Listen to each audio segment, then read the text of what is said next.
Hey guys, it's AJ, your favorite lesbian commentary YouTuber, and today you're getting another compilation. It's the holidays. I'm spending time with the fam. So this video is going to be like all the Toya videos I've made compiled into one thing. I figured, it's the last video of the year. 2025 is going to be over. So might as well end the year with what started this whole like YouTube thing anyway, which was Toya and making videos about them. But yeah, I just wanted to hop on here and say I hope you have a good holidays and a good new year, and thank you for subscribing and being here, and I will be back with normal content very soon. Enjoy. As you can see, I've been very busy, so I have a lot of their videos saved. You're calling me a freeloader because I couldn't pay rent, but I taught you and your child how to germinate a seed so that you could grow your own food. I cooked and cleaned in your home. It seems like the only thing that you value is money, and that you don't actually value other things like care work, which actually makes the world go round. Money doesn't make the world go round. It's the people taking care of others, like feeding them, growing food for them, cleaning for them. Those are the people that actually make the world go round, right? Yeah, and you're calling yourself a leftist? Interesting. I think it is hilarious. Because imagine like not having a job, not being able to work, and then somebody is like mad at you because you're like, hey, I'm doing this all alone. I cannot pay the bills. And you're like, I can show you how to germinate a seed. Or imagine like you have a roommate and you're like, I can't pay rent this month. Like you're like, I can't pay it alone. I'm sorry, I need your help. And they're like, I literally cooked for both of us. I don't want to have to work, but you should work and pay the rent, and I'll teach you how to germinate a seed. I don't have to imagine what genocide is because I'm experiencing it. People have asked me, why should we send you money? You're not experiencing genocide. What happens when a person is continuously being displaced? And every time they're displaced, their conditions get worse and worse and worse? What happens when every time a person is displaced and moved to a new location, somebody in that location is threatening to kill them, and so that they have to leave and then go to another place where somebody else... This would not be an issue if you had your own place because you had your own job. I understand not everybody can operate under capitalism. So he's made videos in the past being like, because he is a multi-marginalized person, that's why he cannot get a job. I am also multi-marginalized. I feel like you want to play the Oppression Olympics. If you want to play the Oppression Olympics, we can play. Else is threatening to kill them, and then they go to another place, and somebody else... That has literally been my entire life. Moving constantly, escaping abuse constantly, fleeing genocide constantly, fleeing people making attempts on my life, whether overtly or covertly, constantly. Like, there is a reason why I no longer had money to live where I lived, and now I live in a different place, and people are still trying to starve me. It's because I'm experiencing genocide. And I don't have to imagine who's causing the genocide. It's you. It's people like you who watch me from the screen, who judge me, who hyper-criticize me, who harass me. It's people that turn me away from community resources because they believe the white imagination of others that I am a monster, that I am a beast, that I am a criminal. You. I have looked my killers in the eyes on multiple occasions. I have lived with my killers. I have lived with the Gestapo. Okay? I don't have to imagine these things. I'm living them. I don't have to imagine what genocide... And so a comment I see about them a lot is that they have a really bad victim complex. And I have to say, I agree. When everything in life is not your fault and it's somebody else's fault, it makes things really easy. It makes them a lot easier. It's so much easier to say, my life is the way it is because of all these other people and none of it is my fault at all. But guess what? That's when you have no accountability. What are we doing? What are we doing? Comparing what you are going through as a singular person to a genocide. Let's Google it. Genocide, the deliberate killing of a large number of people for a particular nation or ethnic group. You are not being genocided. Nobody's on your genocide. I'll tell you that right now.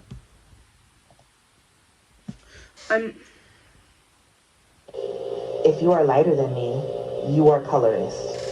You are my oppressor, and you owe me reparations. No! If you are thinner than me, you are fatphobic. No! You are my oppressor, and you owe me reparations. If you have more money, more material resources than me, no! Then you are classist, and you owe me reparations. If you are American, then you are my imperialist. You are my oppressor, and you owe me reparations. No! If you are from the West, if you are of European descent, then you are racist. You are my oppressor, and you owe me reparations. Not one of those. If you are able-bodied, then you are ableist. You are my oppressor, and you owe me reparations. If you do not live with a chronic illness, I do. then you participate in healthism. You are my oppressor, and you owe me reparations. If you are cisgender, then you participate in upholding patriarchy. You are my oppressor, and you owe me reparations.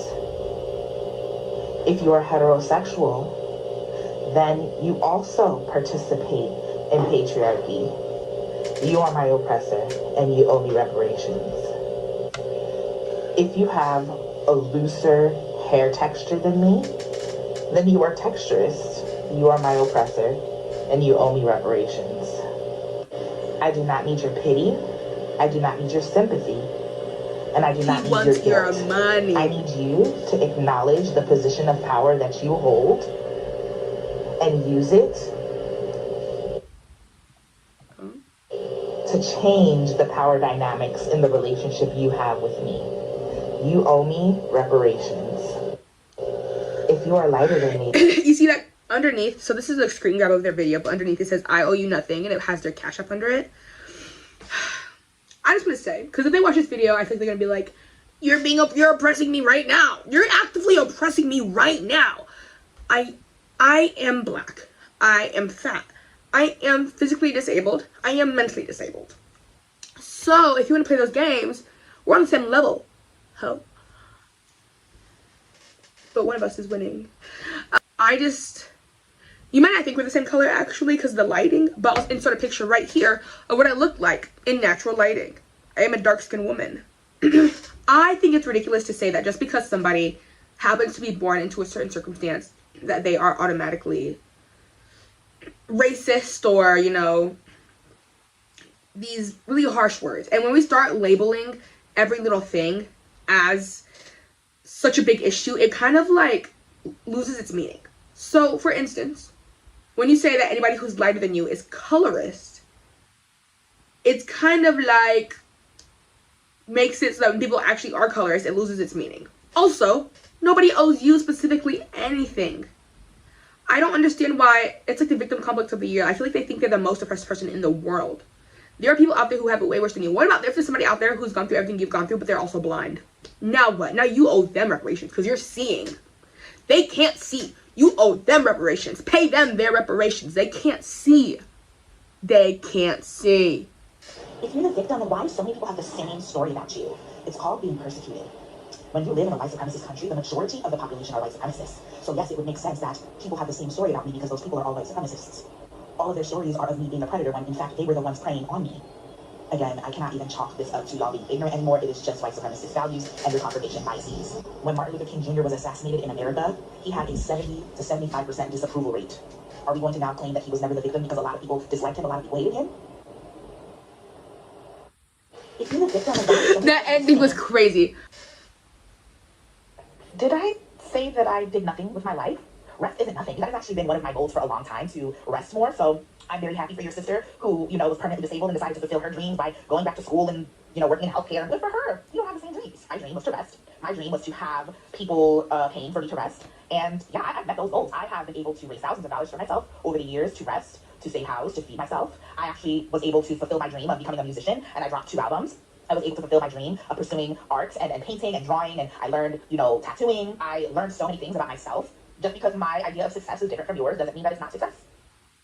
Did I say that I did nothing with my life? Rest isn't nothing. So I would agree that success is different for everybody, correct. But your goal was to rest. Yeah, all I see you do is talking and not resting. Where's the rest? Lay down, ho.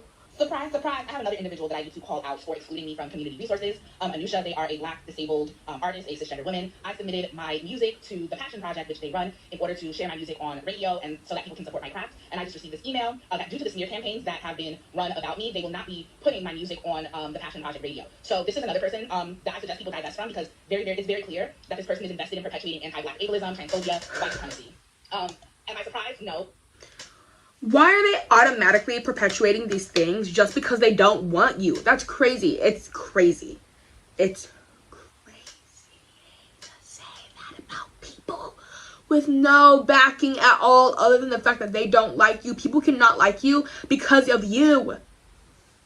Because of your personality. Because of how you speak. Because of the tone you use when you talk. Because you're annoying. It doesn't have to be because you're trans. It does not have to be because you're black. It could be just because you. Under all those things, the common denominator is you being annoying. Sorry, this is getting too passionate. They're probably not going to watch this. Hopefully not. So, I'm not saying you as in you, the viewer. I mean, like, them.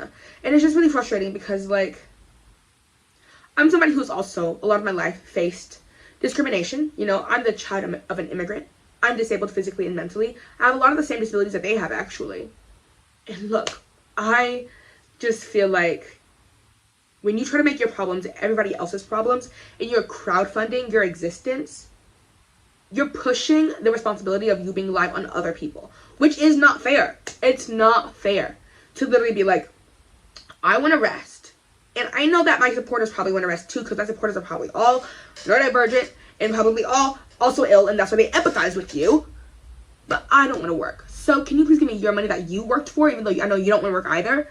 I just want to highlight a post that was made by one of these white supremacists where they say that they will put a belt to my ass, aka a whooping. Whoopings or whippings are the legacy of plantation slavery, bro. cattle slavery. And this is why nobody takes leftists seriously, or takes like when people are actually bringing up issues seriously, because when you make everything so blown out of proportion, it makes things that actually do matter seem so much less serious. They said anyway, we'll be belt to ass until they're permanently deplatformed. That means they're going to be on your ass. They're saying they're not going to let down on making sure people know about you until you're off the platform. They're not saying they're actually going to whip you. They're not saying you're black and slavery happened, so guess what? I'm going to make it happen again. To you specifically. I'm going to genocide you right now. No! Violent. Ariana should be very lucky that I let them walk away. Why did I save this? How about that? How about that?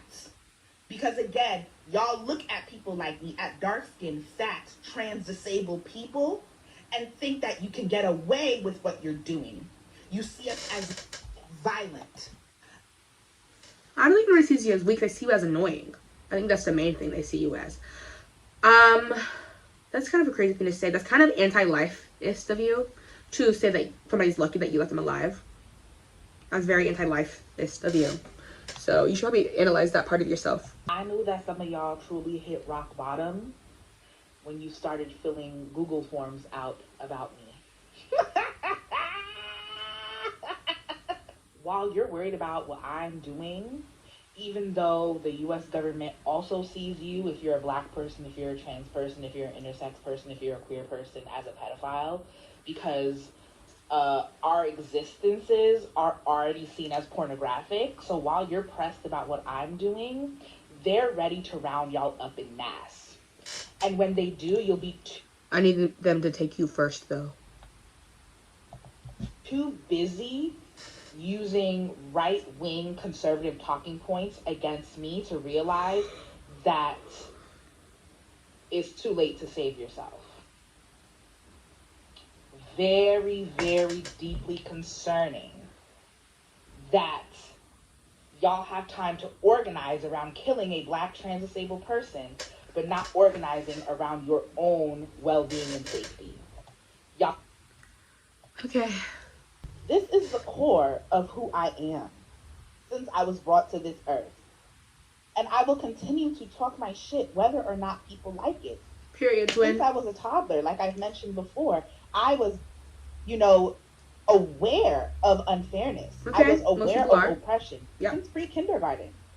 We had a free lunch program and we had a paid lunch program. My parents could not afford the paid lunch program where they would give you pizza and beef patties and Sips juice boxes, and I would get soggy sandwiches. And because I didn't want no soggy sandwiches, I wanted pizza, I would throw myself on the floor and kick and scream until my teacher gave me what the other kids had. Okay. And then in middle school, I would be in gym class and the popular kids would only throw the basketball to their friends and not to the rest of us. And so I would call that out and I would go to the gym teacher and tell them, hey, they're not passing the ball to the rest of us. And those kids, you know what they would do? They would threaten to fight me in the locker room for saying something about it. And then I was also standing up to my parents to the point that they said, since you love to argue so much, why don't you become a lawyer? So I was calling out even my adult parents and still am. So much so that the both of them blocked me. I don't care if you're uncomfortable. Imagine how annoying you have to be to have your own parents block you. Like, I honestly have a lot of similarities to this person, like personality-wise, when it comes to I have autism, I have ADHD, I'm also very annoying. But I think it's a different expression of annoying. Because the things that they're describing are not unique experiences by any means. By any means. It's just about the people in their lives giving in to the things that they are throwing tantrums for. For instance, I have worked in education, and if a kid's throwing a fit about something, the last thing you want to do is actually reward that fit. So the people in their lives did, and that's a mistake that was made, and clearly showed them. And like he has the impression that as long as I throw a big enough fit about something, something will change. People will give me something for yelling, and that's crazy. Also, like, it's not a big feat to just stand up to people. As a kid, I was doing the same thing. It's not like, I think anybody who grows up with critical thinking skills sees injustice all around and is like, wait, this isn't fair. I've had students all the time, wait, that's not fair. Things are not fair. Things just aren't fair. That's like the thing they always say to kids. Life isn't fair. Because it's not. Standing up to your parents, and every kid who was autistic, every person growing up with autism and ADHD is told they should be a lawyer. That is not a unique experience. We're all told that because we all like to yap and argue our point. It is so strange to me that when I'm talking about the ways that I have been harmed and abused by others, people always want to throw back the, well, how do you hold yourself accountable question. It is just so disingenuous because of course you'd assume that I'm always doing something wrong and that nothing bad is ever happening to me. And that is a unique aspect of my oppression as a multi-marginalized person. People are always assuming that I'm doing something nefarious, but could never imagine that people are committing crimes against my life. My whole story is a story of taking responsibility for my life. And if you go to my Substack and read and listen to my audio about combating authoritarian parenting, like dealing with the relationship with my parents, as well as my experiences. Mind you, every foreign parent is authoritarian. That's not a unique experience. But even in the beginning, like, I understand everybody's a victim of something. Everybody has been victimized by some part of society, by somebody, but not everybody makes it their entire personality that they are a victim of something. And that's the part that people do not like about him, is that his entire personality has become, these things have happened to me, therefore, I am the victim. The number one victim, actually. So, pay me money. As a teacher in the New York City public school system, you can see the ways that I was holding myself accountable and being aware of the power that I had. You cannot possibly liberate yourself and not take accountability for your actions and your choices. I have never, ever claimed to be a perfect person.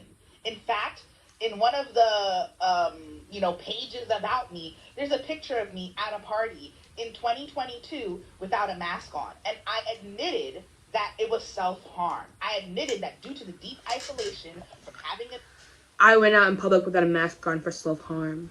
I hate myself so much that I went out into public without a mask on in 2022.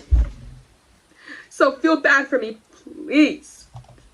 Been abused and not having any communal spaces that I could go to, I went to a New Year's Eve party.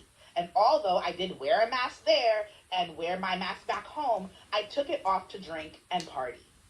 I'm not perfect, and I never claimed to be perfect. But why is it that when I am abused, when really horrendous things happen to me, y'all need a perfect victim? Y'all need somebody that has never... Why is it that when something happens to you, you feel the need to go on social media about it? my lisp came out really heavy there. My RW lisp. Wow.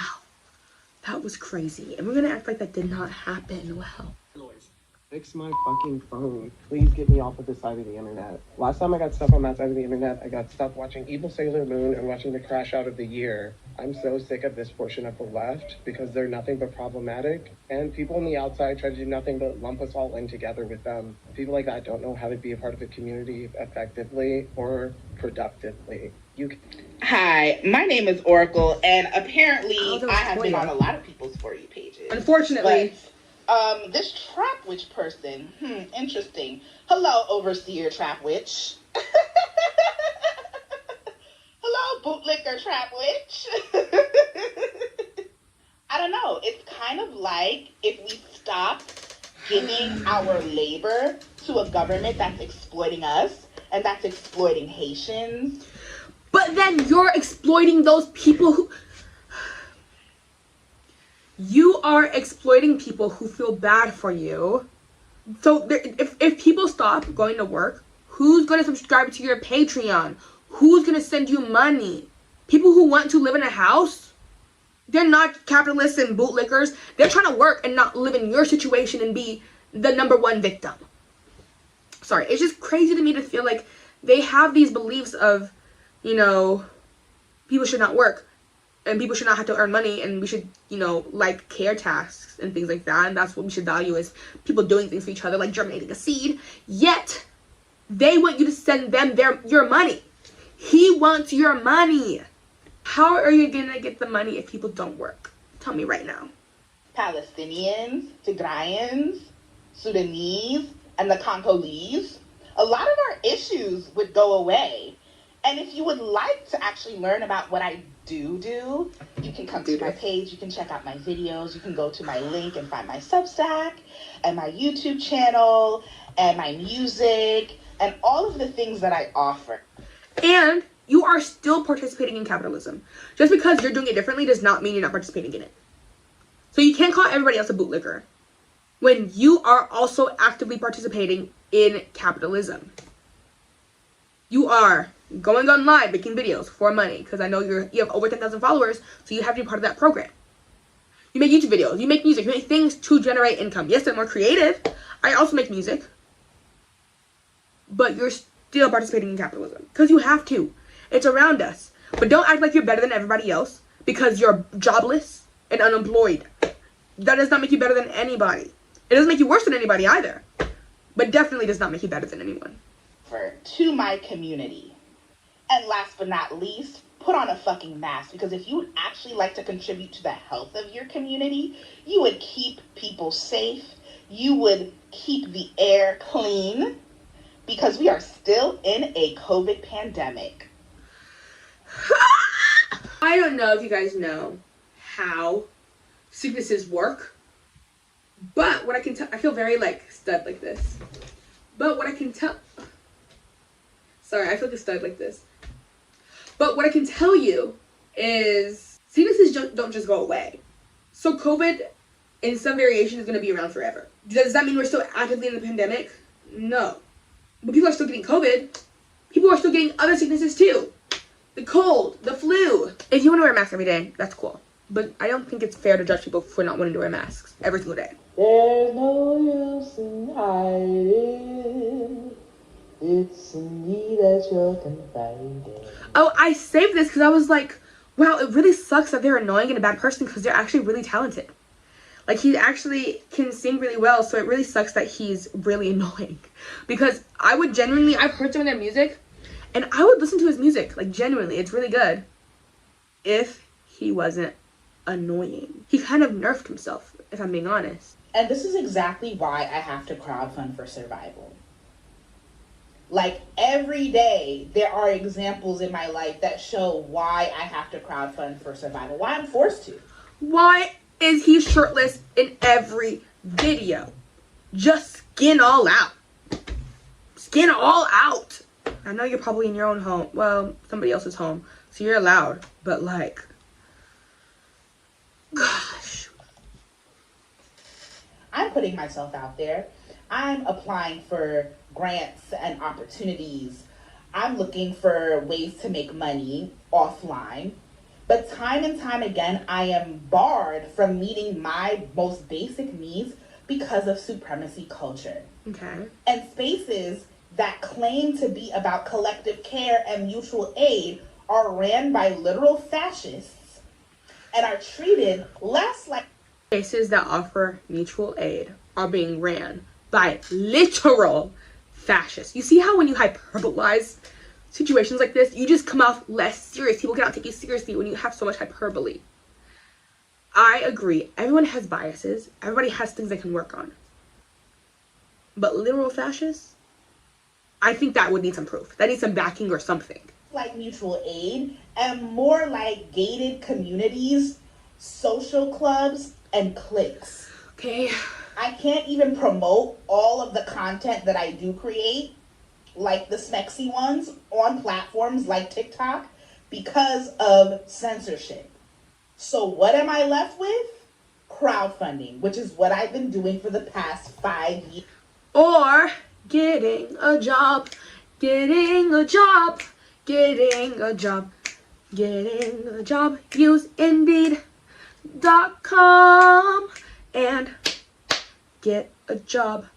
Years, actually longer than that, because even before TikTok was existing, I was asking people in my community for money so that I could pay for housing because I wasn't making a living wage as a teacher. And this is exactly why You weren't making a living wage as a teacher. BFFR. I don't know where you were a teacher at, but in America, like, I know the stereotype is teachers don't make a lot of money, because we don't. Teachers don't make a lot of money, but you make enough to survive. My partner and I, both educators. We lived alone separately for a long time, both fine. Now we live together, and it's better. But, like, we could survive alone, because we're living within our means. But if you're trying to live without, outside of your means, yeah, you're not going to have enough money. They had to crowdfund, you guys. They had no choice because they needed money. They don't want to go to work. They want you to go to work and give them your money because they're the victim. You victimize them. I distance myself from my family. I'm actually no contact with both of my parents. Because they blocked you. Yeah. Because I tried to hold them, accountable for the choices that they made with the money that they had. Oh my God, my father, when his mother died, I was 2 years old. She had a house. She owned a house that we had all lived in, a multifamily home. And she had left money so that when she died, he could pay off the house. My father took that money and just spent it on God knows what. The house wasn't paid off. And now it's gone. The house is gone. So that was my first childhood home. It's gone. Then my second childhood home, same thing. It's gone. My mom had spent so much money on just honestly nonsense. One of my biggest pet peeves growing up was just how much of a, like my mom just hoarded so much stuff. And she would buy so many unnecessary items. And we would go to the mall. And she I empathize with them. You know why? As a child of somebody who likes to also buy a lot of things, and some might say a hoarder. Mother, if you're watching this, love you. I empathize with being like, what do you mean you can buy all this stuff but you can't take care of me? But it doesn't mean you need to crowdfund your existence online. this was back in the early 2000s, she would get stopped by one of those like vendors who would like sell you a bunch of different stuff, like hair products or whatever, and she'd buy like a flat iron or whatever, when she didn't need a flat iron because she already had a flat iron at home. And so my parents have never had like great spending habits, and then expected my sister and I to overcompensate for that. But like there were so many things that I needed growing up, like new clothing, shoes that fit, etc., etc. And my parents would always make some excuse for why they couldn't get it for us. So now as an adult, like I am a lot more aware of my spending. I'm not gonna say that I'm not gonna get nice things for myself, or but the thing is, my parents have always spent so much money on like other things, other people, and not taking care of us. And so it's been my biggest point in life to make sure that the money that I'm spending is going towards my health and my well-being first before I take care of anybody else. And I wish that my parents would have taken care of themselves and their fucking kids. So you want your money to go towards you, but you want other people's money to also go towards you. So you understand that capitalism is hard to live in and that most people are not making enough money to even take care of themselves properly. But you're expecting those same people to send you money on your Patreon, on your Cash App, and to give you money, even though they are also experiencing the exact same thing that you are. So what it boils down to, what I'm hearing, is that you're selfish. You are selfish. Everything makes sense now. It's all making sense now. Being community oriented is but you're not second nature to me, which is why it is like so hard to fathom how people have such a hard time just showing up for other people. I'm gonna show just pictures of me just doing things for my community, doing things for people in my life just because I care. Baking for the household. Something that any roommate, anybody who you live with would do. What are you talking about? That's not special. That doesn't make you a great person. Everybody who lives with, if you ever live with people, I'm sure there's been times where you're like, let me cook you dinner. You know, like, what are we talking about? That is not your community. Well, that's your community, I guess. But that's just like a normal human thing to do. Providing COVID tests. Normal human thing to do, especially if you're so concerned about COVID and other people are not as concerned as you are, being like, let me test you real quick. That doesn't make you community oriented. Above, like, as I'm talking. But yeah, I'm cooking for people, cleaning for people. Starting a compost bin. Again, that's like a household thing. That's not like a community thing. That's a household thing. And also does not make you a saint. Growing food. What even is that? That's a sprout. That's a sprout. That is not a food. Cleaning for people. Again, what I'm hearing you say is that you've been a friend before. That's kind of what, like, when you're a friend, you kind of just, like, do things for your friends. You're kind of just nice to people. It's not about being community oriented. It's just about being nice to people. And maybe you haven't experienced a lot of people who are also just good friends.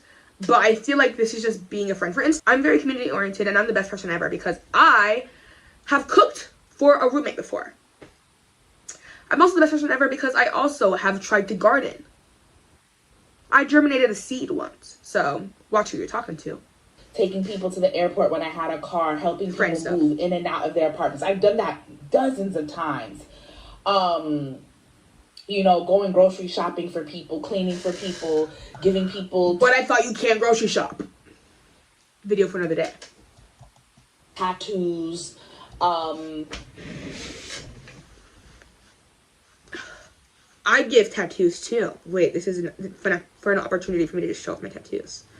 I do tattoos on myself, and I do them on others. Wait, look. Oh, we can't even see. You can't even see. I love doing tattoos. And so that I do them on other people for free. I've never charged anyone for a tattoo ever, because I like doing tattoos. So why would I charge people for tattoos that I want to do? I don't think that makes you special. Drawing things for people, giving clothes to people, like, all out of the goodness of my heart, and I'm not asking for anything or demanding anything in return except for basic respect. Like, just don't kill me so we can keep this thing going. That's all. Nobody's killed you so far. Being community oriented is truly second nature. I think oh God. Are you always the victim? Like, these are the only comments I ever get. Victim mentality, victim mindset, victim. You're always the victim. Yes. I am not denying that. That's so funny. That is my reality. Thank you. Thank you for actually, like... People are saying I'm always the victim, and yeah, I am. Thank you. I actually am always a victim. So I really appreciate that you see me. Thanks. I am always the victim. And that is okay.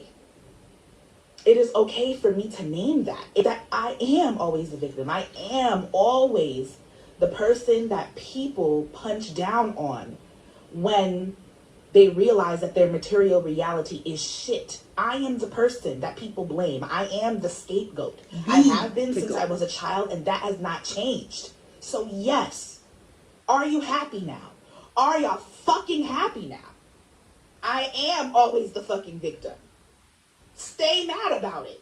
Do something about it. If you don't want to see me on this fucking TikTok complaining all the time, then do something about it. He's always the victim. What he's saying is send him money.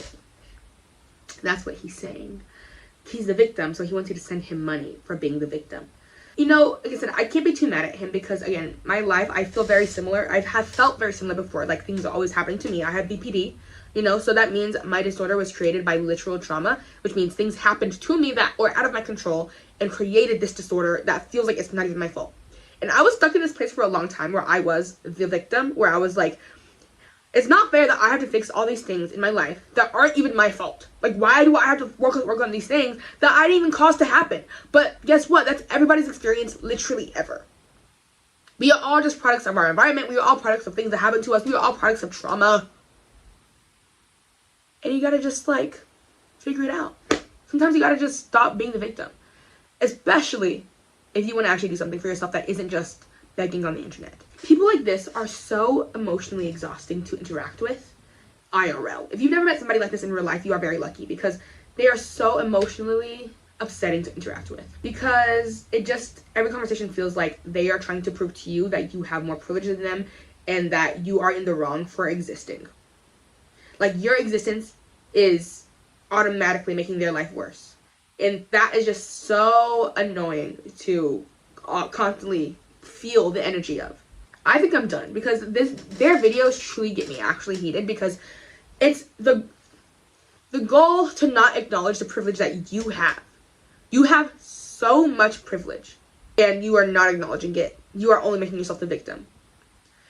And this is the issue, and this is what Republicans and people on the far right love people like this. They love people like Toya or Oracle, because they love having faces to leftism, to be like, look, this is how crazy the left is. They all think this way. And they like using this type of person as an example of being like, look how demanding they are. When not all of us are like that. It is truly saddening, the fact that they have this platform and this is what they're using it for. Hi, my name is AJ, and I'm going to be talking today about Toya or Oracle. So my last video about Toya or Oracle did really well, and you guys asked for a deep dive, so that's why I'm here. I'm a public servant. Do you like my shorts? So this is going to be part 1 of I don't know how many in a series about Oracle, because if I made everything in one video, this video would be so long. And I don't want to do that to you. I don't want to. So this is part 1, and part 1 is about him and his weird takes with children, and just like weird sexual takes in general. I feel like sex and children are not things that you want to hear in the same sentence, but unfortunately they are things that Oracle wants to hear in the same sentence. So the first part of Oracle's weird beliefs are that not only should children be shown porn, but it's beneficial to them so that they know what to do. Well, one of my mutuals, who is now blocked, and also they're a light-skinned person, like, that's not a loss at all. It's clearing out the trash. Commented that, you know, while they think that children should have access to sexual education, they shouldn't have access to porn. How do you think they're going to get that sexual education if they do not have access to pornographic material? They need to know what a vagina looks like and what a vagina does. They need to know what a penis looks like and what a penis does. They need to know what genitalia looks like. They need to know what, like, the proper methods to engage in intercourse, which means that they're gonna have to be looking at porn. The fuck you mean? And of course, like, it could be supervised. So we can talk about, you know, giving children access to pornography and it being supervised, right? But y'all are just saying, oh no, they shouldn't have. How do you think that? I want to start off by saying that children do not need to know how to have sex. I think that goes without saying. I think we're on the same wavelength here. That children don't need to know how to have sex. And that also, I think porn is the worst way to teach children how to have sex. Scratch that. How to teach anyone how to have sex. I'd also argue that no one needs porn, especially not children. He's under the impression that because he's obsessed with porn, if you're not obsessed with porn, you are the weird one. If there was Toya, an asexual man, and a bear in the room, I hate to say it, but Toya would be at the bottom of my list of who I would trust. I agree that we need sex ed, but I don't think that our sex ed needs to look like, I'm your doctor, and today I'm gonna give you a pap smear. Do you like schmear? That was my attempt at like a sexy porn intro, but I don't know if it came across, so let me know if it did. Did the joke land? Every time I put on my glasses, I feel like I should wear them more often. Purposely showing a child pornographic material is abuse and grooming. And I don't think that is a hot take. Any logical person would come to the conclusion that, okay, the child has never felt sexual feelings before. You are showing child this sexual content. So you are the first person that they are feeling these feelings around. Don't you think that might get some wires crossed, possibly? You are then grooming the child to associate you with that feeling. And it doesn't matter if it's on purpose or not. That's grooming. That's weird. I would not trust Oracle or Toya with a child, and I fully mean that. Not with my child, at least. And I'm really not even exaggerating. We'll get into more later in this video, but you'll see I am really not exaggerating. I would not trust them with my child. I feel like it's not an over-exaggeration to say they have some predatory beliefs that are probably shared with creeps. You know, sexually repressed people are some of the most unsafe people I have ever met. They will sit there and talk about how porn is bad, porn is evil, porn is unsafe. Meanwhile, they be stalking me. They be stalking me.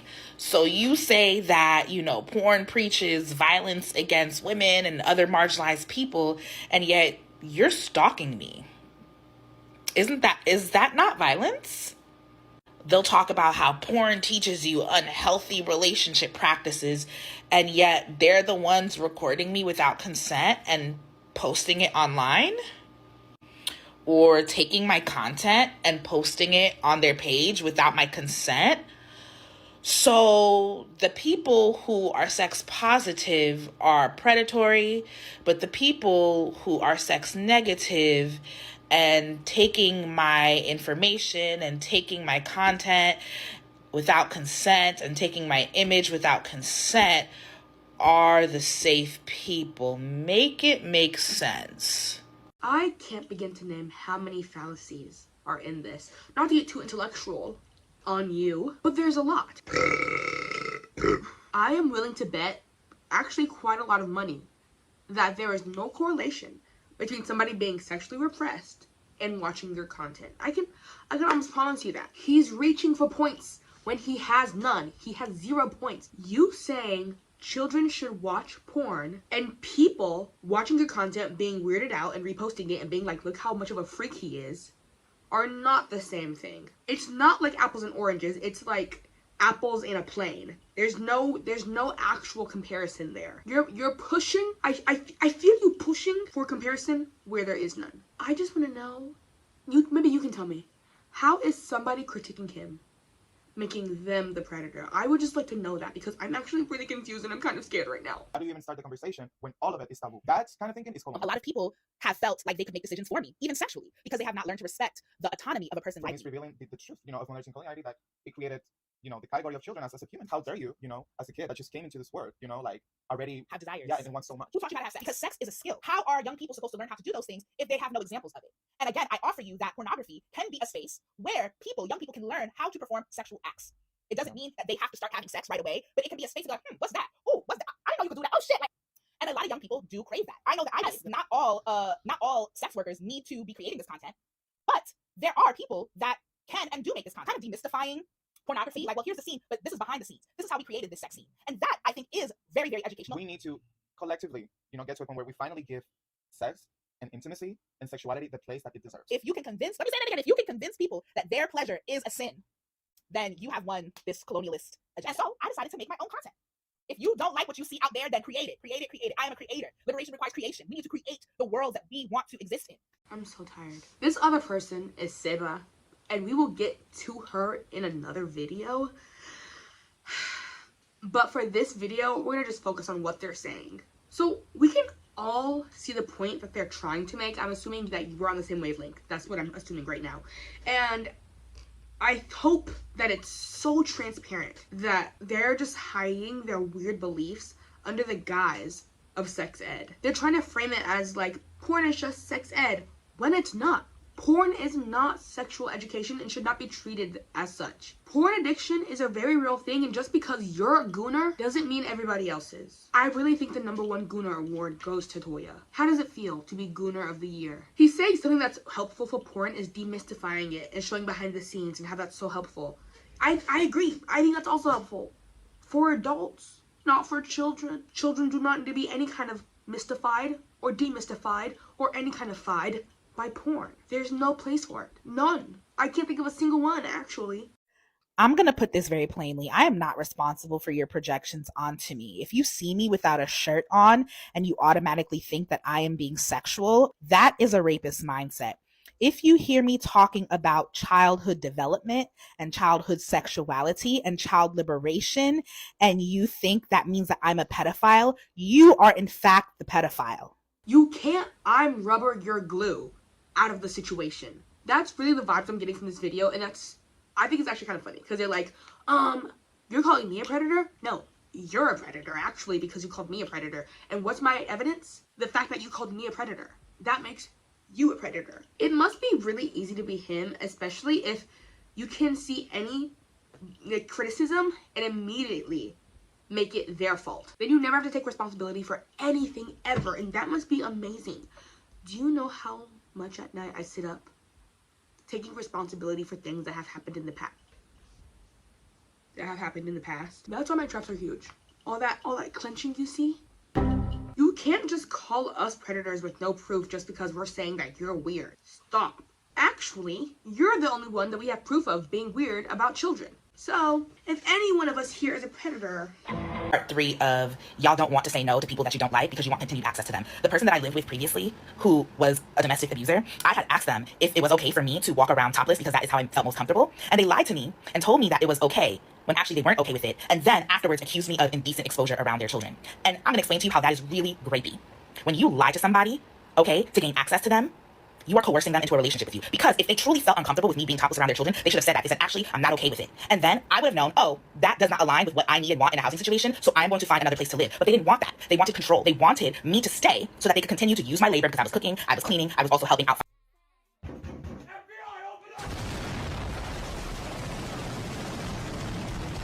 So not only are people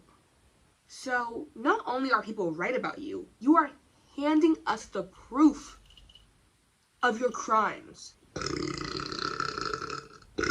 Admitting that you showed or implied to a child that they should watch porn or showed them porn, and then also exposing yourself to that child, it's crazy. It's a crazy thing to say out loud, and I'm surprised that when he said it, he did not see how crazy that is. This is directed at Toya. So, you showed them porn or told them they should watch porn. You walked around shirtless and constantly had conversations about sex with them. Do you understand? This is grooming. That is not your child. That is not your responsibility. That is grooming. And I will give him the benefit of the doubt. Maybe he doesn't know that this is what he's doing, but babes, you're a predator. Maybe unintentionally, but you're a predator and you're weird. Like, fully, what you're promoting is dangerous rhetoric that, if heard by the wrong person, will lead to bad things. There are predators out there who are listening to his content and thinking that what they're doing is okay. I wouldn't be surprised if somebody who's a predator saw this video or his videos and was like, oh, so what I'm doing is allowed, actually. People are gonna feel justified in their bad actions because of people like him. I, unfortunately, am a true crime watcher. And I hate to say it, but I've seen a lot of true crime where people are talking about how they were groomed by a family member or by a family friend. And guess what are the two main things I always hear? The person would subtly expose themselves, in your case not so subtly, would subtly expose themselves to said person, usually a child that they wanted to groom, and they would show them sexually explicit material. Ding, ding, ding, two things that Toya is doing. Bro, every single time I make a video, I'm like playing with my rat tail, and I always break off the little clips because I'm like fidgeting too hard. I need a fidget spinner. I don't think people are actually taking into account, though, how serious this situation is.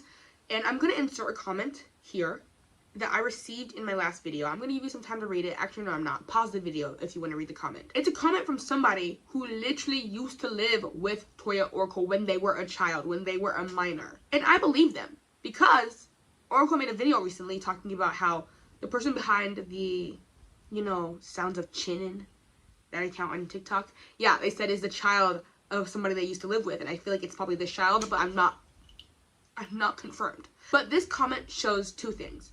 Not only is this not a bit, this is not just for them to get attention. This is who they actually are and things they actually believe in.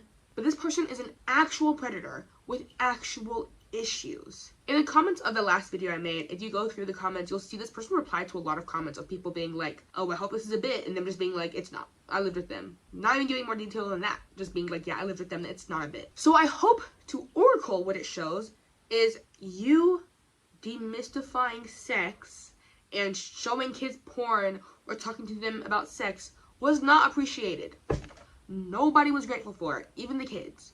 Nobody wanted that. You took it upon yourself to do that, and nobody wanted it. He is not in the States anymore, but if he were, these are genuinely things that are prosecutable.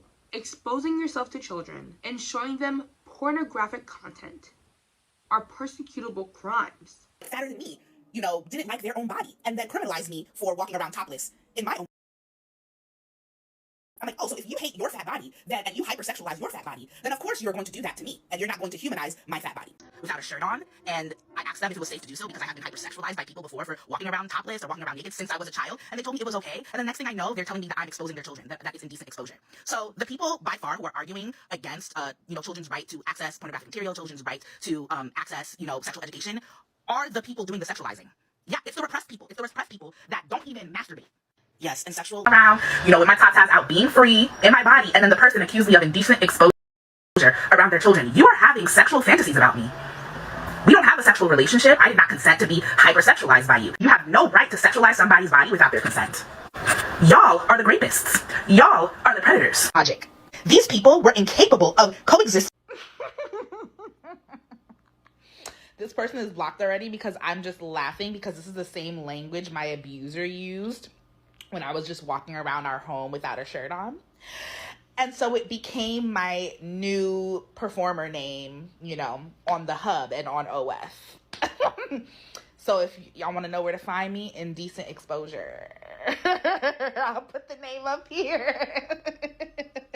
Genuinely illegal. And for them to have the audacity to make a joke about it and have their creator name on the spicy accounts be Indecent Exposure, what are we doing? Indecent exposure, that's illegal. That's illegal. And slavery was legal. I've said this many, many times across all my platforms. Legality does not mean shit to me. It's just so odd to me. And to say that people are sexualizing you because they don't want you to walk around with your titties out. Again, benefit of the doubt. Let's assume that people haven't done the same work as he has to desexualize the body. But if that is the case, if people have not taken that time, then I think we should have enough wherewithal to understand that, yes, it's going to be weird to them then. If you know people are not usually willing to put in the work that you have to desexualize the body, then yes, it's going to be weird to them, especially these children who you are just meeting, presumably, or just living with who have not done the work also. It's going to be weird. Many foreign people grow up with what I call naked moms. I had a naked mom growing up. My mom's African, and she was a naked mom. But that also meant that my aunties were also naked women. I mean aunties in the way that Africans mean aunties. Like, I was not actually related to these people. But that means that the female body to me was very not sexual growing up. I was just like, that's the body. And I need you to put some clothes on, please. That's how it was. But my mom, and of course I was used to that. But that doesn't mean that when I saw another random lady naked, I wasn't like, oh, girl. If it's not somebody you're related to and you're used to seeing, it's very weird. I don't think anybody wants to see just a rando shirtless. You can't at the same time be a hypersexual gooner and at the same time be like, bodies are not sexual. Stop sexualizing the body. You're a gooner. That's your whole brand. That's your whole bit. You can't say they're not sexual. That's what you're doing. You're sexualizing it. You know what other industries are unethical? The music industry. Hollywood, the movie industry. Are y'all now going to start advocating for children to not watch movies and to not listen to music either? Quickly. Answer, quickly. The book industry is unethical. TikTok is unethical. So are we just going to ban all forms of media? Is that what y'all want? Who wants to ban media? Who is currently trying to ban media right now? The U.S. government. Book burnings, book bans. Who is trying to ban the porn industry completely right now? The U.S. government. Like I said before, children have had access to pornographic material since the beginning of time. Since fucking Babylon, okay? Before the internet, we were making sculptures. We were drawing on fucking cave walls. You don't think that human beings weren't drawing sexual acts, weren't sculpting sexual acts? You don't think that children weren't like viewing that? Have y'all not heard of the Kama Sutra? The book that South Asians used to teach children about, to teach young adults about sexual acts to prepare them for when, they were interested in engaging themselves. So the people by far who are arguing against, children's right to access pornographic material, children's right to access, sexual education, are the people doing the sexualizing. Yeah, it's the repressed people. It's the repressed people that don't even masturbate. I think comparing the porn industry to books and media is it's a stretch. It is a horrendous purposeful misunderstanding of people's criticism towards them. Drawings of people having sex in caves and actual porn are very different. And also, I'm pretty sure the Kama Sutra is very controversial. So many industries are exploitative. Porn is also very exploitative. It can all be true. Also, I think it's so weird for them to say that people who don't masturbate are sexually repressed. Asexual people exist. Some people just genuinely don't have an interest in that. You have an unhealthy interest in sex. You, when I say you, I don't mean you. Just so you know, I'm not talking to you. I'm talking to Toya/Oracle. Him having a early exposure to sex messed him up. At 12 years old, I was introduced to it by friends, my sister at school in the computer lab, and I continued to watch it at home. I was a fat, queer, dark-skinned Black child, also autistic, and there were very, very limited experiences, actually none at all, for me to explore my sexuality with other people my age. My sister, on the other hand, who was thin, who was heterosexual, started dating and having boyfriends around middle school. I did not have those experiences. Being exposed to sex at an early age and porn at an early age will chemically mess you up in your brain. And I'm really sorry that happened to you, but don't make it our problem. Please stop. I did find material that I didn't like. I did find material that was violent, and I scrolled on by. Because going back to my original point, children are conscious beings who make choices for themselves every single day.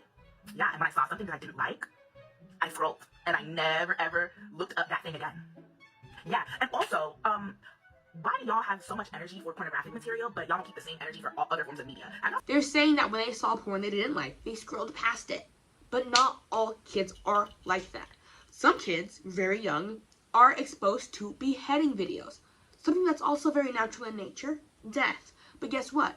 Then they become addicted to watching these gross videos because they have been desensitized to that content. In the same way that if you are constantly watching porn, you can get desensitized to that content. And then you get desensitized to sex. This can lead to porn addiction, which can lead to ED, the inability to be present in the moment and the inability to finish.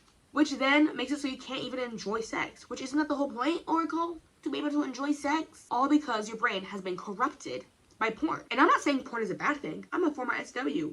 I'm not anti-porn. But I am 100% anti-porn for children. Children should not be watching porn. And I agree that it should be only for the ages 18 and up. There should be nobody below the age of 18 watching porn. And here's the thing though, if they want to, they're gonna find it anyway. Nobody's saying that, you know, they can't find it. If they are actually interested in watching it, guess what? They're gonna find it. Children are gonna find a way to find out things they want to know. So I feel like purposely showing it to them, there's no reason for that. Because if they want to see it, they're gonna find it. They're going to. Why do y'all have so much energy for pornographic material, but y'all don't keep the same energy for all other forms of media? Have y'all seen Tom and Jerry? Have y'all seen some of these cartoons and how violent and abusive they are? Like, I've seen Tom and Jerry cartoons where there's bombing happening, where there's so much, like, physical violence happening, but y'all aren't making sure that kids aren't having access to that material. I wonder why. I wonder why y'all are putting so much energy on porn and not just talking about all forms of media. It's because you're looking for a scapegoat. Dealing with is how people talk about child liberation, but then treat children like second-class citizens, then treat children like objects, then treat children like unconscious beings who can't make decisions for themselves. What about I found pornography and my sister showed it to me and the other kids at our middle school were showing it to each other? Are people not understanding? Clearly we were seeking it out. Clearly we were interested in it. And there was material that I was off to for hours. Comparing Tom and Jerry to porn is crazy. When people are talking about protecting children, they're not talking about like children are second-class citizens who can't make decisions on their own. They are literally just saying that they are children, they are minors, and their frontal lobes are not fully developed, so they actually physically can't make the right decision on their own. If when you were 14, somebody said, hey, do you want to go to math class or do you want to goon all day to porn? Which one would you have picked? I'm going to pay Oracle the smallest compliment ever. When you have autism and ADHD, or just a lot of trauma, sometimes you do mature a little bit faster mentally than your peers.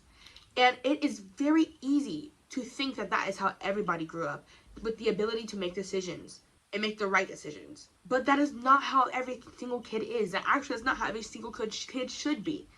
You should be a kid. You shouldn't be forced to make big decisions for yourself. So no, not all children can make decisions for themselves. Maybe you could. Maybe you could. You said you could. Maybe you could make decisions for yourself. But not every kid can. Kids have an issue with impulsivity and the ability to think through their actions. It's better to just have the rule, no children should watch porn. Then to like go through a process of being like, I think you might be ready. Okay, let's show it to you. I think it's better to just have a blanket statement. No kid should watch porn. I'm a disabled person. I spent the majority of my time during this pandemic bedbound. And what was I doing? Watching pornography. Toya is a mindless gooner.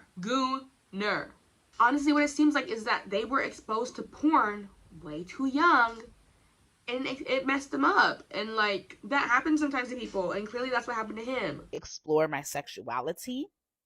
Also, I was constantly being told that I was too fat, that I was ugly, that no man would ever want me, even though I wasn't interested, in necessarily being with cis men.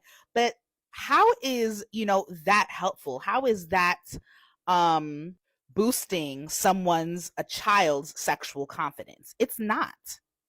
And while many people, claim that, a kid watching porn, it messes up your brain, it fucks you up, et cetera, I'm like, well, isn't being told you're ugly and that nobody wants you not messing up your brain? Like, be so for real. And so I found solace, I found refuge, I found community. I personally think two things can be true at one time. We shouldn't tell children their bodies are bad, but we also should not expose children to porn. I do not think that these two things have to happen independently of each other. I think they can happen at this. Wait, what? It's not one or the other. It can be that they both don't have to happen. In my script, it says to insert the clip about Oracle talking about how homeless people should be allowed to essentially jerk off in the streets. And I am having trouble finding the clip again. So if I can't find it, I'm explaining it to you. Act. You covering your children's eyes if they happen to see two people kissing, or gay people, or if they happen to see like animals, for example, procreating, is more harmful to them than simply explaining what the act is. A lot of people in my video about homeless people pleasing themselves in public were talking about, well, what about the kids? What about the kids? And what about them? What about them?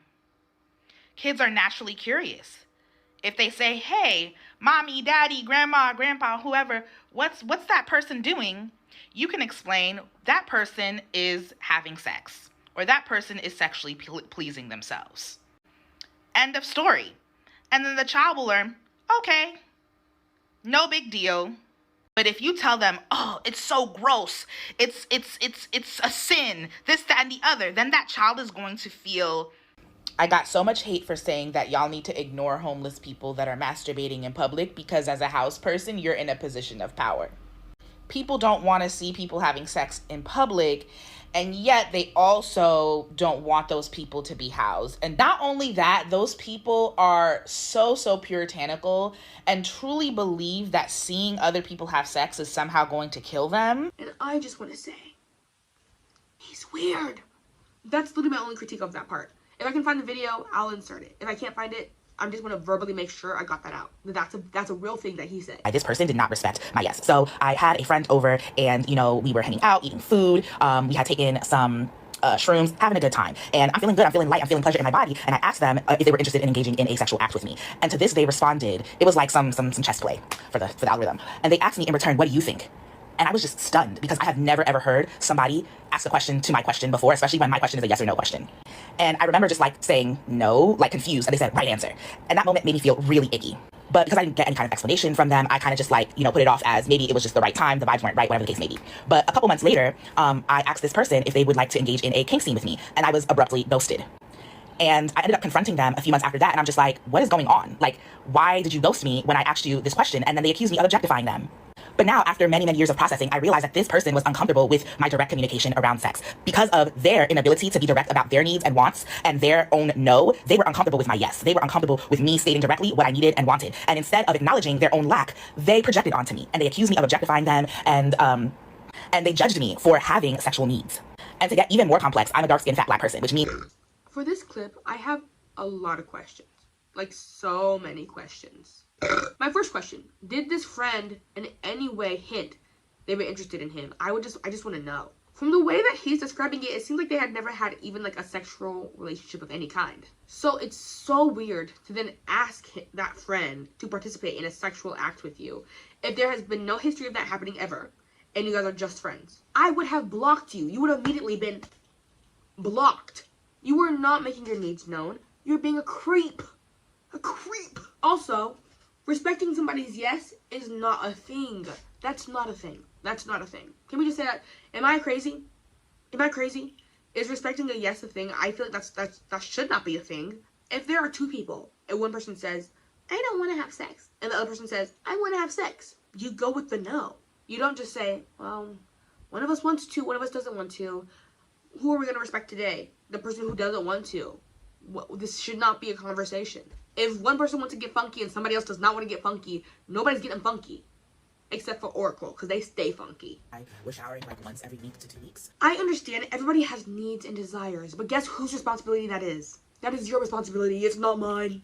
It's not his. It's not hers. It's your responsibility to take care of your own needs and desires. Imagine somebody you're just friends with texting you and being like, hey, I was wondering if you'd want to, do a little kink scene with me. I would freak out so bad. I'd be like, what the frick, man? I'd be like, what the frick? Don't do that. Stop. I would also feel objectified. I'd feel like the whole time we were friends, you're just plotting on me. I'm not sure if this is just like a hot people problem, but like, as an adult, it actually is really hard to make friends who don't want to just have sex with you. Like, it's something that I genuinely have had to deal with as an adult growing up. Especially once I hit like a glow up era. It was really hard. And it still is hard because people always have ulterior motives, and it's really hard to find friends who don't want to fuck you. Especially because I tend to be friends with like queer women and straight men. So to help with that, I'm only friends with people who I know I'm not their type and have made it very clear they're not attracted to me. And not even on purpose. I don't say, hey, do you like me? Because I don't like them. But for some reason, people who are not attracted to me feel the need to let me know. I don't know why. Don't know why. Don't know what that is. I think what happens is they see how other people treat me and they just want to make it known, like, hey, I don't want a piece of that actually. But there is something truly gut-wrenching about thinking that you actually have a friend in somebody and then finding out that they just want to hit. They were uncomfortable because you're a creep. And also, clearly your chest is sexual for you.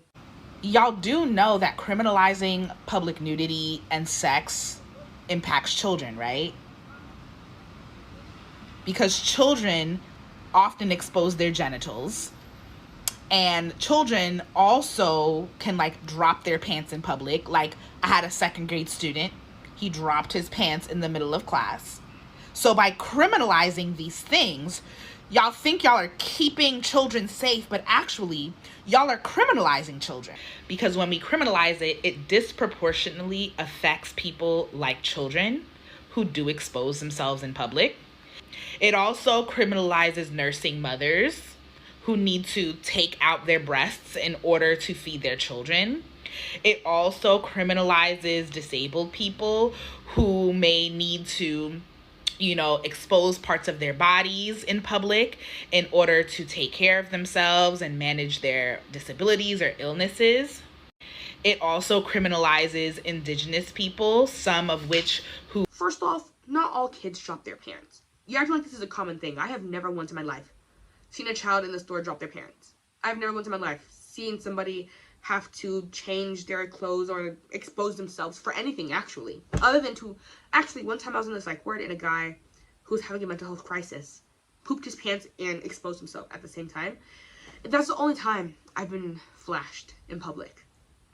I guess that wasn't public because it was a hospital. But I feel like this guy is forgetting that nuance exists. Not everything is black and white. I understand that you have autism. Me too.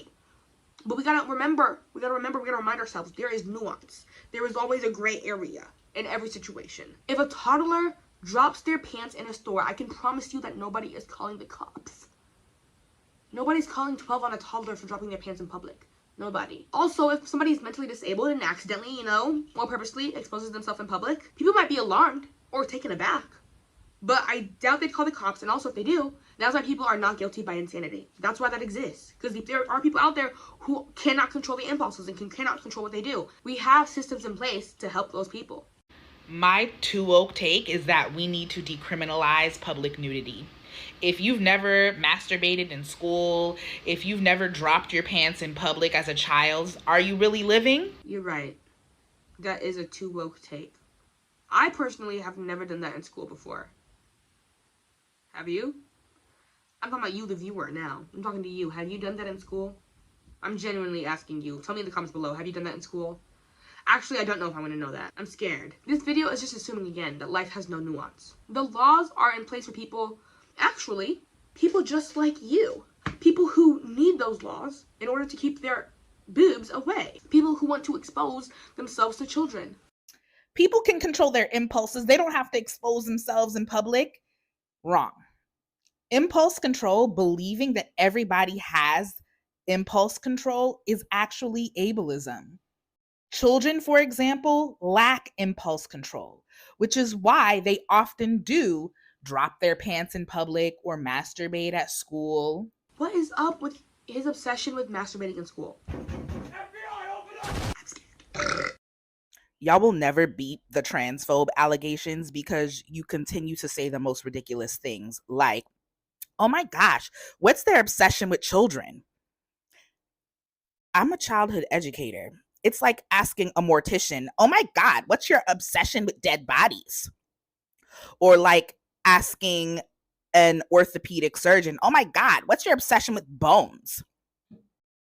Or like asking a mouse why it's so obsessed with cheese. Or like asking Oracle why they're so obsessed with not wearing a shirt. A deep dark skin, fat black, trans disabled person is all that matters.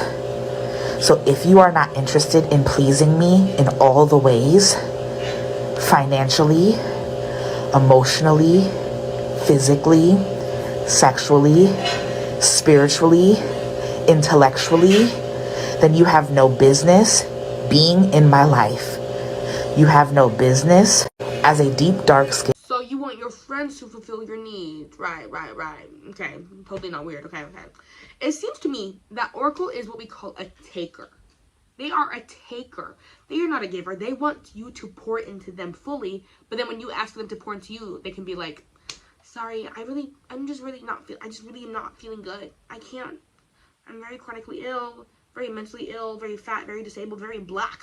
I'm so black, actually. I'm actually really, really black, and I just can't. I'm too black to do that. Sorry. Okay, so this is the conclusion of part 1. Like I said, you see how long this video is? That's why I'm making multiple parts. At the very end, I'll probably make a long, I'll compile them all into a compilation, but it's a long video. I'm sure there are things that I missed. In the comments, let me know what I missed in this video so that in the next video, I can cover it. In conclusion, do I actually think that Oracle/Toya is a predator? Yes. Maybe unintentionally, but they are still a predator. They are still a groomer at the very least. And I don't even think it's an over-exaggeration of the situation to say that, yeah, they are being predatory, or at least that their ideas are predatory, and to say that I am scared if they ever have a child. I think that he's under the impression that just because he's talking about it so nonchalantly and so openly, that, see guys, clearly it's not weird, because if it was weird, why would I be talking about it so nonchalantly? When in actuality, you can be doing both. It is weird and you are being nonchalant about it, and that's making it more weird. Like, I would genuinely pay money to see what is in this guy's search history. I would like to know, what does he search? Actually, I would not pay money because I don't have money. All my money is tied up in reparations somewhere. And I'm sure we'll see what's in his search history one day, because people like this eventually do get caught. Alright, hopefully the next part will be out soon. I have to make it, I have to write the script, I have to edit it. It will probably be about Toya's abusers and who they are and like what they actually did to him, because I have seen him talk about what they did to him, and I want you to know right now, the answer is nothing. The answer is normal human interaction. I also want to make it very clear, my comments are not a safe space to be transphobic or disrespectful to trans people. Hi guys, it's your favorite commentary YouTuber back with another banger for you. So in today's video, we're going to react to a clip of Samsung Ginin, Toya, Oracle having a crash out on his mom. I stumbled upon this clip on Reddit and it kind of scared me, not gonna lie, so I was like, I need to react to this. I haven't watched the whole thing, but I've watched a lot of it, and it's kind of a lot. It really is kind of a lot. When you know what happens to black people in this country. You want to go viral, girl. That's what you did. What do you mean? Disability when you all claiming all these things being. Now I'm pretending. I'm pretending to be disabled. I'm pretending to be disabled. You want to go viral so you can have lots of views. No, apparently you want to go viral. You want to go viral. Very clearly, he has the... In my last video, I said he tries to I'm rubber, you're glue out of every situation, and he still is doing it to his own mom. He's still being like, no, I don't want to be viral. You want to be viral. What? In what way would you think that she wants to go viral just because she's talking to you about yourself? Also, I did not add the smiley face situation. The editing situation is not due to me, so do not get mad at me. I did not edit this. I don't know. Somebody else did it, I swear. Somebody else edited this. I don't know who did it. Flipping things on people is just clearly a part of his personality. Like, in the video about his weird, like, sexual beliefs, when he said, if you think I'm a pedophile, you're a pedophile. It gives the same thing as this, as being like, you said I want to go viral? No, you want to go viral. Clearly. He's just weird. You want to go viral. She wants to go live, you know, and have many likes, many views. Oh, That's what she wants. Yeah, that's exactly what I want. Unrelated. So I know he said his family's from Haiti. Why does his mom low-key sound German, though? Exactly what I want. That's exactly what I want for my mother. For my mother. For my mother to call the cops on me. For my mother to threaten to call the cops on me. So that's what I want. You are fake. Fake. Mm-hmm. You are completely fake. Mm-hmm. Claiming disability. Uh-huh. You have an appointment with the disability office. Yeah. And you can walk up and down and do everything. Okay. You purchase your food every day on. Oh, wow. Oh, wow. So I'm trying to survive. You're upset because I'm trying to survive.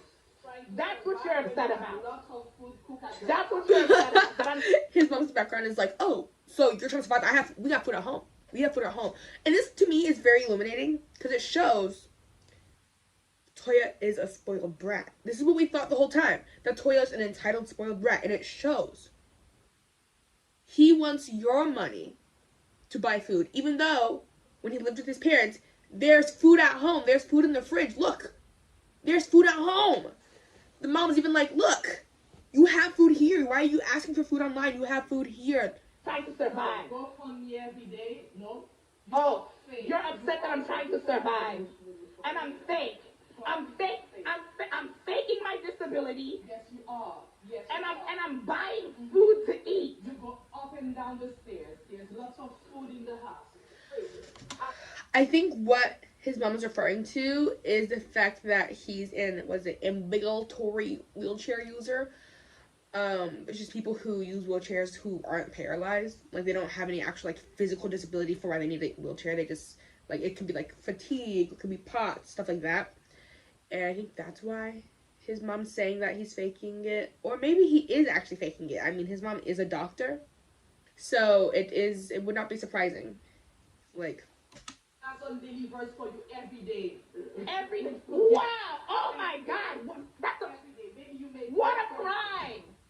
Oh! Amazon comes for him every day. I thought he had no money. I thought he was poor and had no money, and Amazon comes from him every single day. You got Prime, ho? You can't afford to eat, but you have enough money for Prime? What a crime! What a crime for me to get food to eat because y'all barely eat. Y'all stay here. Oh, you're so obsessed with being thin that you don't even fucking eat. You're so obsessed. You're so obsessed with being thin that you can't eat, that you don't even fucking eat. Do I trust Oracle Toya as the voice for what is and what is not a healthy portion of food? No. That's all I have to say. I'm dissociating. I also don't have the healthiest relationship with food, but, like, unless they're portion controlling him, like, there's food right there on the stove. Like, you can make your own food. So I'm confused why he's saying that, like, you guys don't eat. You don't have to eat when they eat. You don't have to eat the same amount as them. You can eat more. You can eat less. Like, I'm confused. Is his mom, like, rationing out how much he can eat or something? I don't know. And you expect me to starve with you. You expect me to starve with you. And I'm not going to starve. I'm going to fucking eat. Oh, Somebody paused wow, it. what a crime. Oh, wow, what a crime that I want to eat. Munchausen by proxy. That's what they call it. Munchausen by proxy. You are faking a disability. This is a... Technically, wouldn't it be Munchausen's? Not by proxy. Isn't by proxy when you're eating somebody else sick for fake? Like, you're faking somebody else's sickness? Isn't Munchausen's... So he would just have Munchausen's. Unless he's by proxying himself. This is a doctor. This This is a doctor who's telling her child that she's faking a disability. Munchausen. Now you just want to make up fucking diagnoses at this point. It's a real thing. No, keep going. Let's hear your diagnosis, doctor. Let's hear your diagnosis. What's the diagnosis, doctor? Manipulative. Uh-huh. What else? What else, doctor? What else, doctor?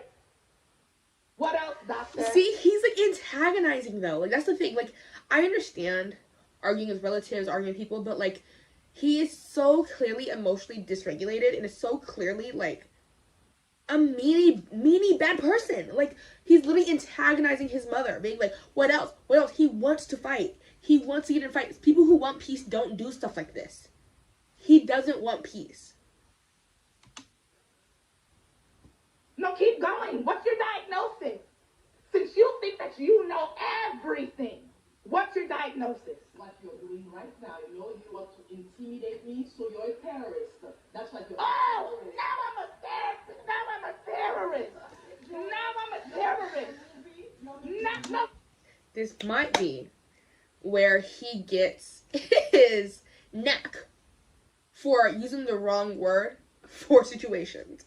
Like, you know how he says, like, I'm being genocided? It might be where he got that from. To the knack for just, like, putting the wrong word on something or over-exaggerating a little bit. Because saying that he's being a terrorist, I will say, he is terrorizing them. So I guess he is a terrorist, technically, I guess. Because You're light camera action. You're the one that don't touch me. That's what you did. Papa said. Who are you calling? What global crisis? Because you're having a mental. Oh, I'm having a He mental health is. crisis now. I'm having a mental health. Send the doctor. Refuse to seek a therapist. I refuse to Take your seek a therapist. medication. Oh, wow. Yes. And now you're Oh, wow. terrorizing. I'm terrorizing you. if what his mom is saying is true, that he refuses to seek a therapist, and again, a lot of his behavior makes sense. Because I don't know if he's come out about any mental disabilities he has. He's come out about physical ones, but not mental ones that I've known of. And I could see that he got some stuff going on. I'm telling you that much right now. I think you because I need a place to live so I can build my fucking home. His mom is better than me because I would have immediately been like, you're not staying here anymore. You're leaving, actually. I would have called the police. I would have done what his mom's threatening to do. I would have actually called the police. Should I do a middle part to my bangs? No, I shouldn't. Sometimes I feel like with bangs with locks, when they grow out, I feel like I have a lineup. Like, it looks like I have a lineup under my bangs. Just a little bit. Like a little, like... I shouldn't have said anything, because I feel like that's all you're going to notice now that I said it. I'm terrorizing you because I'm asking you. I'm asking you, my mother, for money. That's your home. That's your home. $1 million home. His mom's a millionaire. His parents are rich. Write that down. His parents are rich. She said $1 million home. You made it very clear. You made it very clear that if I couldn't pay to, you made it so clear that if I couldn't pay to live there, that you would kick me out. You and Ariel both. Get a job! Jobless. Sorry.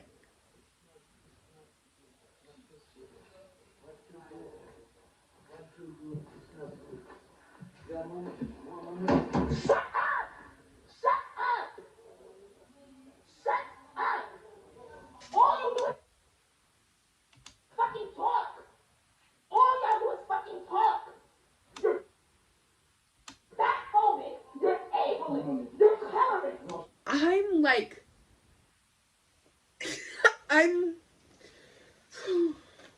my chakras need to be realigned. My chakras are out of alignment right now. That is crazy. Like, I think it might be his father talking to him. But telling your family to shut up? I have BPD. And I have never, once in my life, talked to my mother like that. I would never. My mom's also African. She's Nigerian. I would never play with my life like that. That's also why I say he's spoiled. His parents let him get away with that kind of stuff. They clearly have never put their foot down with him. Ever. Because I, and most children of immigrants, probably would never do that. What are you saying? You're telling your parent to shut up? Like, this is genuinely stressing me out to watch. Like, it's stressful. The amount of disrespect in this video, and the amount of how much of a crash out this is. And a crash out for what? I'm not sure exactly what the crash out is for. It seems like maybe he was having a bad day, because they're all pretty calm. They're all been kind of like, okay. Like, they're used to this, clearly. You're anti-black. 7 years ago, you took my life and you tried to kill me. You're a murderer. That's not true, Joel. Don't be telling the truth. Oh, No, it's not true. You making it up. what are you saying? What are you saying? It's not true. You witnessed it. You witnessed it. You witnessed it. Yes, you did. Yes, you fucking did. Yes, you did.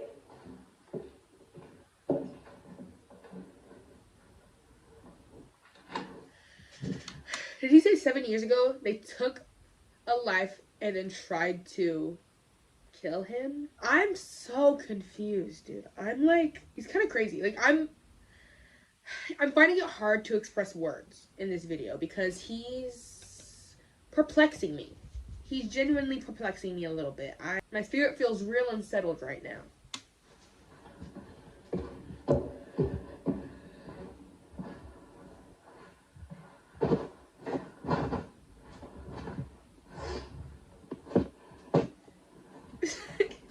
In his parents' defense, he is walking just fine and, like, seems moderately out of breath, but isn't seeming, like, labored. He does seem fine. He seems like he's walking just fine. So I can see why they would why they say that, because he is walking. Also, he has. I thought you had chronic fatigue. You're clearly not too tired to be causing some drama, not too tired to cause some nonsense. What's all the tomfoolery for? You're clearly not that tired. Look at what you're doing right now.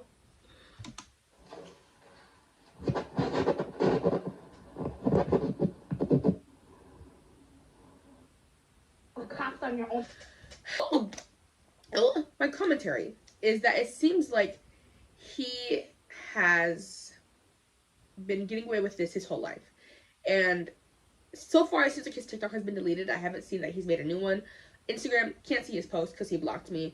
YouTube, he's probably blocked me there. I actually haven't been able to look at his channel, so I don't know if he has posted anything new on there. But, like, this is a pattern. And he's abusive to his own family. He is fully abusive to his own family. I can't even... He says that they abuse him, but if they've abused him, then he has absolutely abused them. Because what is this? This is verbal abuse. This is literally like... If we're calling getting into arguments abuse, this is verbal abuse. He is antagonizing them. He is antagonizing them. Gobsmacked. So today's video, we're going to go through Oracle's new TikTok page because for some reason, somebody let them have a new TikTok. I don't know who let it happen, but somebody let it happen. So now we have no choice but to go through it. His page was deleted a while ago. He's had like 3 or 4 TikTok pages now that have been deleted by TikTok and banned. But he keeps coming back. He keeps coming back like Jeepers Creepers. Do you like my outfit? I wanted to go with something cute and casual today. Kind of like lounge wear, you know what I'm saying. Copywritten music. Okay, let's go through. Let's see. They said, you're on your 5th account. 5th account? At that point, you can tell people don't want you here, so leave. If people don't want you here, then go. Nobody wants you here. Stop being here then. So this is just an update on our crowdfunding. We raised $5 out of the 50 needed for groceries for Seba and I for the next few days. So they're still begging. He is still begging online. Okay, good to know. He's staying true to his roots still. He needs $50. Okay, again, why are you not rationing your money better? Because I know you get money from Patreon and all these things. If you're getting that much money, like, it's up to you to ration that. It's not their fault that you blew through all the money you already had on food. I wait for my Patreon funds to drop. Yeah, we could really use the help so that we can eat, nourishing meals. In the comments, tell me what you think a nourishing meal is to Seba. No. Who is this? Toya. Tell me what you think a nourishing meal is to Toya / Oracle. What do you think his definition of a nourishing meal is? Sib, I was able to cook, a little sausage for me and send it over yesterday. But yeah, we really need food, y'all. We really need food. I don't think he really needs food. I'm gonna say it right now. The Hawaiian approach to sex and sex education seems to be fruitful in many ways. Sexual dysfunctions such as impotence and inhibitions of desire or lack of orgasm among males or females common enough in Western society today were reportedly unknown or at least rare. So ain't no Viagra. And yeah, I noticed in myself that once I left the United States, my libido has been through the roof. It was anyway. I no longer feel like, I'm sexually frustrated or, my sexual needs aren't being met because I feel so much vitality. Sex was a salve and glue for the total society. It also makes me think, I read about how bonobos, they're monkeys that are closely related to human beings, will often solve conflicts, their societal conflicts, through sex. But you're not Hawaiian. You're you. Here's the thing. I do believe there are people out there who can have positive relationships with sex and all this stuff, but I don't think he can. He can. Other people can. He cannot. Because he doesn't. He has a weird relationship with sex and masturbation and all that kind of stuff. I also lost a friend towards my stance on Haiti and just people of the global south in general. They were African American and they told me that they couldn't care about Haiti, that they didn't have the time to care about Haiti, that they had to think about themselves first. This person also allowed me to be homeless. Isn't that what you do though? Isn't that what you do? Don't you think about yourself first? Haven't you said in the past that you have to make sure you're good before anything else? I swear in my first video or my second video about him, he says like, I need to make sure I'm good. My mom didn't make sure that we were good. She was helping everybody else, but not us. So I have to make sure that I'm good. I feel like that's something he said, and I feel like he's a hypocrite. Refuse to house me.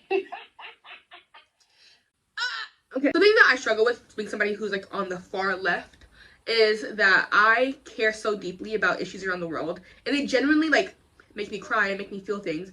But then you have to think about, okay, how much can I personally do about this? The answer is not much. Petitions and stuff do very little. Unless you're willing to be in the streets causing violence about it, unless you're willing to be a martyr, it's really hard to make a change as an individual. It might be messed up for somebody to say, I don't have time to think about this other place. But I empathize with it. I understand the feeling of being like, I don't have the emotional energy to worry about all these other global issues happening when I'm also experiencing a global issue in my home. Like, I don't think people are crazy for that kind of stuff. And has now gone on this TikTok tirade to call me abusive.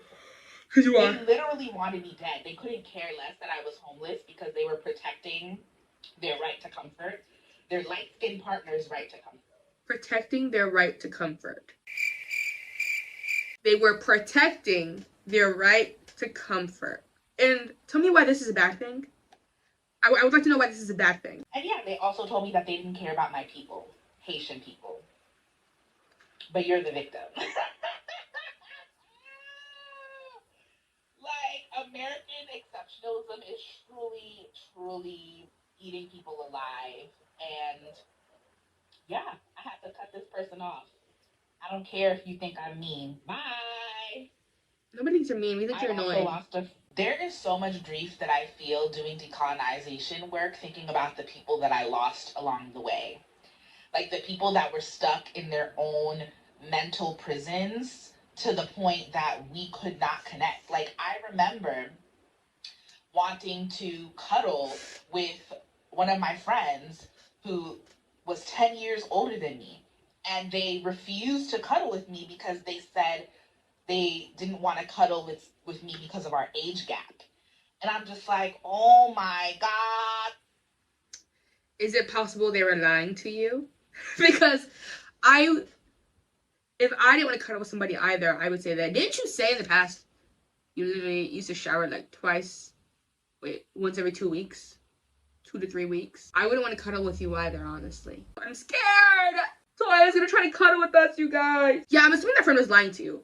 I'm sure it was because of the age gap. I'm sure if they were friends with you anyway, they didn't really care about the age gap. I'm sure it was just because you stink, or they didn't like you like that. You don't have to cuddle with your friends. I've cuddled with my friends before. Would I cuddle with all my friends? No. There are certain friends you cuddle with, there are certain friends you don't cuddle with, and you clearly were not a cuddling friend for this person. What the fuck? Like, what the fuck did colonization do to us? Where I could not have this intimate experience with somebody that I cared for. All I hear is, I. Why is it messing? Why do they not want to have the cuddle with me? Why can't I have this experience with this person because I want to? Yeah, they don't want to, but why can't I do it anyway? Or the fact that my ex-partner physically assaulted me out of jealousy from the fact that I was seeing other people, which she was aware of, which we discussed because I told her I was polyamorous. But again, because... I wonder how that conversation went. I wonder if the conversation went like this. Oh yeah, we should start dating. Oh yeah, I agree. Just so you know, I'm poly. Okay. And then no further discussion, and then they're just like dating other people. I don't see them as the kind of person who would be ethically poly. And you know what's crazy? So poly people get a bad rap. I don't judge you poly people. I'm not one of you, but I don't judge you. I've tried to be poly in the past. My partner got mad because I was getting more attention than she was. Not my partner I have now, an old partner. And I think communication matters a lot. Honestly, in my circles, I don't know if it's all queer circles are like this, but I feel like it's less likely to be monogamous. Like, I feel like it's more likely that I come across LGBT people who are poly than monogamous. Of mental slavery, because of colonization, she felt like she could control me and possess me and decide who I could and could not have relationships with. But anyway, it's very, very painful to have to let people go because Is it painful for you? Haven't done their decolonial work. Have you? And you have to choose to do it. You have to choose to heal those wounds and the trauma caused by colonial. Okay. Where it talks about virginity, promiscuity, and monogamy in pre-contact Hawaii. Aside from restrictions of class and family, there were few sex taboo for common people. Masturbation, sex between uncommitted individuals, paired individuals having lovers, liaisons, polyandry, polygyny, homosexual patterns of behavior, and such were all accepted practices. Sex was considered to be good and healthy for all, young and old included. Virginity was considered to be a virtue only for female chiefs, where genealogy was crucial. Once paired with a chief, the chiefess, like the commoner she ruled over, could have as many lovers or additional permanent sexual partners as she desired. One missionary, Reverend Thurston, described a secondary wife of Kalaniopuu, ruling chief of the island of Hawaii, in Cook's time. By her own admission, I'm really trying not to zone out, because I know there's a part in here where he ends up talking, and I think we need the context first. And I've gotten roasted in my last video because I was like zoning out at some points, but it's so hard when I don't care. Like, his voice is so annoying. I feel like I try to dissociate through it. My necklace! I don't have a necklace on. Hold on, guys. Gosh, this is the worst thing that could have possibly happened today. Now I feel normal again. I have... sorry, I'm not used to seeing my hair so flat. It stresses me out when my hair is freshly done because it's so flat. Where's the volume? Where's the volume? Oh my gosh. Okay. He was considered. Today we are going to be reading about sexual behavior in pre-contact. How come only Seta has a mask on? Huh? Why don't you need a mask? Why does only she have a mask on? Explain. Contact Hawaii. We're on a journey of decolonizing. We want to provide resources, not only for ourselves, but for others. Nudity. In traditional Hawaii, nudity was not seen primarily as being sexual. Warm climate often dictates less clothing. The basic dress was a malo, loincloth for adult males, and a leaf or tapa, bark, skirt for adult females. The female breasts were not covered. A tapa robe might be added for protection against the cold or sun, not for modesty.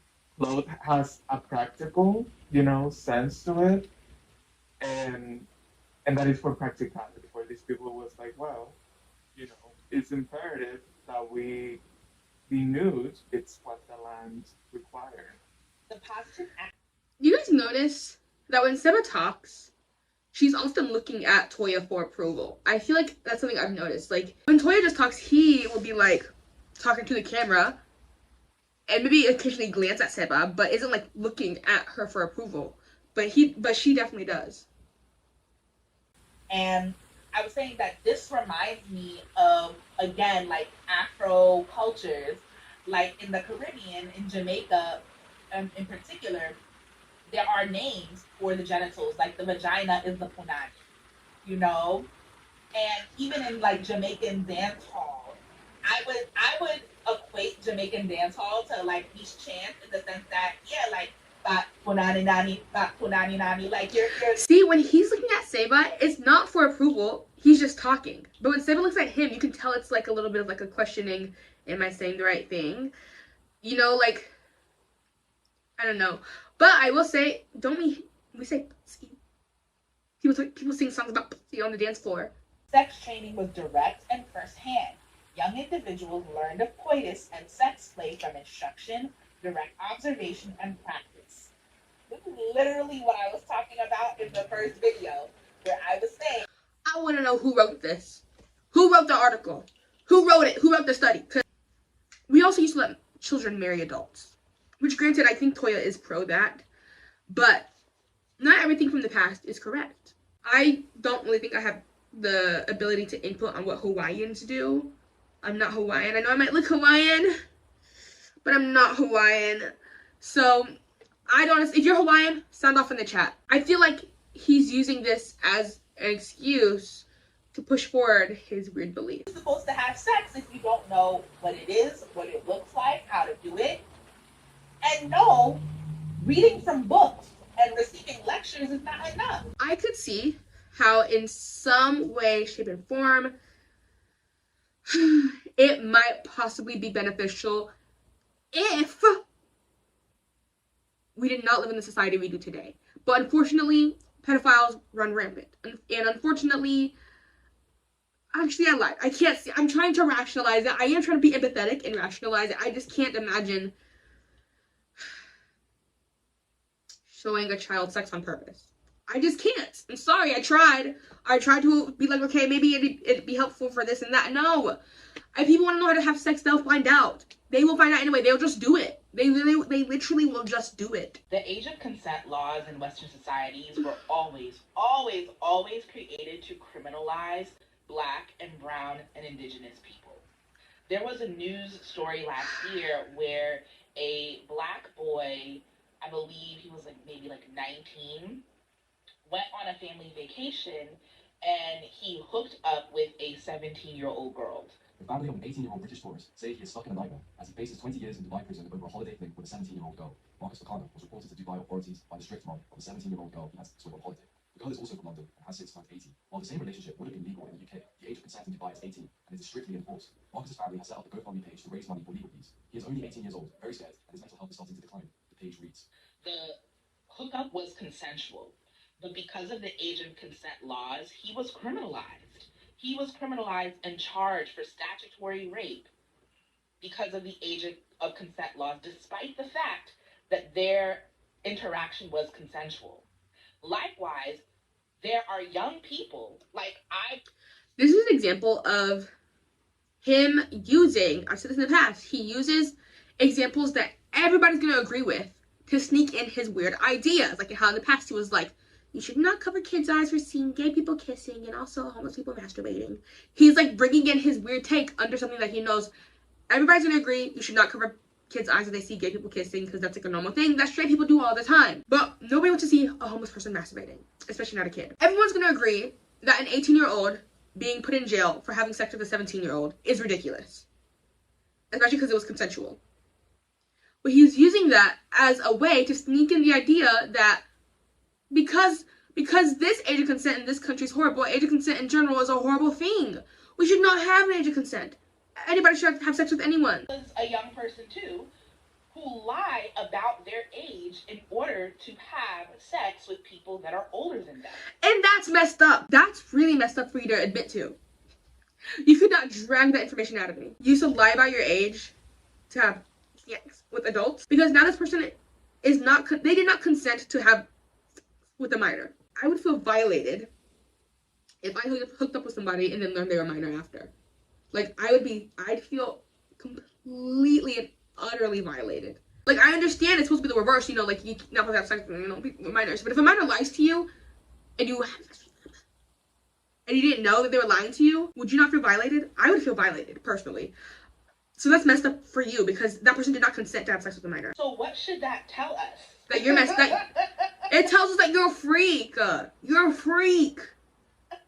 What should that tell us if young people are being criminalized and their sexual autonomy is being restricted? We have people talking about how these behaviors are inappropriate, they're immoral. By whose standards? Mine. Oh, Judeo-Christian standards. I'm not a Christian. I don't know who Judeo is, but I'm not a Christian. And I can tell you this right now. I do not like it when people who are very young have sex with people who are very old. That's not nice. I don't know if Christians care about that kind of stuff, if I'm being honest. Aren't they usually the ones who do the touchling anyway? I think in normal people standards, it's weird. Not indigenous standards. Not indigenous standards pre-contact. Before the Europeans came with their Bible-thumping ways, people were allowed to explore their sexuality in a multitude of different ways.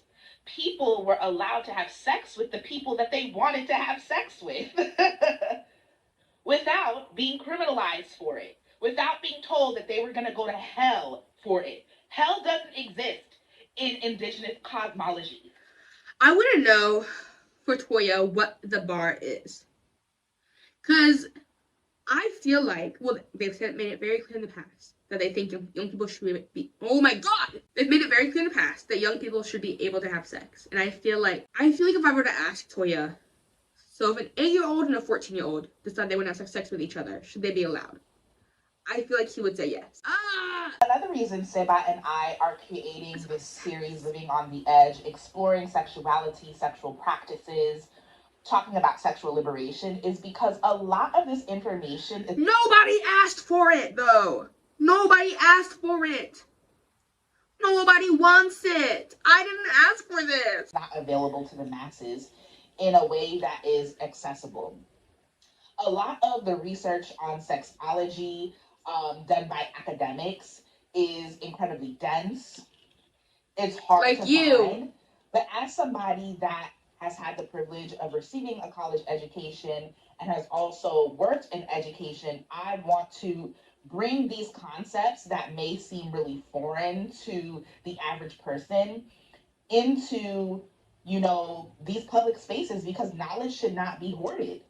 I also think that sharing this knowledge is really important for Black and Brown people, because we already practice a lot of these things in our communities, but have either been shamed out of it or criminalized because of these things.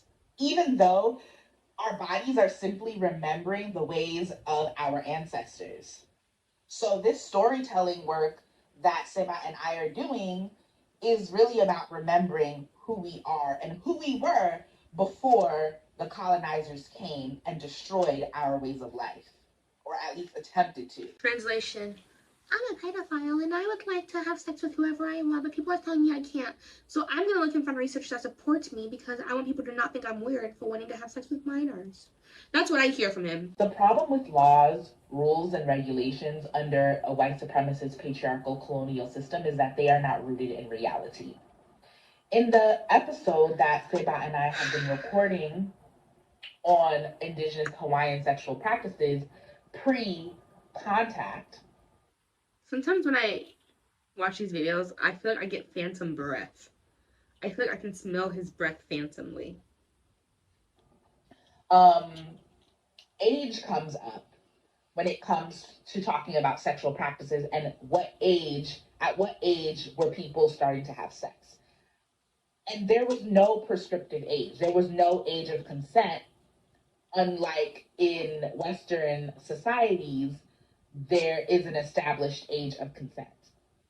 I'm not going to spoil the episode because it is worth watching in its entirety, but my position is that you cannot write into law the age in which a person is ready to have sex.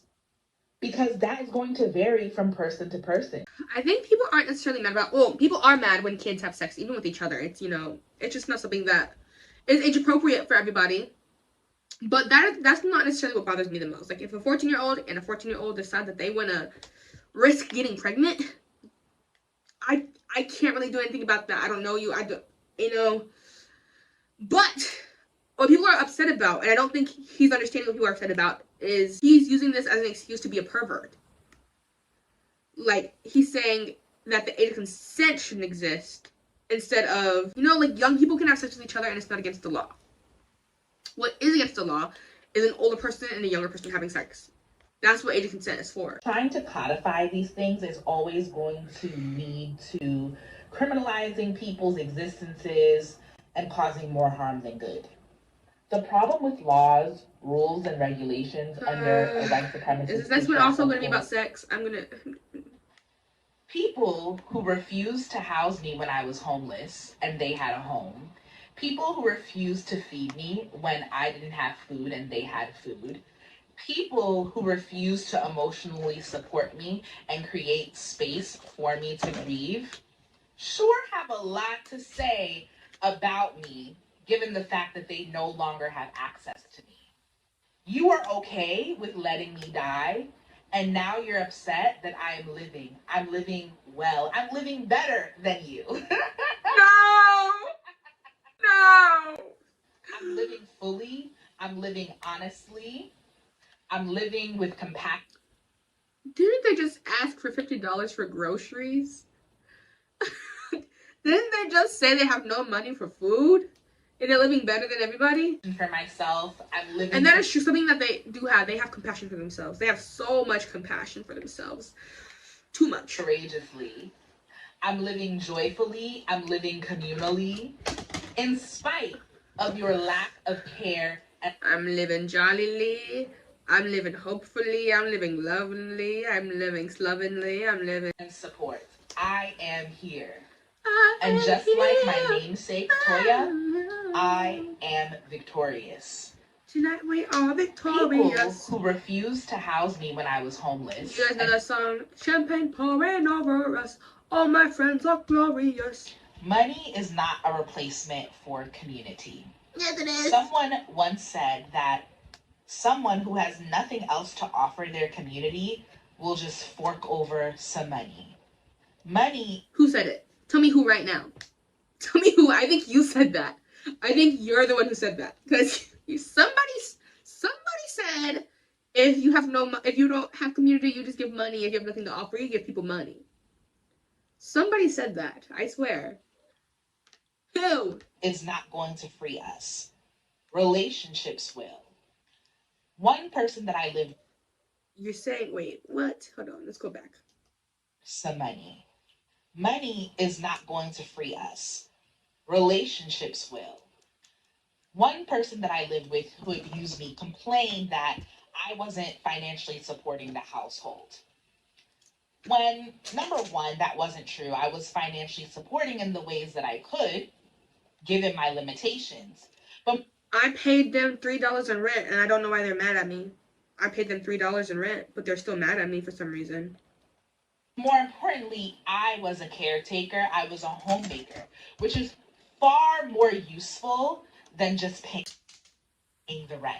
No, it's not. No, it's fucking not. No, it's fucking not. What are you talking about? What are we talking? I feel like they're talking about germinating seeds again. Homemakers matter a lot. I do think homemakers matter, but what matters equally as much is making sure you have a home to make.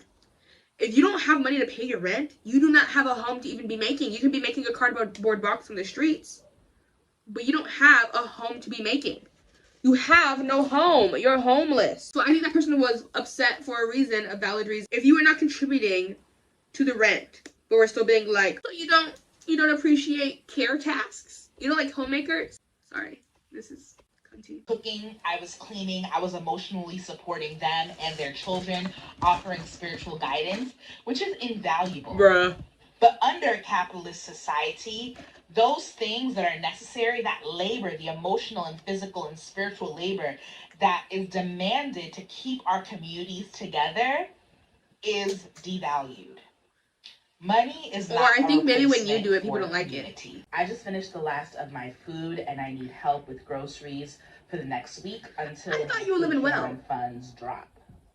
I'm trying to raise at least $50 to feed myself and Seba since we do meal planning together so that we can eat for the next week. So I'm going to drop our payment information above. Please donate whatever you can. And for the last 30 seconds, I'm going to sing a song. No! So Seba and I recorded the next episode for our Living on the Edge podcast today. We're starting a series. It's a read aloud series where we're going to be reading different texts, talking about indigenous sexual practices from a whole bunch of different indigenous ethnic groups. Leave ethnic groups We're going to be alone. talking about is Hawaii. Leave people alone. And yeah, I'm really excited. There's a lot of really juicy information and wisdom to learn from. And I've already been making connections between, you know, Hawaiian sexual practices and my Afro-Indigenous sexual practices. And yeah, like if y'all aren't subscribed to my YouTube channel already, go to the link in bio. We already have 3 episodes out. Check them out. We're talking about sexuality. Do you guys want me to watch those? About child liberation, that liberation of LGBTQ people, disabled people, sex workers, women. We're talking about sexual liberation. So if that's something that you're interested in, subscribe. No, thank you. So Seba and I recorded the next episode. If this video gets, how many likes is appropriate? I'm a very small creator. Let's see.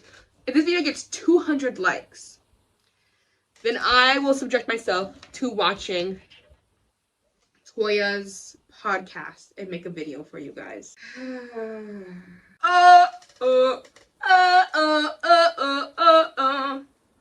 ra ra da da da, Roma ma ga ga, ooh la la, I've got a feeling.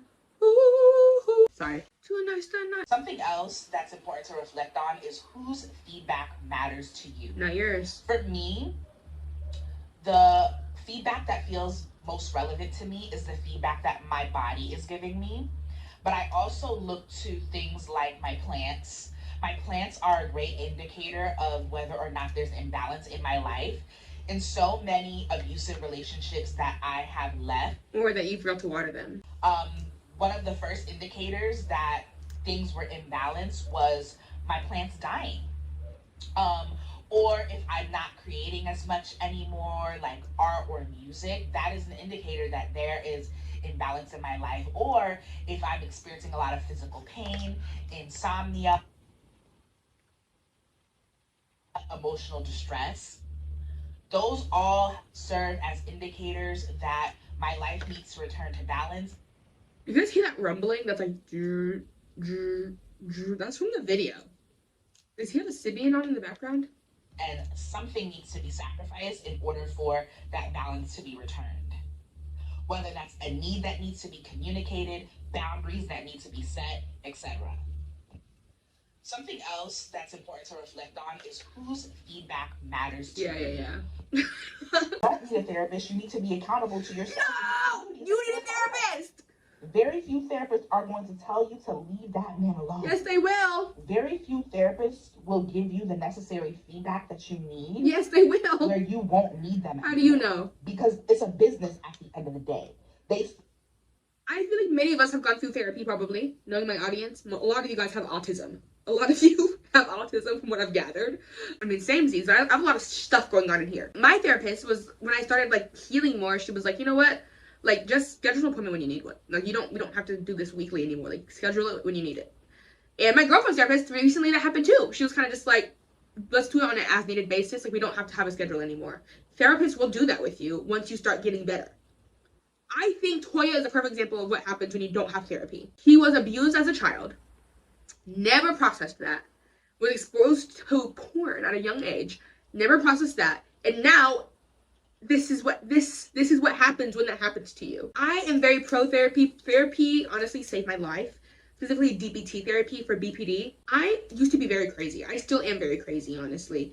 But when I say crazy, people are like, oh, were you like used to yell a lot. No, I used to throw stuff. My BPD was so uncontrolled. And also, I didn't know I had BPD at first. So I just was like, why am I like this? Like, I didn't want to be doing the stuff I was doing, but it was happening anyway. And I was like, no.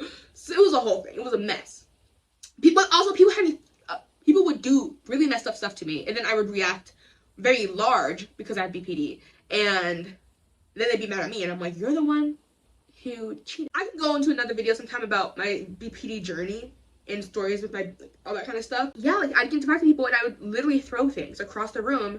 Not at, like I wouldn't throw things at people, but I would like break my stuff. Like I would just like knock my stuff over. Because I would just have so much emotions inside of me and so much things inside of me that I felt like I couldn't get it out. So I'd either like scream and like hit my head against the wall.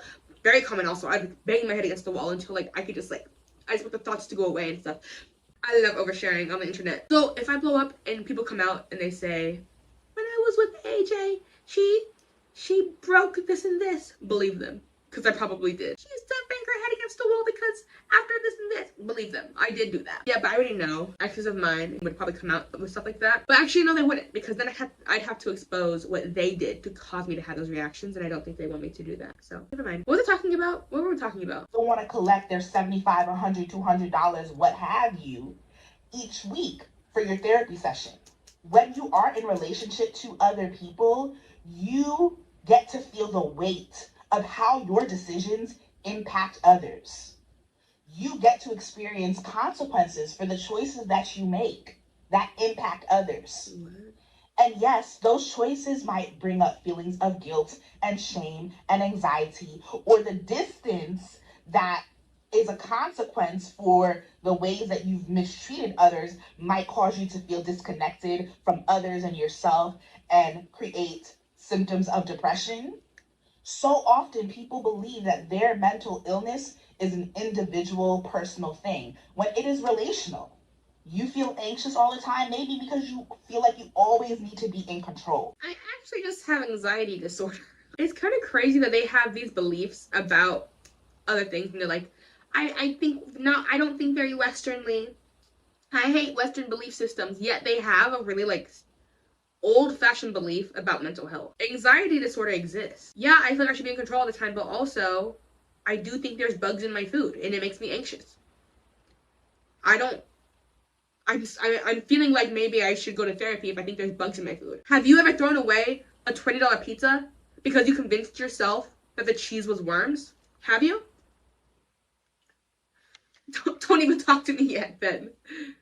You always need to control yourself and control others. Maybe you're depressed because you haven't cussed out your friend for betraying you. No. You haven't told them how you really feel about the I am starting to see why they act the way they do. Because they are mentally unwell. And they're not doing anything about it. Because what do you mean? Maybe you're depressed because you haven't yelled at your friend. I've yelled at a lot of people in my life and I was still depressed. I was actually more depressed after. Actually, I think that's more common experience. If you yell at your friends, even if it's because they did something to you, don't you feel worse after? I had an ex once who was a lesbian, but still convinced me to let her a man for drugs. Granted, I don't even do drugs. So I didn't benefit at all from this. that they've done. You don't need a therapist. I think you need a therapist. I think Toya needs a therapist more than anybody here. Oh my gosh, it pisses me off. Because what do you mean you're not going to need a therapist? See somebody, talk to somebody. You love talking. You're using internet as your therapy. You're literally using TikTok as a way to do talk therapy. You're talk therapizing on YouTube. Huh? On TikTok. Instead of talking to an actual person about it. Do you know why I'm insufferable? Because whiteness is insufferable. What? Do you know why I'm insufferable? Because white people exist. No, because you're annoying. Look at that face also. Sorry. Patriarchy is insufferable. You have not seen insufferable until you've met an old white person with dementia pretending like they're a slave master on a plantation, calling their black home health aide the N-word. You're on your fucking deathbed. You have not insufferable until you've met a cisgender person that is living paycheck to paycheck, that has the time and energy to criminalize queer and trans people. You have not met insufferable until you've met Toya. an able-bodied person who just lost their job but has the time and energy to wail on a homeless disabled person. That is the definition of insufferable. No. So what am I gonna do? Double it and send it back. But I didn't do those things and you're sending it to me. You don't have community because you created prisons for yourself. Huh? You locked yourself in a cage and threw away the key. No. You locked yourself in the cage of compulsory heterosexuality. I didn't do that. And so you will never ever get to experience the joy of connecting with queer people, with gays and lesbians and bisexual people. Or you locked yourself in the cage of amatonormativity, where you only value romance, you're only looking for your spouse, your partner, and there's a whole community of people that you could connect with. Friends. But no, you just want to isolate yourself in a marriage. Or you created a prison out of your career. There's also the prison. Maybe I'm a little too PC. Maybe I'm being too PC, but I think people are allowed to be monogamous. Sorry, I think people are allowed to be monogamous. I think people are allowed to just want to have one partner. I think people are allowed to do whatever they want, other than what he wants to do, which is children. Okay, I've heard it expressed many times by people who are poly, that if you are limiting yourself to one person, you're expecting this one person to fulfill all your needs, and that is not good. But I think some people, it works for them. I love my girlfriend, hopefully my wife soon, and I don't really want to be intimate with somebody else. I don't want to have those parts of me be for somebody else. I want them to be for her, you know? So I understand the idea that maybe it's unethical to only give your punani to one person, but I just don't want to give it to somebody else. You know, like I don't want to. And you can't force me! Of racism, where you only find value in relationships with white people, or non-black people of color, or light-skinned people. And you never seem to have the capacity to connect with people who are darker than you, that are fatter than you, or you don't want to connect with people. Not me, though. My girlfriend is the skinniest person I've ever dated. I was used to be in the, like, I would only date women who were 250 or above. That was my MO. And because Toya sees this as like, you have a white partner. I haven't always had a white partner. I've had large, black, dark-skinned partners in the past. That are disabled. There's a creator on here, Christiana, that says that relationships are the most abundant resource we have. But y'all create a scarcity of relationships when you decide that certain people just aren't worth relating. I think they're mad that you don't want to have sex with them, you guys. I think Toya might be mad that you don't want to connect with them. So go DM them and tell them hi. Ooh. When I have a supportive, nourishing, abundant in-person community. Hey, Ami. So I reached out to you a couple of weeks ago because I noticed that you were nearby to me, offering this supportive in-person community that you are seeking, and you rejected it.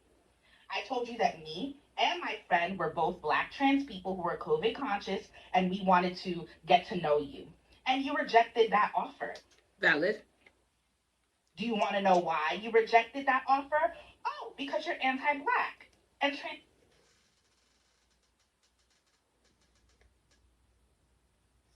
And how are you going to tell somebody why they rejected your offer? It might have just been that they don't want to be friends with you. Maybe they just don't like you. Transphobic. You're colorist. You're anti-trans masculine and trans misogynistic. So, you don't want to be my friend? Oh, it's because you're anti-Black. You hate people with long hair. You hate people who wear the color purple. You hate people who have big lips. That's why you don't want to be my friend. It's not because I shitted on everything. When my friend Seba and I saw you at the trans health clinic last week, Adrian, who was supporting you, was calling us over, trying to call us over to support you. But because you rejected my offer for friendship and community and told me in a TikTok message not to speak to you, me and Seba just kept going and turned the other way, and we refused to come and support you. What you need is right there, literally right there in front of your face. But because you want to believe the anti-Black and transphobic smear campaigns of white supremacists, You're not going to get community. You're not going to get the community that you seek because you yourself haven't unlearned your own internalized anti-Blackness and transphobia. Oh, you're not going to get the community that you want. I think that person dodged the bullet because imagine you've seen Toya's social media presence and they ask to be your friend. No, fuck you. I don't want to be friends with you. Look at you. Look at how you act. Why you act like that? I wouldn't want to be friends with you either. Nobody wants to be your friend. That's why you have one friend. You have one friend who's willing at least to be publicly friends with you because nobody wants to be associated with that. I would be scared that if I was friends with you, it would ruin my career. That's why they don't want to be your friend. You are an annoying, awful person. Who wants to be friends with somebody like that? I hope that gives you some things to journal about. Let me know if anyone else is interested in a Discord server for other. I'd like to understand, Mel, why a few weeks ago you removed me from this group that you created for disabled people. Oh my god. Get a diary! Get a diary. You advertise it as a safe space for disabled people to share our crowdfunds and to receive emotional support.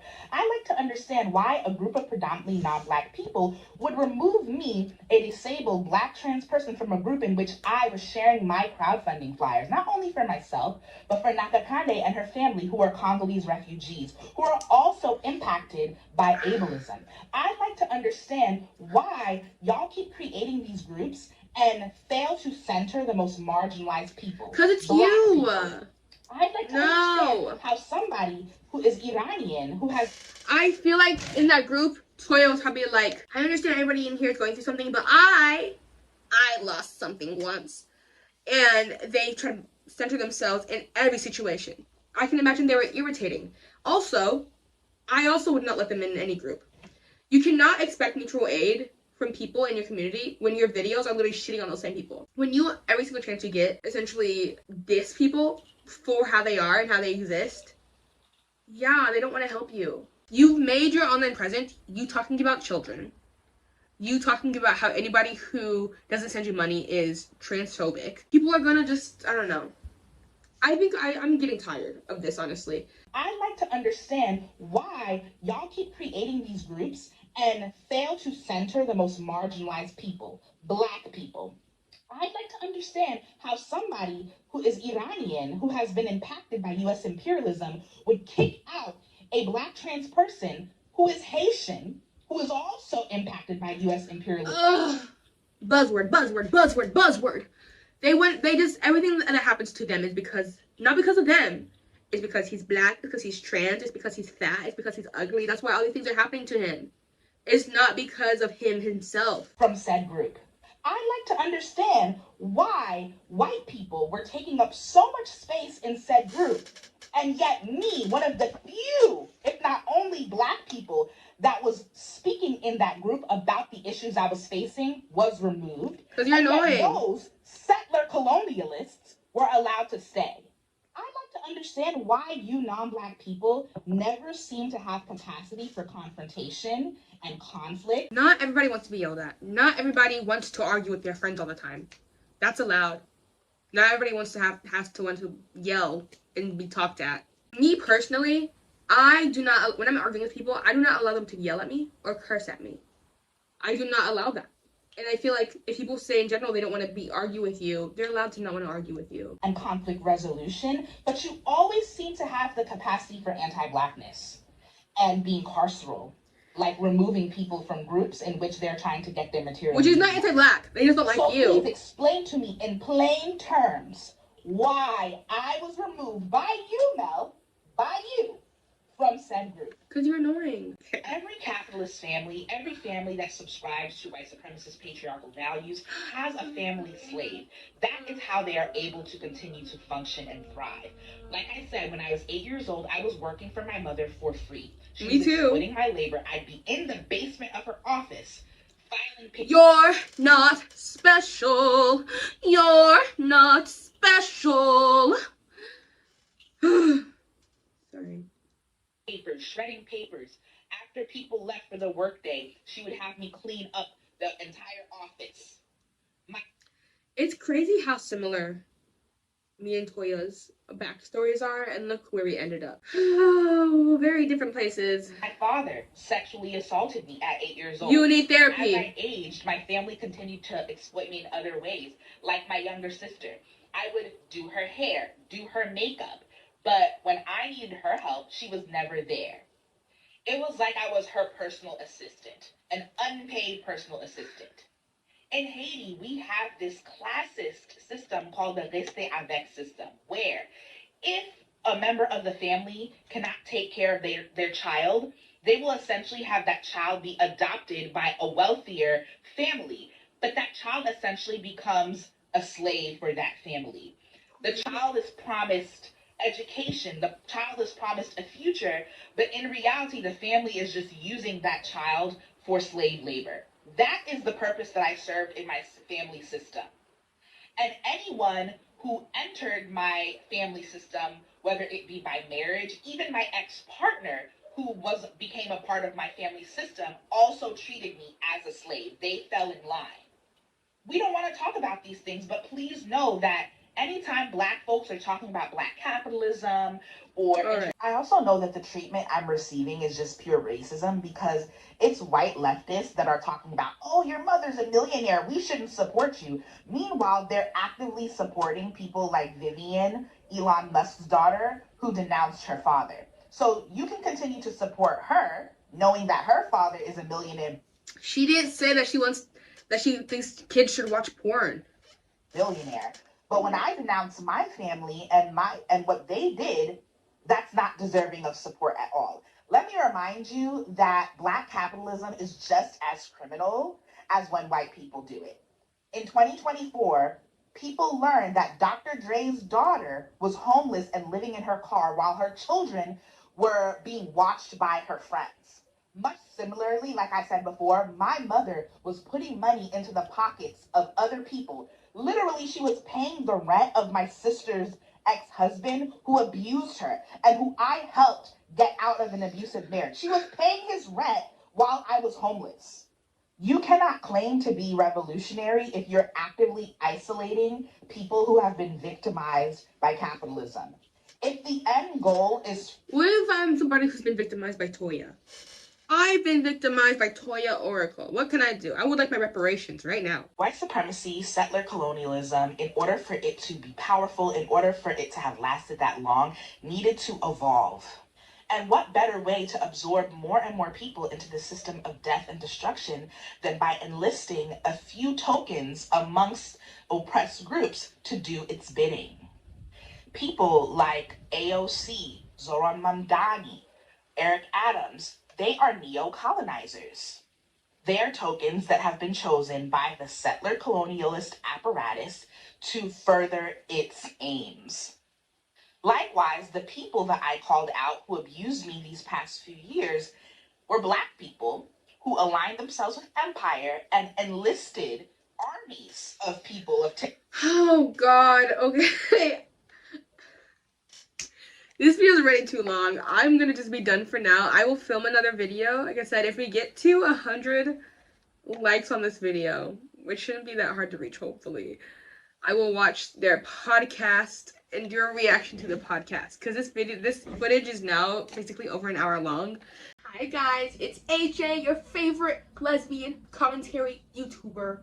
And we're back with another video, with another banger. On my last video, I said if I got 200 likes, I would react to Toya and Seba's podcast, and unfortunately, within the first hour, we got 200 likes on that video. I'm gonna address the elephant in the room. As you guys saw, I got engaged this weekend. Look at that, look at that, look at that, look at that. It's so cute, it's so pretty. Do you like my outfit? It's a cute little dress I got, that's all. So I'm not gonna make you watch through the whole podcast with me, like a reaction, because that would be torture for you. But I did watch it, and I'm gonna go through key parts with you. The title of this episode of their podcast is called In the Defense of Porn. I said what I said. Combating the moral sex panic. Actually serious stuff. Yes, actually serious stuff. So I'm just gonna get right to the point.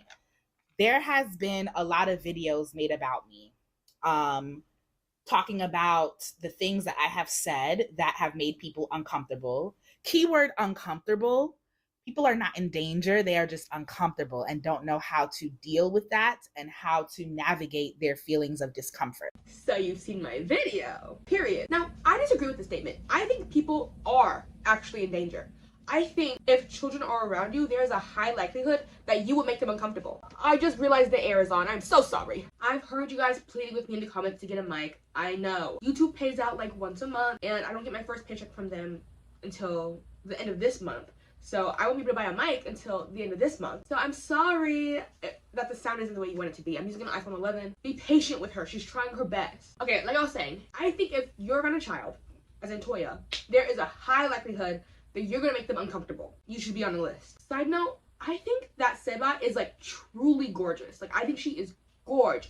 And it sucks that she is associated with Toya and that they share the same belief system, because she really is a baddie, but she can't reach her full baddie potential because she's associated with him. And also, you can't be a baddie fully if you're not a baddie on the inside. And right now, she is not a baddie on the inside. But I am also, you know, a person who is descended from IT. I am a trans person. I'm disabled. I am dark-skinned, fat, as you can see. I'm so sorry, but him saying, as you can see, took me out. Like literally being like, as you can see, very fat, very black, very disabled. Talking about people maybe taking it as a joke, but I'm dead ass. I'm dead ass. And today I want to just like push back on some of the critiques that have been made. Because these are conversations that, you know, Seba and I, we have all the time, as we are also both sex workers. And yeah, a lot of the critiques are really just whorephobic biases. Whorephobia is the fear of sex workers, but not only that, a lot of these critiques are just anti-Black, specifically colorist biases, ableist biases, transphobic, queerphobic, misogynistic biases, etc., etc. So, is whorephobia a real thing? Like the genuine fear of whores? Because if so, then wouldn't people who have whorephobia not be watching good content to even critique you in the first place? You know, here's some lore for you guys. I used to be a sex worker, an SW as they call it these days, and that was my career. Like that was generally like what I was doing as a job for a long time. I've always had sex as a special interest of mine, like not the same way these freaks do, but like in a different way. Kind of like I've just been always interested in like people's kinks and fetishes, but as in the why. Like I want to know why. Like I just want to be like, what about this is doing it for you? Like let me know. Like to me that's always been so interesting, because like people have such, I specifically would work with people with fetishes, and it's so interesting what kind of fetishes people had. And I was like, wow, so you really like that, huh? That's crazy. Like to me it's just crazy. So yeah, it led me to doing a lot of fetish content for a while. Like I would do live cam, like cam modeling, and I would do other stuff, you know. I was up there and the money was pretty good. But once you take a step back from the money and you think about some of the fetishes that I was doing or some of the things that were happening in the space, I was like, oh, this is actually something I don't want to do. I am very pro sex workers. I think that like it's a valid job, and you know that there's too much hate for sex workers. But for me personally, it started to not align with my morals anymore. As in some of the kinks that I was participating in for money because like I needed money, they just didn't align with my standards anymore. It's that frontal lobe development. And I'm honestly not ashamed. If you want more story times on like that time in my life, I can give them to you. But I've honestly blacked out so much of it, which lets me know that it was actually something I wasn't supposed to be doing. Because if it was something that my body actually enjoyed doing, I would not have blacked out and like have so much of it removed from my memory. Like, you know how I had that one video, like my second video, I think I burped like a lot. And that's because I genuinely was just like so gassed that day. And I thought it was funny because I had the humor of a 12-year-old boy. Like I think farts and burps are like hilarious. But after I posted it and some people were like, what the hell? Like, please stop. It flashed me back to how I have literally had clients who what they wanted me to do was burp for them. And I was like, oh yeah, people are actually into that. So let me not do that. So then I stopped because I was like, I forgot that people are into that, and I don't want this page to become people finding me for my old content and being like, oh, she's still doing that. Yay. So if you like the burps because you thought they were funny too, I'm sorry. They're not happening anymore. I can't do it. I don't want those old people to find me and be into it. Okay, sorry. I know that was a really long tangent, but I kind of wanted to give my qualifications and why I'm qualified to talk about this. I'm a former SW. I'm fat. I'm black. I'm disabled. I'm dark skinned. I'm disabled. I'm black. I'm fat. I'm dark skin. Started. So I have said that youth are using porn in order to understand sex, in order to learn about sex, in order to sexually pleasure themselves. Not only have there been a ton of research about this, but also in my personal... What research are you looking at? Because I did my own research and they're very clearly not aligned. You said there has been a ton of research about this. Drop the study. Drop it. Drop the study somewhere. Drop it. Tell me. Show us the study. What study are you looking at? I want to know. Show us. One of the studies I looked at is from the official Australian government for family studies. And it reads as follows. I'm dyslexic, please. I'm just gonna hope that this goes well. Effects of pornography on children and young people. Given the ethical difficulties of measuring the effects of children's exposure to pornography, most research is retrospective and has been conducted with adult or older adolescent research participants. The available studies suggest that the effects of frequent and routine viewing of pornography and other sexualized images may reinforce harmful gender stereotypes, contribute to young people forming unhealthy and sexist views of women and sex, and contribute to condoning violence against women. There is also evidence to suggest an association between frequent viewing of online pornography and sexually coercive behavior exhibited by young men. Pornography consumption by young people may also normalize sexual violence and contribute to unrealistic understandings of sex and sexuality. These understandings shape social norms around sex and may lead to young people feeling as though they should engage in the sexual behavior frequently displayed in pornography, including violent acts. Or in this paper, written by the North Dakota legislative branch that state 2. The brain and porn. Our brains are hardwired to learn. Dopamine drives learning and curiosity, and learning changes our brain. Human sexuality is an important form of learning. Our brains are highly visual, and we respond to sexual stimuli faster than anything else. This is one reason our eyes can be our own worst enemy, because sex is highly visual. fMRI scans now can show the difference between a healthy brain and an addictive brain. If you compare a cocaine brain with a sexually addicted brain, they look the same. Why? Because our brains respond the same way to all forms of pleasure, regardless of their source. Sexually addicted brains are creating the drug they are addicted to. They have no impulse control. Neuroscientists can now see a 10 to 12% reduction in brain matter due to this trauma. They become brain damaged over time. Researchers Kuhn and Galliant their study showed a reduction in gray matter with long-term exposure to porn. Gray matter shrinkage makes it difficult for sex addicts to calm themselves down because they rely on porn to do it. Over time, they must increase the kind and type of porn in order to get the needed dopamine. Each time they come off of it, they will hit a lower and lower on the normal baseline and fall into more of a depressive state. Even if Toya saw these comments, he would not care. He's in an echo chamber of his own thoughts. That's why his comments are turned off and his replies are turned off, and you can't even tag him on TikTok. He doesn't want to hear other opinions. He doesn't want to hear people who have actual research to help him and be like, hey, just so you know, you're spewing harmful rhetoric and you are wrong. He doesn't care. He's made it very clear he cannot receive any criticism. Okay, another part of the article reads, 90% of critical brain development happens before the age of 5. Exposure to porn traumatizes kids' brains. Porn stunts a child's emotional growth. A basic definition of trauma is the brain's inability to metabolize an event. Children have no way to process porn. The development of the prefrontal cortex, the front part of our brain behind our forehead, that helps with decision making, planning, and impulse control, isn't even complete until 25. The brain cannot differentiate between explicit material, whether it's from a cartoon, drawing, picture, or video. Our brain sees all sexual material in the same way. I need some water after reading all that. Wow, that is so refreshing. Are you guys pro spring water or purified water? I'm a spring water girly. I'm using my laptop. Do you guys like it? Sorry, I know I read so many studies to you, and I'm dyslexic, so it was probably a little bit of a little choppy, but I felt like it was necessary for the context of this video. I usually have my sweet baby angel fiance read it for me, but because of the subject matter, I know it makes her extremely uncomfortable, and Toya genuinely makes her like upset, like not even in like a fake outrage way, like it genuinely makes her upset to think about the things that he talks about, so I figured I'll just struggle through it. So what we've just read is that porn exposure stunts emotional growth because it's a trauma.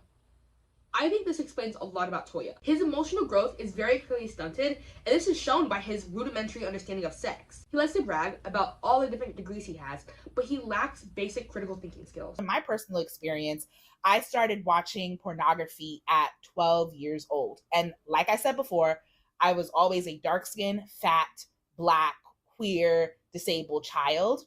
And I didn't have a lot of experiences to explore my sexuality because of these systems of oppression. Whereas other people in my life, like siblings and friends who were cisgender, who were thin, etc., got the opportunity to date, starting in middle school, got the opportunity to have sex at a young age. Whereas I was not able to have those same opportunities. And so pornography presented a space where I could experience sexual pleasure without shame. And yeah, even though people are saying that it is not an educational tool, the youth are using it as such. And I want to push back against the idea that just because, people say that pornography is for entertainment doesn't mean that it can't also be educational.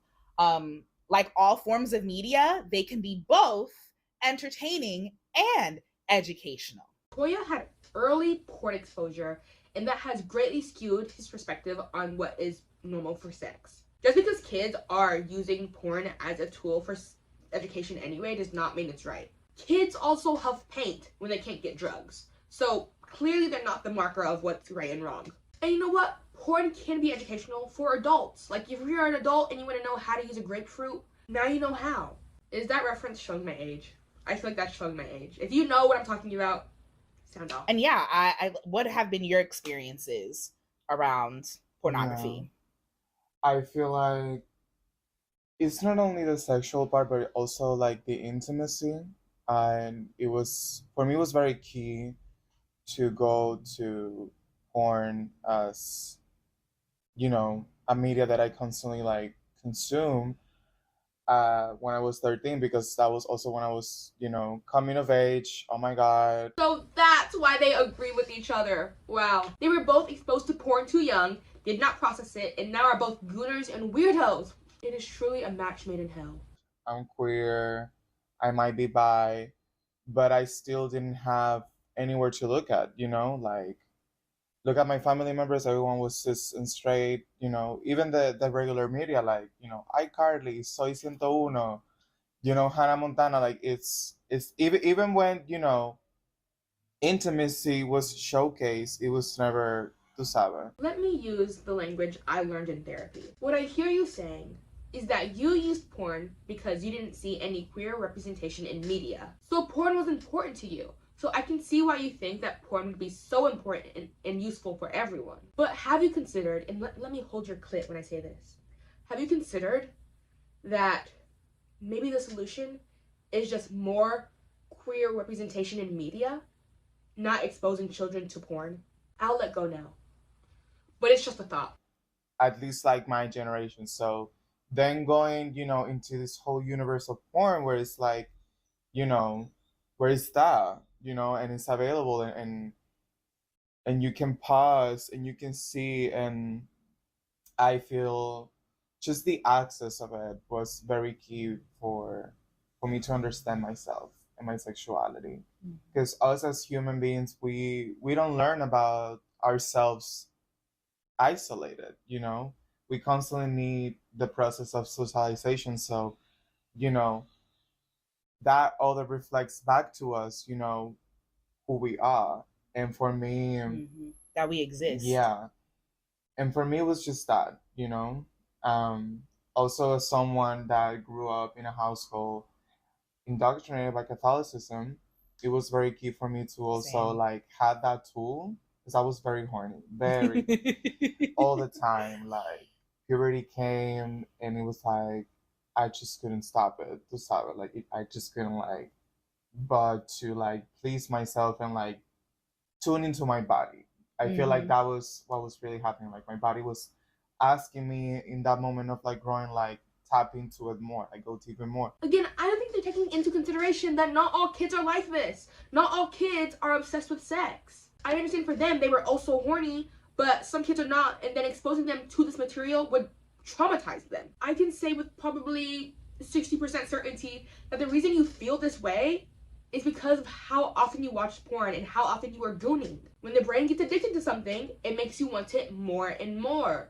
So that's why your hunger for this content became so strong. Again, as somebody who used to work in the fetish industry, the amount of clients I had who would tell me, this is my last session with you, and I'd be like, okay, well, it was nice knowing you. Next week, come back on and be like, sorry, I'm addicted. Like, they would literally tell me, I'm addicted to this, I cannot stop. I would be on stream, people would leave, the next week they'd come back and be like, I literally can't quit. In that moment, the hustler mindset. When you're in the field, it's really hard to let go of that hustler mindset of like, I'm making money, I don't care what I do, I just want to make the money. So you really stop caring what you're doing as long as it makes you money. Like, some of the content I was making, to me now is crazy, because I'm like, I was really just about the money. But then I think about how I'm literally actively feeding into people's addictions, which makes me feel bad. I mean, I feel bad now about it. Like, people are really losing money, losing their, like, probably their livelihoods over this kind of stuff because they're literally addicted. Not only masturbating, but like, and touching myself and like feeling myself and like having that moment of intimacy with myself. But also, like, whole experience of like you seeing, the things that porn show you, like this is how you touch someone, and you can actually like practice all of these different positions to sabe. Mm-hmm. And it can be this fun, and it can be, this exciting. So it was definitely that. It was also definitely like things that even as a kid, like they were suspicious. To say como que, huh, is that real? Is that actually how intercourse happened? Because like there can be content that it's not really reflected of like real life, tu sabe, and fantasy. So for me, that's why it's even more important, the point of like porn literacy, because as a kid, you can still enjoy that by discerning that, okay, but when I do this in real life, I'm dealing with people, so I don't have to, act like that. Yeah. They bring up a good point and then completely don't digest it the right way. Porn shows a lot of things that are unrealistic. The solution is not porn literacy for kids. If we were not showing kids porn at all, it would be a non-issue. They would not need to have porn literacy if they just were not consuming porn. Like having that capacity to like... It's not like copy paste. Like what you see in the video is what you're going to do with the person that you're having sex with. And with the intervention of, we also looking at this material as like the potential for like educational, that can be, a huge, progress on combating sexual assault, for example, and harassment. No, it can't. No, it can't. Literally in the study I read earlier, you were there for that, it said the opposite. Porn exposure increases the likelihood of sexual violence. Just because you feel something and you fantasize about something doesn't mean that you necessarily have to act on it. Exactly. I wonder what they're thinking about that they're not acting on. But how do you even start the conversation when all of it is taboo? When all of it is bad, know? And that kind of thinking is colonial. That is modernity. Yep. Modernity culinary teaches us everything that is foreign, that is, strange to you, that is unknown to you, is danger. Is evil. The fallacies are strong with this one. You're saying that because it's taboo and people don't like you talking about how children should watch porn, that makes it colonial? Huh? I'm really confused, like genuinely, about how we make these jumps. How are these jumps being made? I don't know. I'm scared. That are productive, that are healthy, that actually help us grow individually and collectively. Yeah. Yeah, and people claim to care about children, but do not care about the lives of the most marginalized children, because yes, I'm an adult now, but at one point, like I mentioned in the very beginning, I was a child, a dark-skinned, fat, Black, disabled, queer child. Children like me exist, and my experiences matter, and learning about my experiences matter. A lot of people have felt like they could make decisions for me, even sexually, because they have not learned to respect the autonomy of a person like me. So when I tell people that, yes, I watch porn, yes, I found benefit from it, and they tell me, oh, ew, that's disgusting, that's gross, children shouldn't have access to it. And I explain to them once again that actually watching pornography was often safer for me, a safer outlet for me, than being around my relatives who would systematically torture and humiliate me because I was different. No one can take away the feelings that you have towards porn. I have no doubt that it genuinely made him feel seen when he was younger, and that it was slightly beneficial for him. But the issue is that you are generalizing all children. Not all children went through the specific kind of trauma that you went through that made it specifically beneficial for you. Beneficial. And people will hear that and just get all discombobulated because they couldn't fathom a reality where a child would go towards the and it wasn't just pornography that I was gravitating towards. It was also smut. It was also art and music and dance. And like, these were all creative outlets for me. So as you said, like a way to express yourself. Right. Children can also be sexual beings. And keyword is can. Not everybody has sexual experiences, sexual feelings, but I did. But you can only see that when you also see children as human. Period. And this whole conversation that is sparking now, especially in these fascistic times, if anything, for me, is revealing the truth, of modern coloniality, that it created, the category of children as a human class. I think we're all aware that some kids experience sexuality of some kind. I mean, gratification disorder does exist. But there is a huge difference between allowing children to express themselves and figure themselves out versus exposing them to pornographic material. I personally don't see children as subhuman. I actually think of them as the most human. They are vulnerable with basically no inhibitions. And for that reason, that's why they need our protecting. I understand kids grow at different rates and they sexually mature at different rates. So there are some kids who maybe are further along in that area than other kids. But because that is a thing, and there are different rates for this, that means we cannot make blanket statements about what is right for children. There is no set age for when that type of stuff happens or can happen. Yep. Just like, how dare you, as a kid that just came into this world, like already have desires. Yeah, and want so much. Yep. Yep, period. And it's like I said, it's also connected. You only must want little, Yep. These tiny you things. Must want what your parents want. Right. Mm-hmm. And I love the word that you like, how dare you indulge, because like I said, it's also connected to my experiences with colorism, with fat phobia, with disabled people, with disability, ableism, because as a fat person, I'm told that I am too big and that I shouldn't want more. I shouldn't need more, that I should eat in moderation. As a fat person, I'm told that I shouldn't have my sexual desires met. Right? So I need to be asexual. Same thing, the same message that is sent to disabled people, that we are already weird and strange and people infantilize us and we are asexual. I personally don't think people suggesting eating in moderation is a bad thing. It's actually been proven time and time again that eating until you're extremely full is actually really bad for your gut health. The civilizations that have lived the longest, like the Okinawan people, part of why they live so long is not only are they eating really good foods, but they only eat until they're 80% full. Since you are disabled and not able to move around as much, according to you, it's actually really important to take your nutrition seriously. When I've had times where my physical health has been bad because I'm disabled and having a flare-up of my arthritis, I know that it's really important for me to take care of my nutrition, because if I'm literally not able to burn off these calories that I'm consuming, it can turn into what we've seen what it can turn into. Also, who is telling you specifically that because you are fat, you're not allowed to have sex? Because you're fat, you can't have sex. Who told you that? Tell me. Who? Actually, it probably is the opposite. You're fat, so you probably should have sex to burn off the calories and stuff, I'm sure they're telling you to do some physical activity. Sex is a physical activity.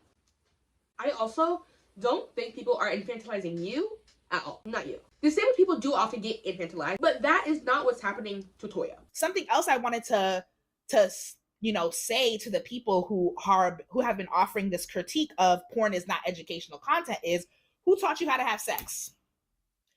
Who taught you how to have sex? Because sex is a skill. Just like growing plants is a skill, reading is a skill, having sex is a skill. And a big reason why there's so much sexual violence is because people have not been taught how to have sex. And currently speaking, in the US, do we have places and spaces where youth who are sexually active can learn how to have sex? And I'm not just talking about the bare bones sexual education of, you know, talking about contraceptives, talking about STDs, STIs. I'm talking about how can they learn how to do different acts, right? Yeah, like the more creative part. Right. Like how to give oral, how to have vaginal sex, anal sex, foreplay. How are young people supposed to learn how to do those things if they have no examples of it? I hate how he says vaginal. A big reason why there is sexual violence is actually because of porn. Try again. People aren't being like, I don't know which hole to stick it in, so I'm gonna just hit her instead. I personally would rather have children confused about how to do certain acts than show them. Either figure it out on your own or don't have sex. Sorry. Maybe that's a little too far and I'm in the wrong, but personally, I think youth will figure it out on their own. They will find porn on their own if they want to without adults showing it to them. And also, maybe this is also too far, but personally, I don't think youth should be encouraged to have sex. I personally waited till I was 18. Some people I've dated have waited into their 20s. Sex is not all that matters, and I think we could do better as a society if we can show the youth that that's true, that sex is not all that matters. See, they can harness that energy into something better that isn't just gooning all day. And again, I offer you that pornography can be a space where people, young people, can learn how to perform sexual acts. It doesn't mean that they have to start having sex right away, but it can be a space to be like, what's that? Oh, what's that? I didn't know you could do that. Oh shit, like I didn't know you could stick that up there, you know? And a lot of young people do crave that. I know that I did. Yeah. I know that my friends and I, we would be in each other's bedrooms practicing making out on the mirror, you know, or practicing like grinding on the walls in our bedroom. Yeah. And so we crave that because kids are naturally curious. Yeah. You know, so we need resources. We need places and spaces where, and I'm saying we because I'm literally speaking as my inner child right now, you know? Right. We need this this content. I don't even know what to say. What places and spaces do you suggest? Like, I'm genuinely so curious what that would look like for them. Because I can't think of any iteration of something like that that isn't weird. Please tell your inner child to shut the up. Please. Do you guys see what I have to go through? Please subscribe. And yes, not all sex workers need to be creating this content, but there are people that can and do make this content. I'm just gonna plug in Crash Pad series, and I know that they have a subscription, so you have to subscribe in order to watch their videos. But I can potentially see Crash Pad series as being a really good educational material for youth who are interested in being sexually active and learning, you know, the ins and outs of sexual activity. Because not only does Crash Pad series center, you know, queer and trans people having sex, but in addition to the sexual scenes, they also offer videos showcasing interviews of the sex workers themselves, talking about how they created the scene together, how the scene came about. And so this is a perfect example of like kind of demystifying pornography as an industry and demystifying porn itself to be like, well, here's the scene, but this is behind the scenes. This is how we created this sex scene. And that, I think, is very, very educational and could be a really great resource for the youth that are interested in being sexually active. No, it's not. I think things like that might be useful for adults. Like if somebody's dealing with porn addiction, maybe it might be useful for them to see the behind the scenes and that it's like all fake. Like it might help to demystify it. I'm curious to know how that company feels about Toya talking about them in connotation with this subject matter. Actually, sex at that point is, I will argue, like the most relevant, you know? If there is, you know, a stage in your life, that is when it's the most relevant because again, you are going through puberty. Yeah. You are like finally like really going like, oh my God, I have this body. What, you know, what is it that I am? Like, what is my personality? Why I like, why I don't like, you know, what is the motivation behind it? And sex is one of the most effective, experience on showing you that. Sound off in the comments about what you were worried about. I personally was worried about theater, Tyler Oakley, if Jada and Phil are gay, how to develop an eating disorder. Like, I was not worried about sex. Yeah, teens are horny, but I don't think that's the main thing on their minds. Some of us were just trying to pass AP World History. You know how people say talking about your feelings with AI is bad because it'll validate all your feelings? That's how I feel about their relationship with each other. They both grew up hypersexual gooners and now like validate each other's feelings about it. So they think it's normal. We need to collectively, get to a point where we finally give sex and intimacy and sexuality the place that it deserves. Yeah. Because what happened with modernity and coloniality and also capitalism and also patriarchy, it has put this very important and basic, activity for us humans as, it has secluded it into, it has like oversimplified, you know? It's all about reproduction. Right. Or domination. And being used as a tool to conquer. When y'all have sex, is it for reproduction or domination? Sound off in the chat. So it has been misplaced, you know? Whereas you find it in indigenous cultures, where like it actually has its place. It's a very important place and it cannot be replaced. ¿Tú me entiendes? Modernity then like corrupted that. Something that was said a lot under my last video were people who are indigenous being upset that Toya was using indigenous as an overarching term, clumping all indigenous people together when there are indigenous people on literally almost every continent. Not Antarctica, right? Are there indigenous people on Antarctica? Like, he's clumping them all together and acting like they were all hypersexual, when in actuality they weren't. He's just projecting his beliefs onto them. I want you guys to know, as soon as I can afford it, I'm getting a reduction. I can't do this. So there are a lot of indigenous tribes, and clumping them all together is tone deaf. Like, I'm a very sexual person from that, like, again, from the emotionality of it. And so I feel like that is really where it starts, tú sabes? Yeah. That you don't actually know how to place it in your life outside of what the Bible says that is for what? For reproduction kids for the Lord. Yeah. You know? And that for manifest destiny and... Right. You know? But not as a soul activity, like playing cards, like, that can be, the opportunity for you seeking pleasure, for you knowing yourself, for you connecting with other people, with you even knowing the land, They are making gross generalizations. And when I mean gross, I mean like gross as the synonym word for the word large. I'm not saying that large is gross, but like, it's the same. Gross means large. Well, gross means big, like gross GDP. I don't know. I don't even know why I wrote it like that in my script, honestly. Most people I know don't see sex as just for reproduction. I think we're way past that as a society. They are convincing themselves that people think things that they're just not. And for me, sex is a very efficient tool for you to know that. Yeah. Like, I was using sex. I have used sex to manifest the life that I have now for myself. Sex is what allowed me to get out of so many abusive relationships, starting with my own relatives. When I was starting to push back against, the Christian indoctrination, the patriarchal violence I experienced from my relatives, I was doing so by having sex, by hooking up with, other queer people, inviting queer people into my home. I actually remember this one time that I brought my ex-partner over to my mom's house to have sex without her knowing. And we was fucking.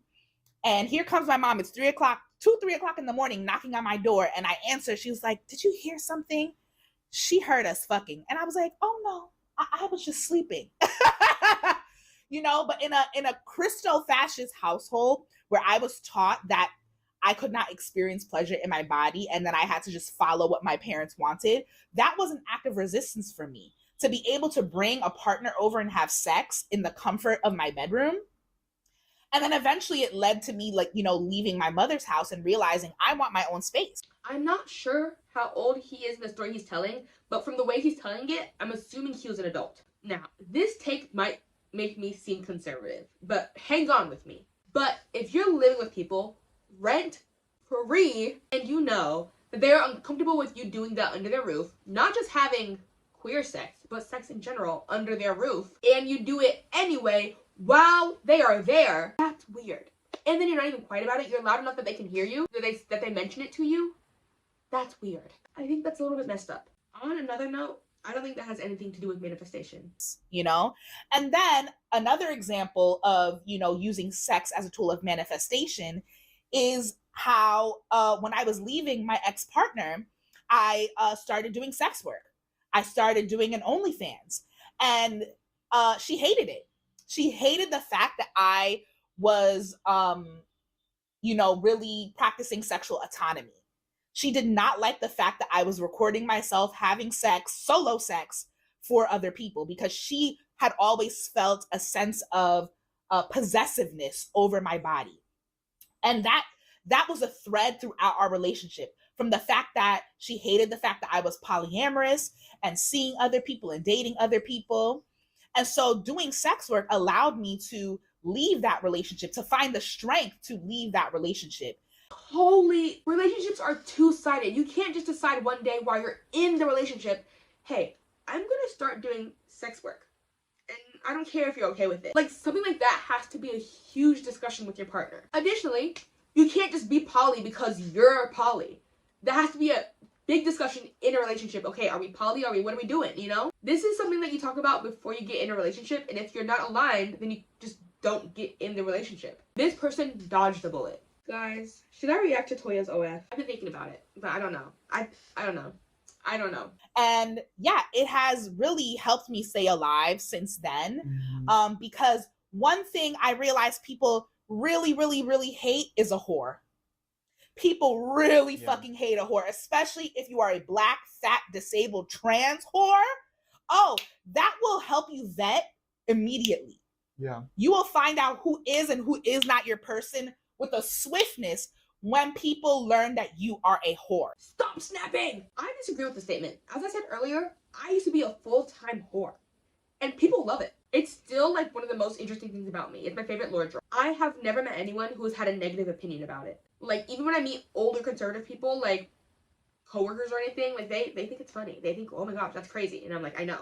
Because in that, you know, it was easier for them to oppress people, right? So what patriarchy did, okay, like, let's criminalize this, you know. So now criminalize nudity, right? Say that indigenous people, especially indigenous women, were impure, and therefore needed to be put in their place through rape, and also said that indigenous men, you know, were hypersexual and were deviant and what's it called, and were predators, right? And then trans people, you get a combination of all of those things, you know, that we just shouldn't exist, period. And guess what stereotype you're not helping with right now? You spewing the rhetoric you are about children watching porn plays right into what they think about LGBT people. You are not helping at all. The best thing you can do for the LGBT community is be quiet. Alright guys, don't shoot me. Do you see how long this video is? Do you see how long it is? Hey guys, it's AJ, your favorite lesbian commentary YouTuber, and we're back with another banger today. Part 2, listening to or watching the Oracle podcast with Seba. I'm on my period, I'm tired, it's late, and this video needs to go out tomorrow. So, you're in for a doozy. I'm not in the mood to play around. For the record, this is not a day caller. I feel like on camera, it looks like a day caller. It is just a locket. It is just a locket with my fiancé inside. If you don't know what I'm talking about when I say the podcast with Seba and Oracle, then go watch my last video where we watched part 1, the first 30 minutes of that podcast, and now we're gonna go through the second 30 minutes. Do you like my outfit? I call this French in the top, Irish on the bottom, or Scottish. Who's the one that wears the plaid? Who wears the plaid? Tell me right now. All my PMDD girlies rise up, because if you have PMDD, you know exactly what I'm going through right now. If you remember where we left off, it was Toya saying that if you don't want to show children porn, then you're the problem. You know, and collectives, by pushing that like very intentionally as part of like the proyecto civilizatorio de la modernidad colonialidad, what happened after that? That then the profession of you being a sex work, you know, then it was roughly, you know, put that also like into shadows. That is where it starts to, you know, to become a taboo, you know. I think sex work work has always been a little bit taboo.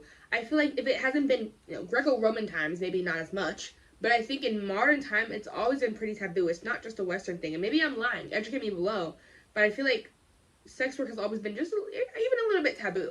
Experiencing right now, and even when these people talk, like thinking that they are not biased, like that's that. It's literally coloniality. Yeah. It's literally modernity. And it's genocide, because if we look across every single place that is experiencing genocide and US imperialism, from Palestine, Haiti, or Palestine, Haiti, La République, or the Democratic Republic of Congo, Sudan, Tigray, all of these places, you see an attack on people's right to have autonomy.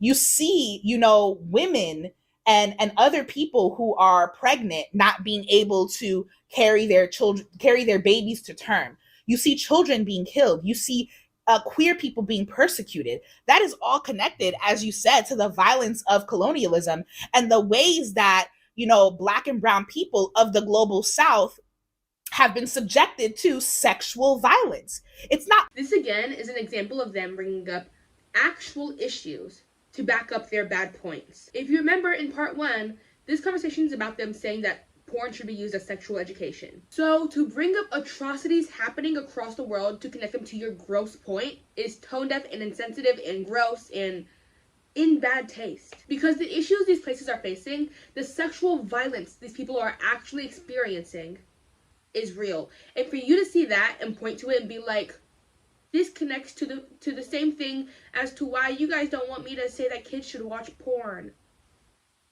It is purposely ignorant and gross. It's not us that are the violent ones. It is the colonizers and those who align with them that are the problem, Exactly.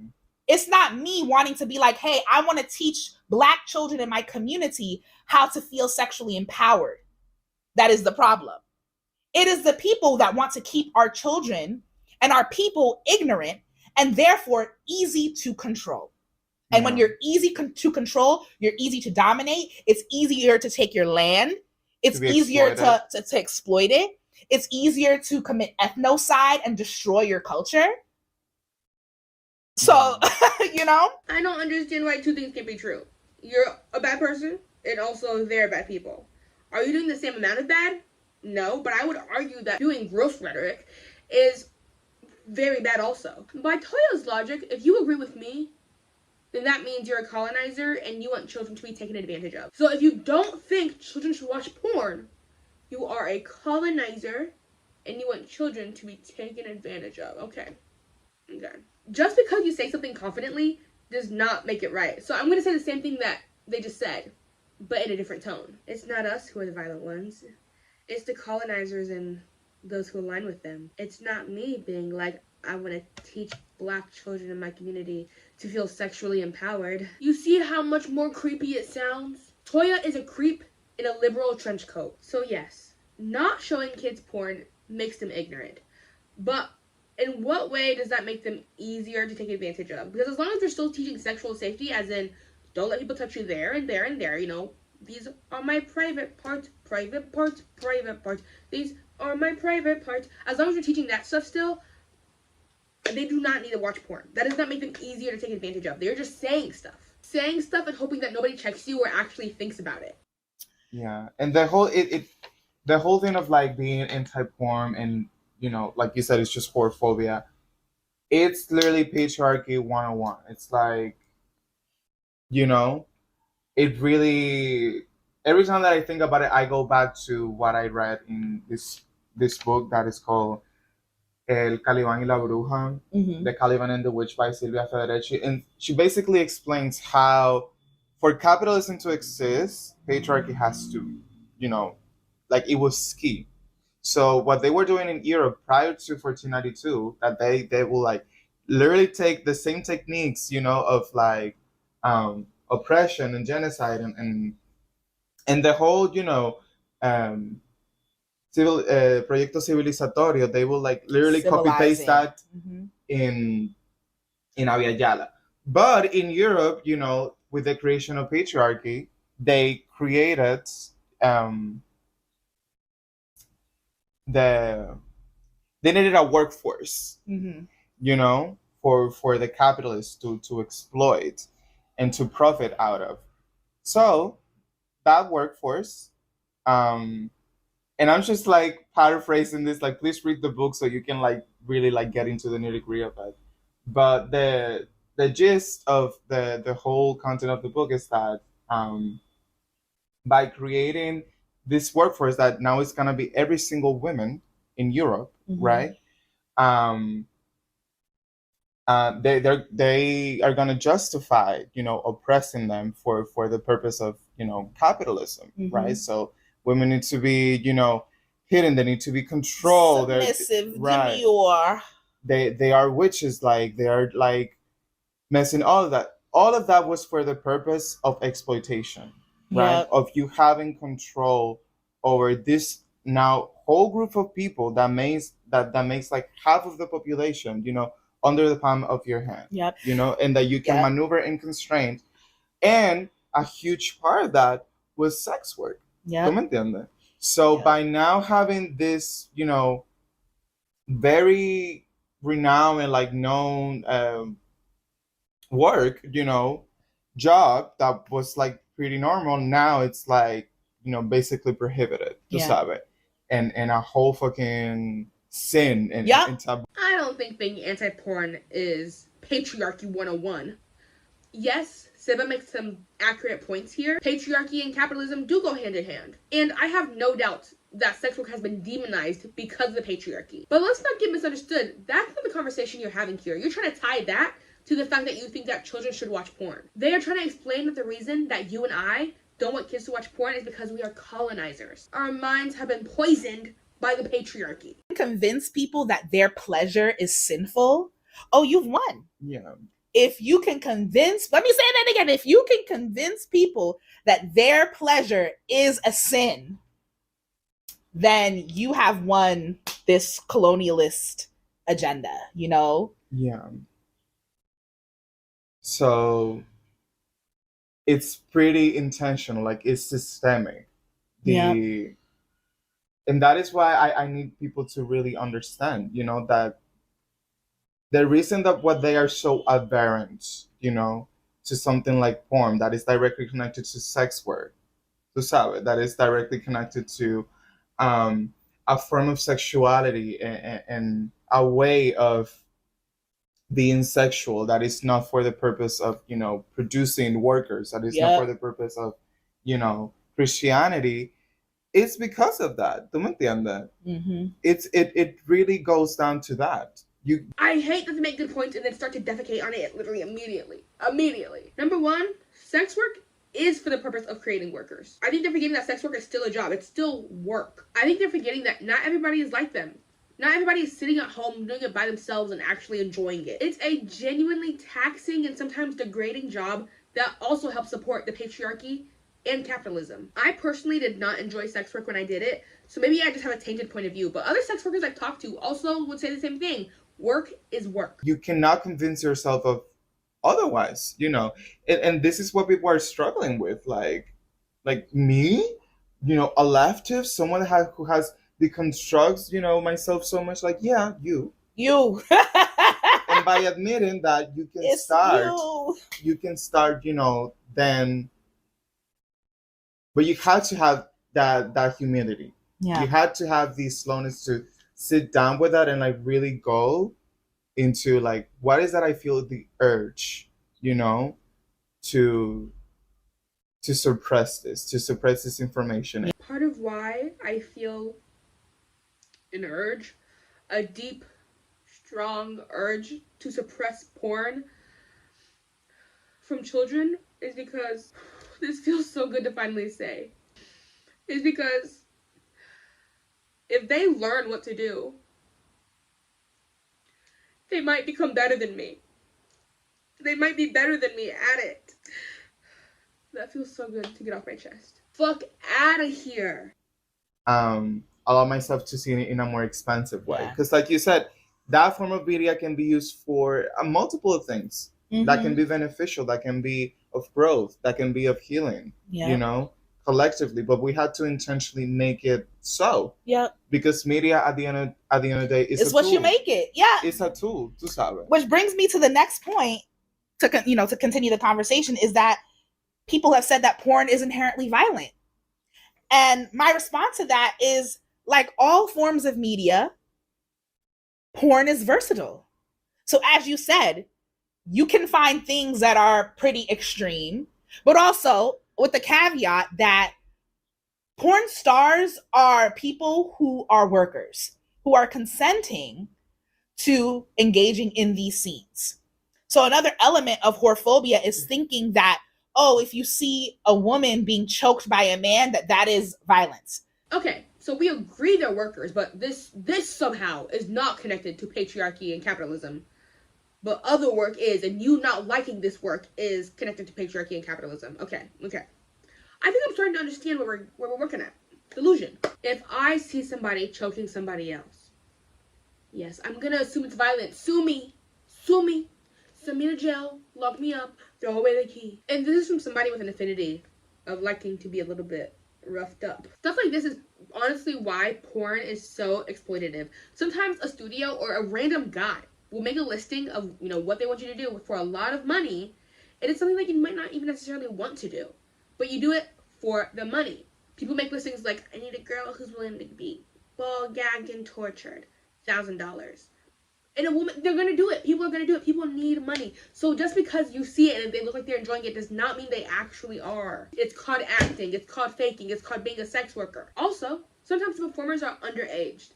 Sex work is not a really well-regulated field. When in fact, there are some women that like being choked. Yeah. And you don't have the right to yuck somebody else's yum and say, oh, you're not allowed to get choked if that brings you pleasure. I'm not exactly sure what Toya's into, but yuck. I agree. You should not yuck somebody's yum. Unless it's Toya. In that case, I'm yucking the yum every time. I'm yucking your yum. I don't think they're saying that people can't get choked. I think they're just saying they don't want kids to see it. Like, people can make whatever porn they want. I just don't want kids watching it, personally. But that's just me. Hey. So yeah, my response to that is porn is not inherently violent. Like all forms of media, there is a variety of porn. I have a preference for amateur porn. When I was a young person, I really loved amateur porn, specifically lesbian porn. And it's literally just like two girlfriends, Now that I know what he's into, I unfortunately cannot in good faith yuck that yum. So you have that. You also might have, kinkier shit. But there is such a vast variety of pornography that whenever people come with the porn is inherently violent, one, you're wrong. And two, like, you are you're making an overgeneralization of what you think pornography is. Kind of how you're making an overgeneralization on what you think kids want based on what you want. I don't know if you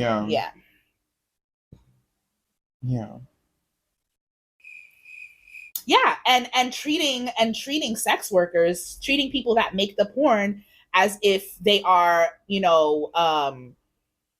just passive, that they are not active parties in creating this material. It's not a legitimate way of working, It's not a legitimate workforce, They were just like... They're just forced. They were forced to be there. They were forced to take a 7-inch dick down their throat. Like, absolutely not. I personally don't find that funny. In 2020, Pornhub was sued by 20 women because they were forced to do porn. And they sued Pornhub because they were profiting from their human trafficking. Also, a lot of amateur porn is revenge porn. Couples just videoing themselves for fun and then somebody gets mad and posts it. But I guess he doesn't want to talk about that. And also, another thing I said, well, if you don't like the porn that is out there, then make it yourself. That's what I've been doing. I've been making content that I would enjoy. I don't see a lot of bodies like mine, I might see, dark-skinned, fat Black women, but I don't see a lot of fat, Black, trans-masculine, disabled people when I go on Pornhub. And so I decided to make my own content. If you don't like what you see out there, then create it. Create it, create it. I am a creator. Liberation requires creation. We need to create the worlds that we want to exist in. Do you guys think he watches his own porn to like, you know? And a lot of these people doing yap, yap, yap, yap, yap are people who are not creating shit, but perpetuating these systems of oppression. Hey, I do yap, yap, yap, yap, yap. But I also create. Stream my music at Lady Lover. It's on Spotify, Apple Music, Tidal, anywhere you can listen to music, Lady Lover. Except for if you happen to listen to the song Laughing Eyes, please ignore that. On my Lady Lover TikTok account, that song would... People like that song a lot, even though it's kind of like a meme song. So just like, don't listen to that one expecting it to be good, okay? It's just... Yeah. And I think that a key question for, people saying this is also, if you're finding yourself also like just completely aberrant and uncomfortable having this conversation, you have to ask like, what is that you actually are prohibiting? Mm-hmm. You are not only prohibiting, the media and the consumption of it, but you're also, prohibiting people to exist, and to survive. Mm-hmm. Right. Because me saying kids shouldn't watch porn or be forced to watch porn is going to make a huge dent in porn profits. Yeah, right. Like porn, for example. Yeah. And by you doing that, you do not actually effectively prohibit something. It's just now still, it still exists, but now, in secret, under the shadows, which allows even more danger, and violence to happen. Like as long as you want and try, you will never prohibit something as basic, and as essential for a lot of people, like a media, for the purpose of, you seeking pleasure and you having a pleasure experience. That is like, you find you that is like prohibiting recipes for you to eat. Yeah. That is like prohibiting prescriptions for you to cure yourself. And food and prescriptions, porn. One of these things is not like the other. You think he just fell out of a coconut tree? I think I used to see Seba as like a victim of Toya. But unfortunately, I think there are two people in this world who think the exact same way and they found each other. Unfortunately. I think we're giving Seba way too much grace. It's just like when the U.S. prohibited alcohol. During the Prohibition era, prohibiting alcohol didn't mean that people weren't drinking. It just meant that the alcohol went underground. It wasn't as regulated. It became more dangerous to consume.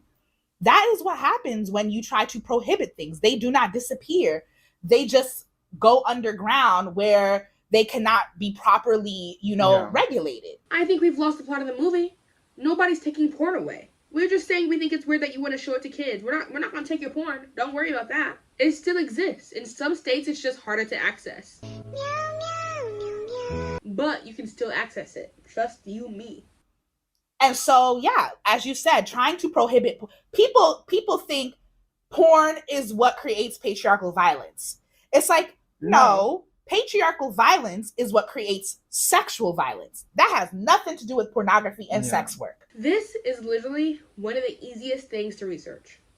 Porn exposure and sexual violence. And you will find countless studies about it. Countless. Look it up. Do it right now. You'll see so many studies about it. One of the studies I read from Monday's video, when I read those studies, but one of the ones I read that I did not include was about how women having early exposure to porn when they're young increases the risk of them being sexually victimized. But if you want to get rid of sexual violence... Sex predates patriarchy. Thank you. And if you want to get rid of sexual violence, then shaming people for wanting to have sex and making sex something that needs to be kept a secret actually makes sexual violence even more even worse. I think a world can exist where we don't show kids porn, but also don't demonize sex. The two are not mutually exclusive. We don't have to do one or the other. I also think we don't have to encourage it and be like, yeah, have sex. If you want to, go and do it. Have sex. I think we can tell them, hey, there's a time and place for everything, and right now, the time is for you to learn. You can have sex eventually. Nobody's saying you can't have sex, but I just feel like right now your energy would be better suited focusing on geometry.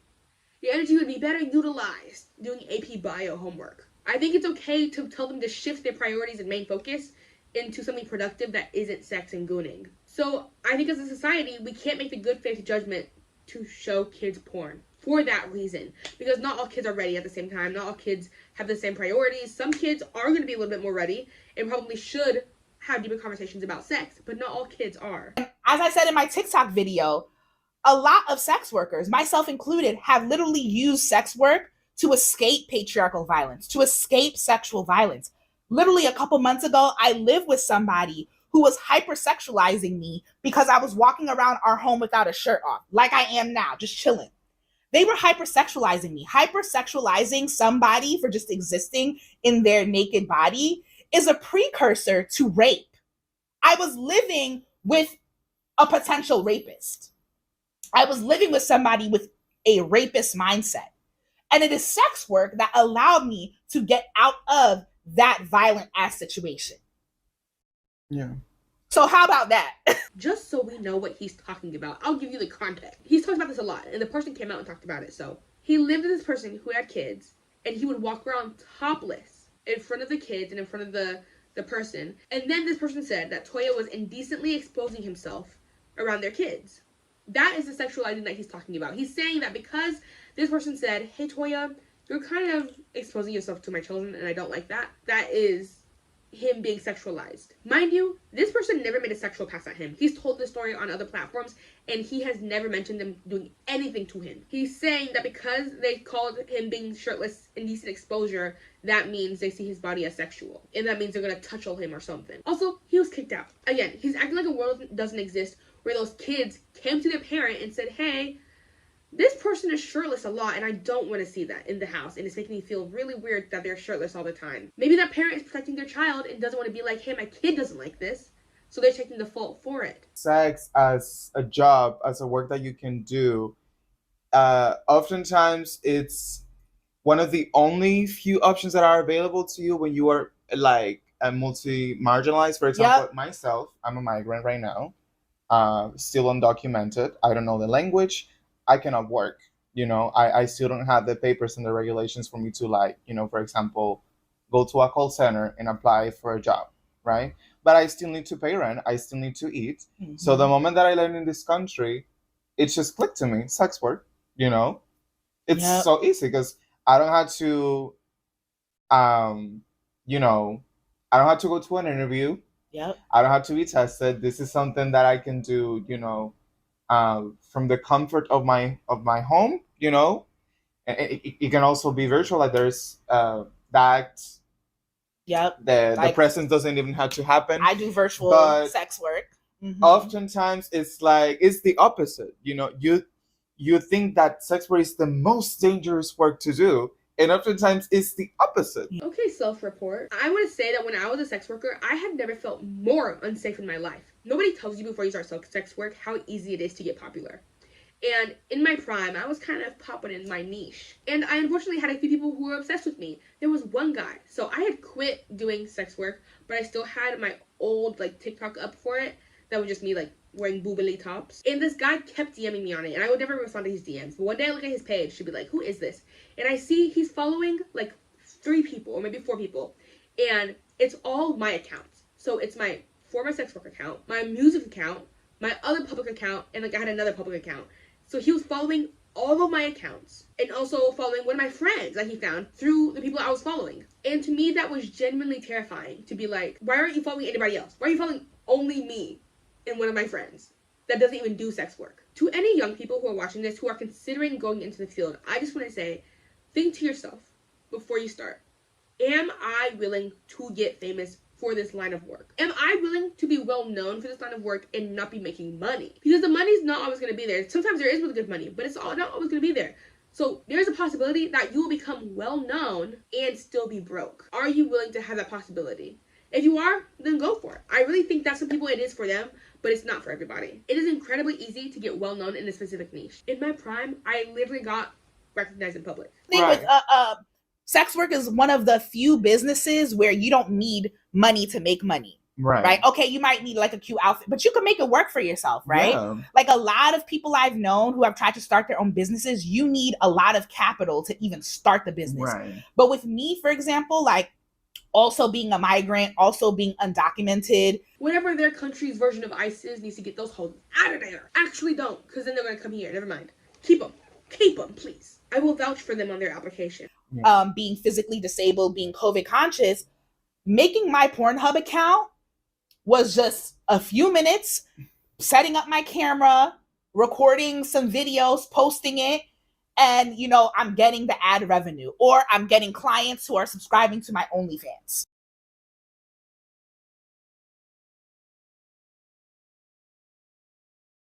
I just want to say again, Pornhub ad revenue is not great. Unless you're getting a lot of views, like in the millions, you're not making that much money from those ads. It's good to convert clients, but he's not making shit from ad revenue. I used to be a classroom teacher, and I actually got my first COVID infection being in a classroom, and my administrators would not accommodate me. So this was really the easiest way for me to go. During the pandemic, at the start of the pandemic, I was doing financial domination. That is how I paid my bills, and I made a lot of money that I would have not had gotten even from disability benefits. Because I didn't qualify for disability benefits because of the fat phobia and medical racism that I experienced. Doctors wouldn't even give me a proper diagnosis in order for me to get on disability. So it was sex work all the way, that allowed me to pay my bills, that allowed me to get mobility aids for myself. I really don't see any other way that I could have made it, if not for that. Yeah. I see discourse about how it's weird that he used to be a teacher and now he just has bad takes and has an OF. But as somebody who quite literally did the opposite, I think I have a lot to say about this. Get ready for a long tangent. I always hated having jobs like Toya, but I still had them anyway. I still hate having jobs. Not in the way that's like, oh, I don't want to go to work, but as in the longest I've ever stayed at a job up until recently was like 6 months before I went to the psych ward, because of how truly miserable it made me, to the point where I was like, I think I'd just rather kill myself than do this job anymore. In my brain, that was the only other option, was like kill myself or do the job. So I have nothing but empathy for people who do struggle with working, because I am somebody who is disabled in many ways, physically and mentally disabled. Like, it's hard for me to do things. And so I have empathy for Toya in that way, that I understand sometimes mentally wanting to is not always enough. Wanting to work is not always enough. But I did it anyway. It did wreck me, and it still does wreck me sometimes, but I do it anyway because I want to survive. I want to live a life. I started doing sex work because I was physically and mentally in a horrible spot. My autoimmune disease was flared up. My mental health was at rock bottom, and I needed money bad. Sex work depends on desperation from all parties. It's exploiting the fact that you're poor. You're so poor that you will take money for your body. When I eventually got physically better, because I, as somebody who's chronically ill, tried to do anything in my power to feel better, unlike Toya. I don't like being sick. But once I got a little bit better, I tried having normal jobs and still wanted to kill myself when I had those kind of jobs. So I started becoming like a substitute teacher, then a long-term substitute teacher, and it changed my life. It was so different from the life I had before of being sexualized literally every day, to then feeling like people just, are around me. People are not sexualizing me. I'm just existing without being sexualized. And that was like so freeing. I was actually helping people, and that made me feel great. So I started as a regular substitute teacher. Then I transitioned into doing long-term substitute teaching, which means I would substitute for months to a year at a time sometimes, meaning I was literally being the classroom teacher. I was doing the lesson plans. I was doing everything minus the benefits. But what I did for my mental health, it helped me because I could just leave whenever. Or, well, not whenever. I could leave when my contract was over. It didn't feel like other jobs where you just keep going and going and going and going, and there's no end in sight. You just kind of keep going. Tips for people who are dealing with mental illness: if you feel like you cannot work a normal job, get something that's temp. Agency, something that has an end date. Because for me, that was something that was crucial for my mental health and really helped me be able to survive, because I cannot do a normal job without, for some reason, ending up in the psych ward. Because the last straw, I think, does not have to be you shaking your booty online. If you don't want to do that, if you genuinely have a passion for that, then do it. But if that's not something that you want to do, then don't do it. Find something that works for you that isn't exploiting your body, if that's not what you want to do. I feel like I did sex work as like a last resort thing, and I definitely don't regret it. I think that's a part of my life that happened for a reason. I think having regrets about your younger self is weird because everything my younger self did was to keep me alive. So I'm very grateful that I did the things I needed to do to be alive. But now that I am alive and I'm doing something different now, I am kind of like, I think being a former sex worker has given me so much appreciation for the life I have now. Appreciation for just being able to exist in a job without feeling like people are just constantly looking at you in that way. And don't get me wrong, people still do. I mean, I have big boobies. People are always looking at me weird. But at least they don't feel the right to my body. Also, mind you, I'm a lesbian. All my clients were men. Because people will say, oh no, I'll be a sex worker, but only for women. Where are the clients? Find me the female clients right now. Find them. Female clients for female performers, very, very few. Very few. Long story short, sex work helped me when I was at my lowest.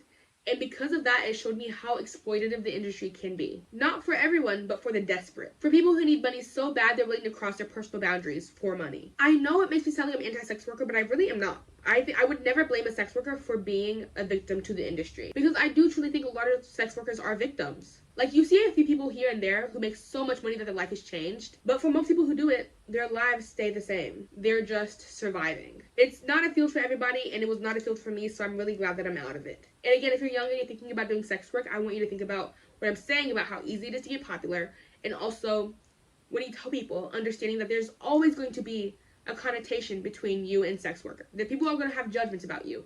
I've never experienced anything negative IRL, people saying bad things about me. People usually just think it's funny lore. But you have to be prepared for the fact that people are going to think certain things about you because of your past decisions. Like, I'm sure there are people out there who think it's weird that I was formerly a sex worker and now work with a complete opposite demographic. But I'm okay with that. I'm prepared for that mentally because I know what I did. I know what I did. We'll see how much of that stays in because I was yapping for a while. So this is going to be the last portion of this podcast. I changed my t-shirt because it was really yes, hot. It was really hot. It's fucking hot. I just wish both of them would put on a nice lip combo. I think it would really elevate their look if they just had some gloss. Yeah, and which brings me to our next topic, which is that nudity is not inherently violent and should not be... Oh, sorry. This is what people have said. Nudity should not be seen in public spaces because people equate nudity to sex and sex to violence. This is my preferred state of being. Like, just me in my body, no clothes on. It's my preferred state of being.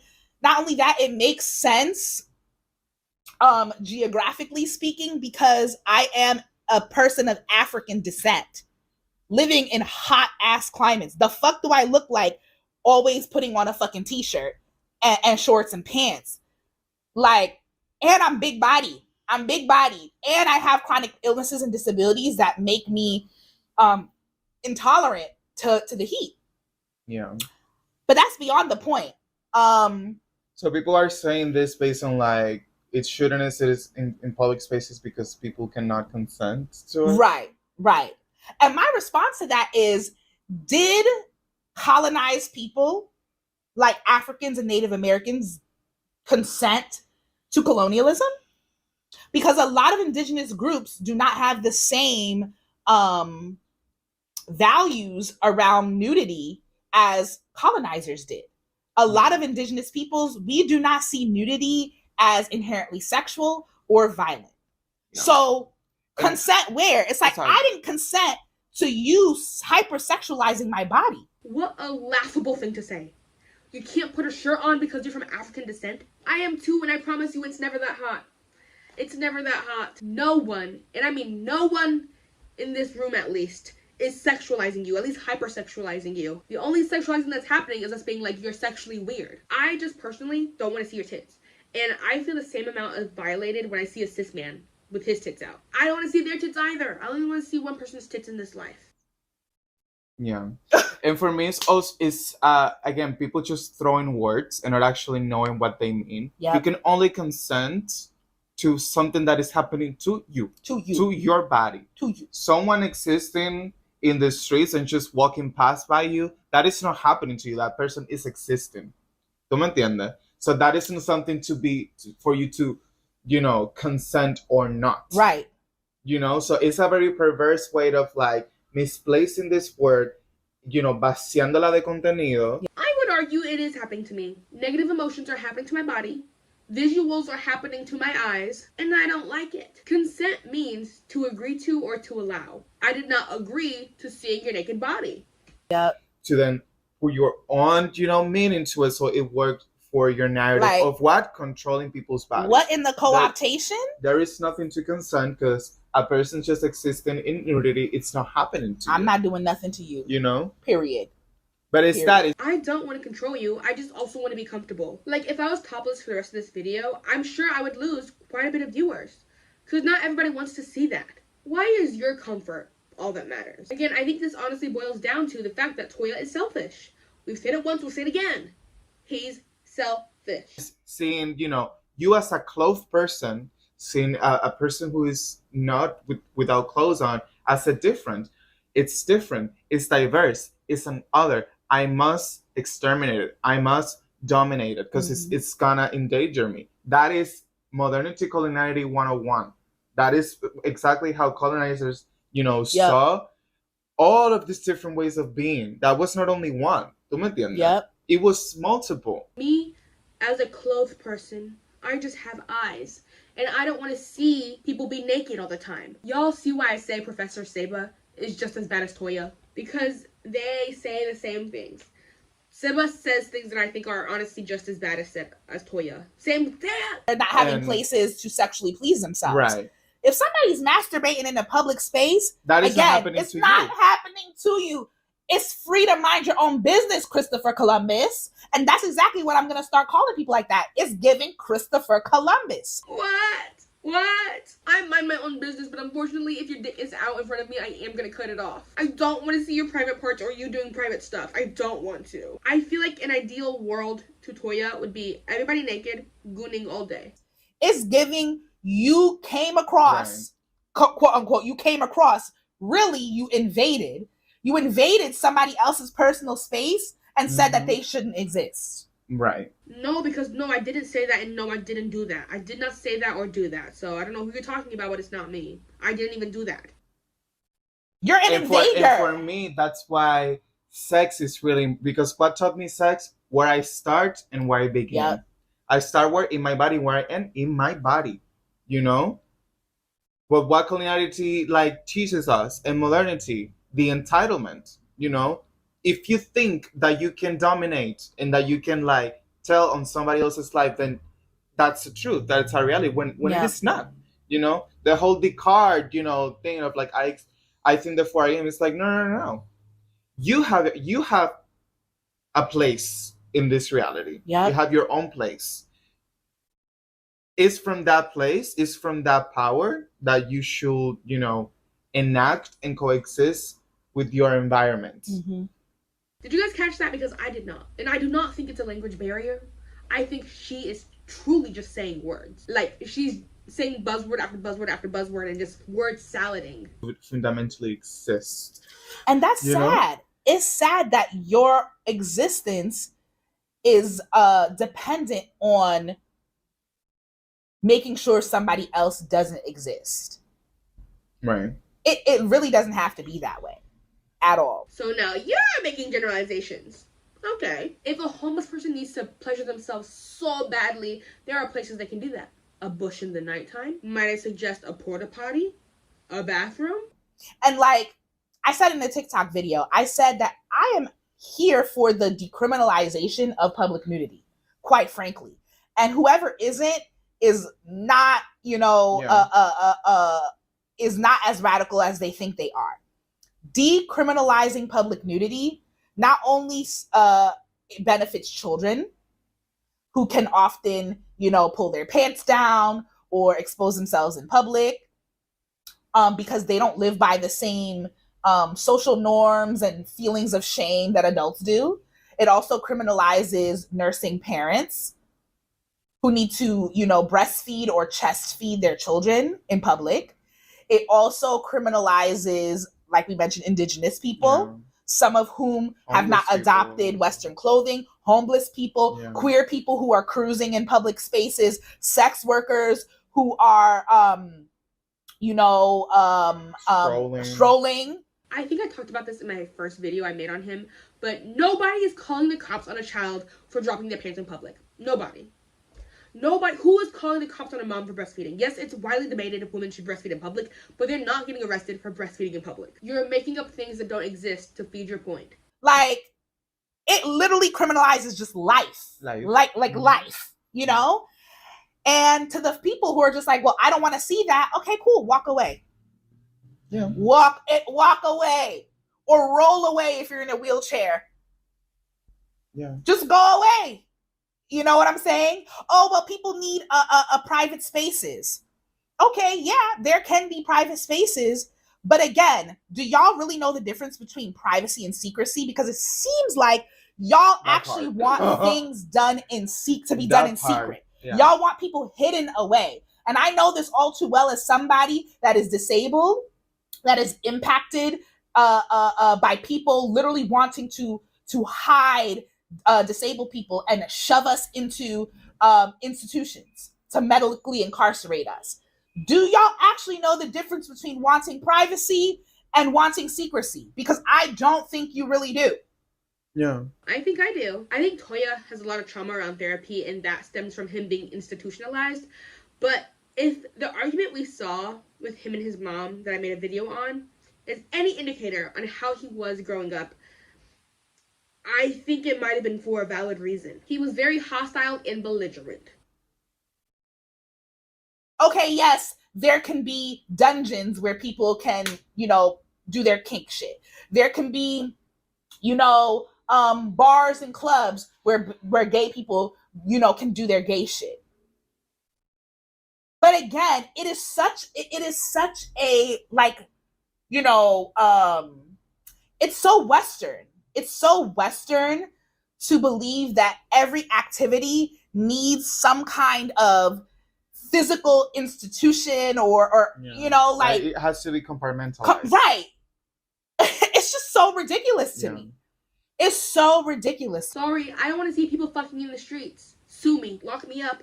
Lock me up. It's just personally not for me. And again, he brings up things he knows people are going to agree with in the middle of his argument. Like, what gay shit?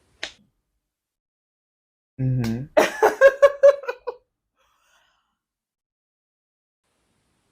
I'm going to play the rest of the video to the end. Yeah, and I think especially on this digital times, internet times, we have to start asking ourselves what privacy actually is. What does it actually look like?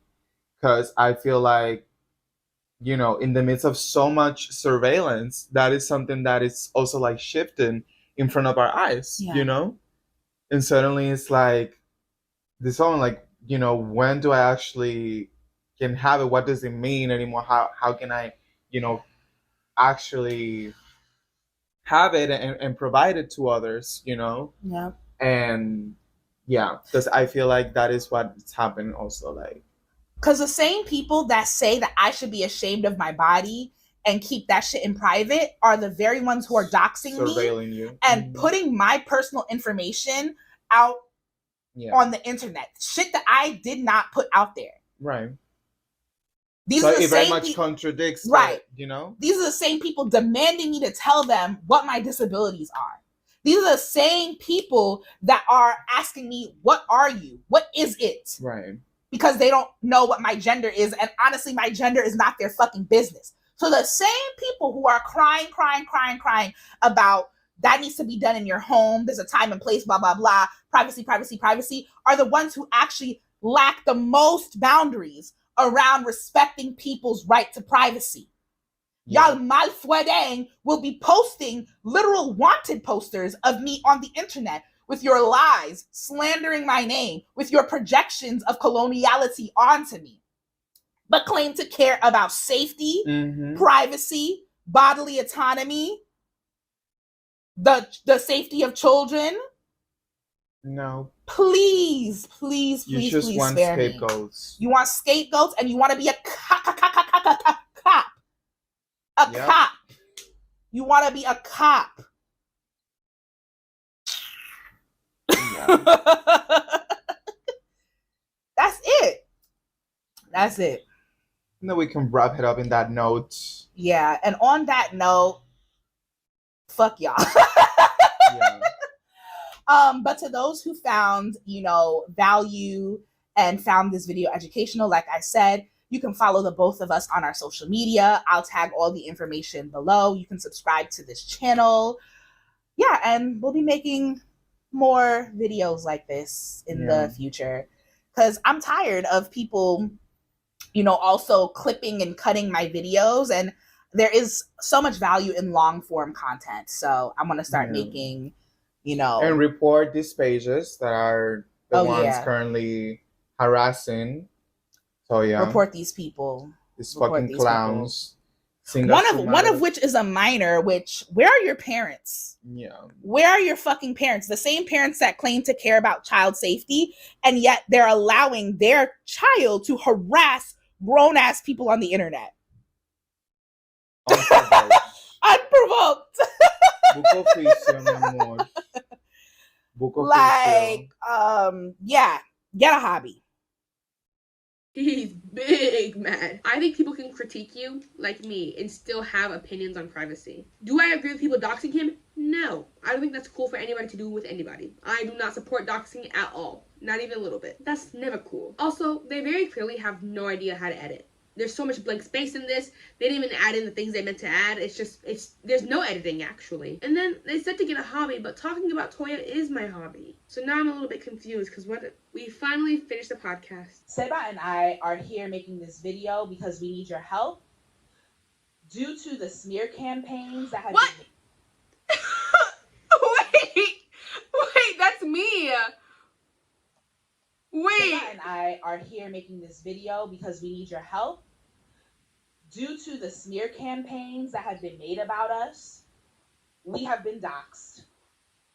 An abuser, a stalker, a group of y'all have decided to dox us and share our address to the public and make...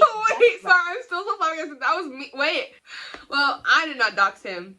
I don't know who did. I am very anti-doxing. I think it's messed up. I think it's messed up to put somebody's actual life in danger. Like, do I think something bad should actually happen to these people? No. And do I think my video actually contributed to them being doxxed?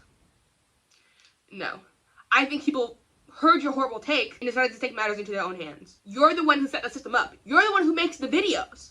So why are you mad that people are watching your videos and don't like them and you still make them? And this is a consequence of what happened. It's not a fair consequence. I don't think it's equal or fair at all, but... against us.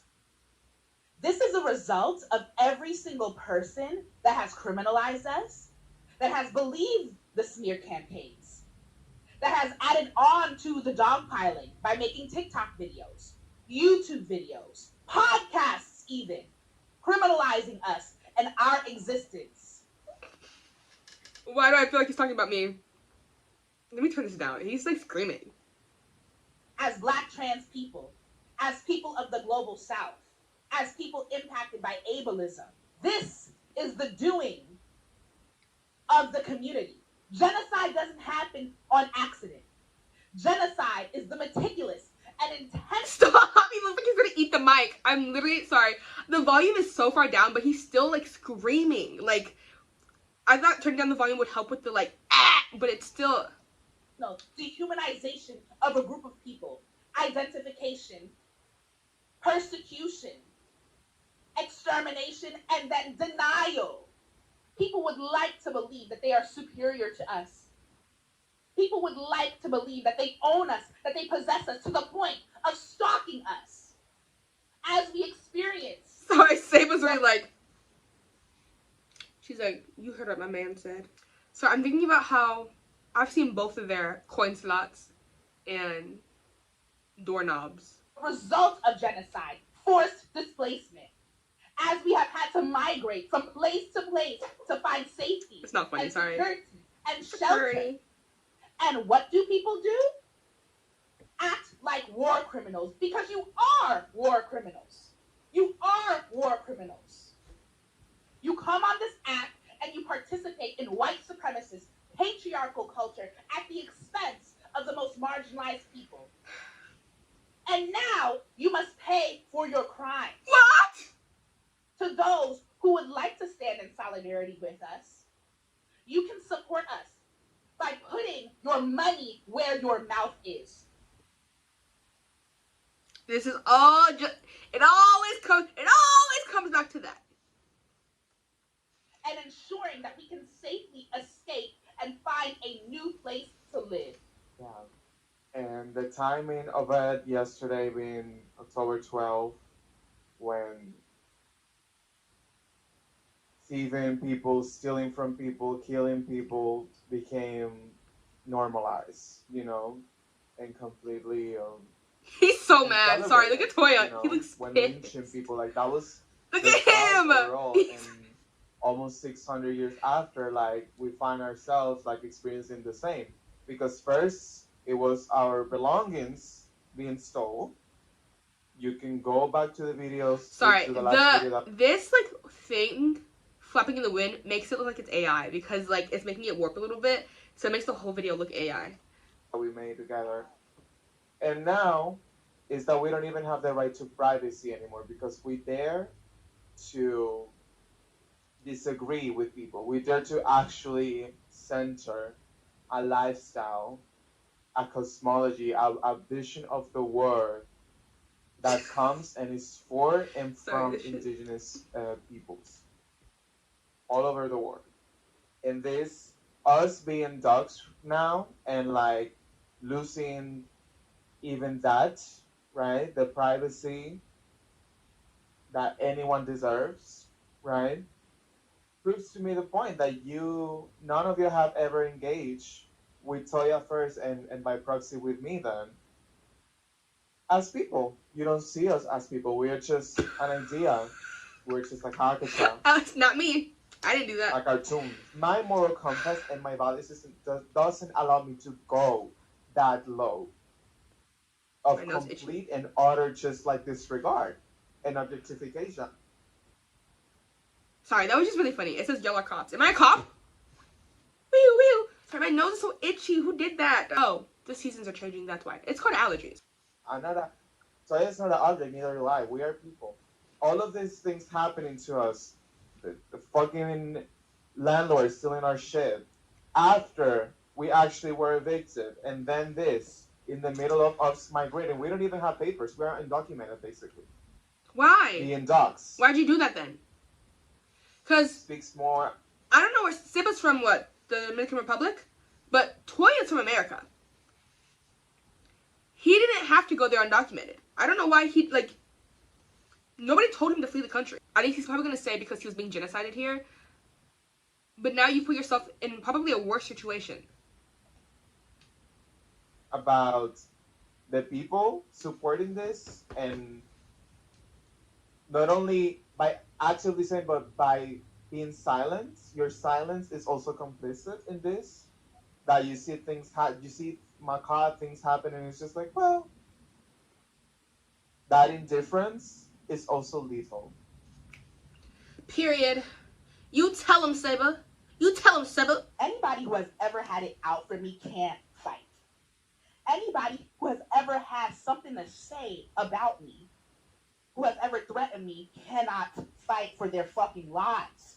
You know what happened when Adeyanju tried to threaten me, my ex-roommate? I chased them out of the house. They were so fucking scared. They ran the fuck away with their friend on the phone. They couldn't do shit.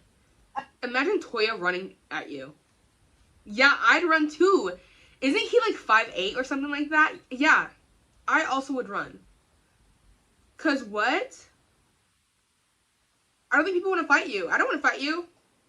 And a month later, they were out of the fucking house. You want to know what my relatives did? My grandmother, my mother, my stepfather. He needs to take the mic and put it like right here. Like right there. It's way too close and it's making it have like that overexposed sound, and I hate it. When they were antagonizing me and I defended myself against them, they ran out the fucking house, sat in the car for 30 minutes. My mom came back in the house crying. Did you hit them? Like the coward she fucking is. Y'all have a lot to fucking say about me, but when it comes time to do what needs to be done, mano a mano, where are you? You know what Tay even did when I said, okay, if you have a problem with me, let's fight. They ran away for several days.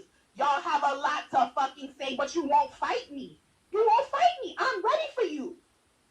Anybody who has ever had it out for me can't fight. I don't want to fight you. Who wants to fight? This isn't like the hot take you think it is. I think most of his critics are leftists, and most leftists are also pacifists.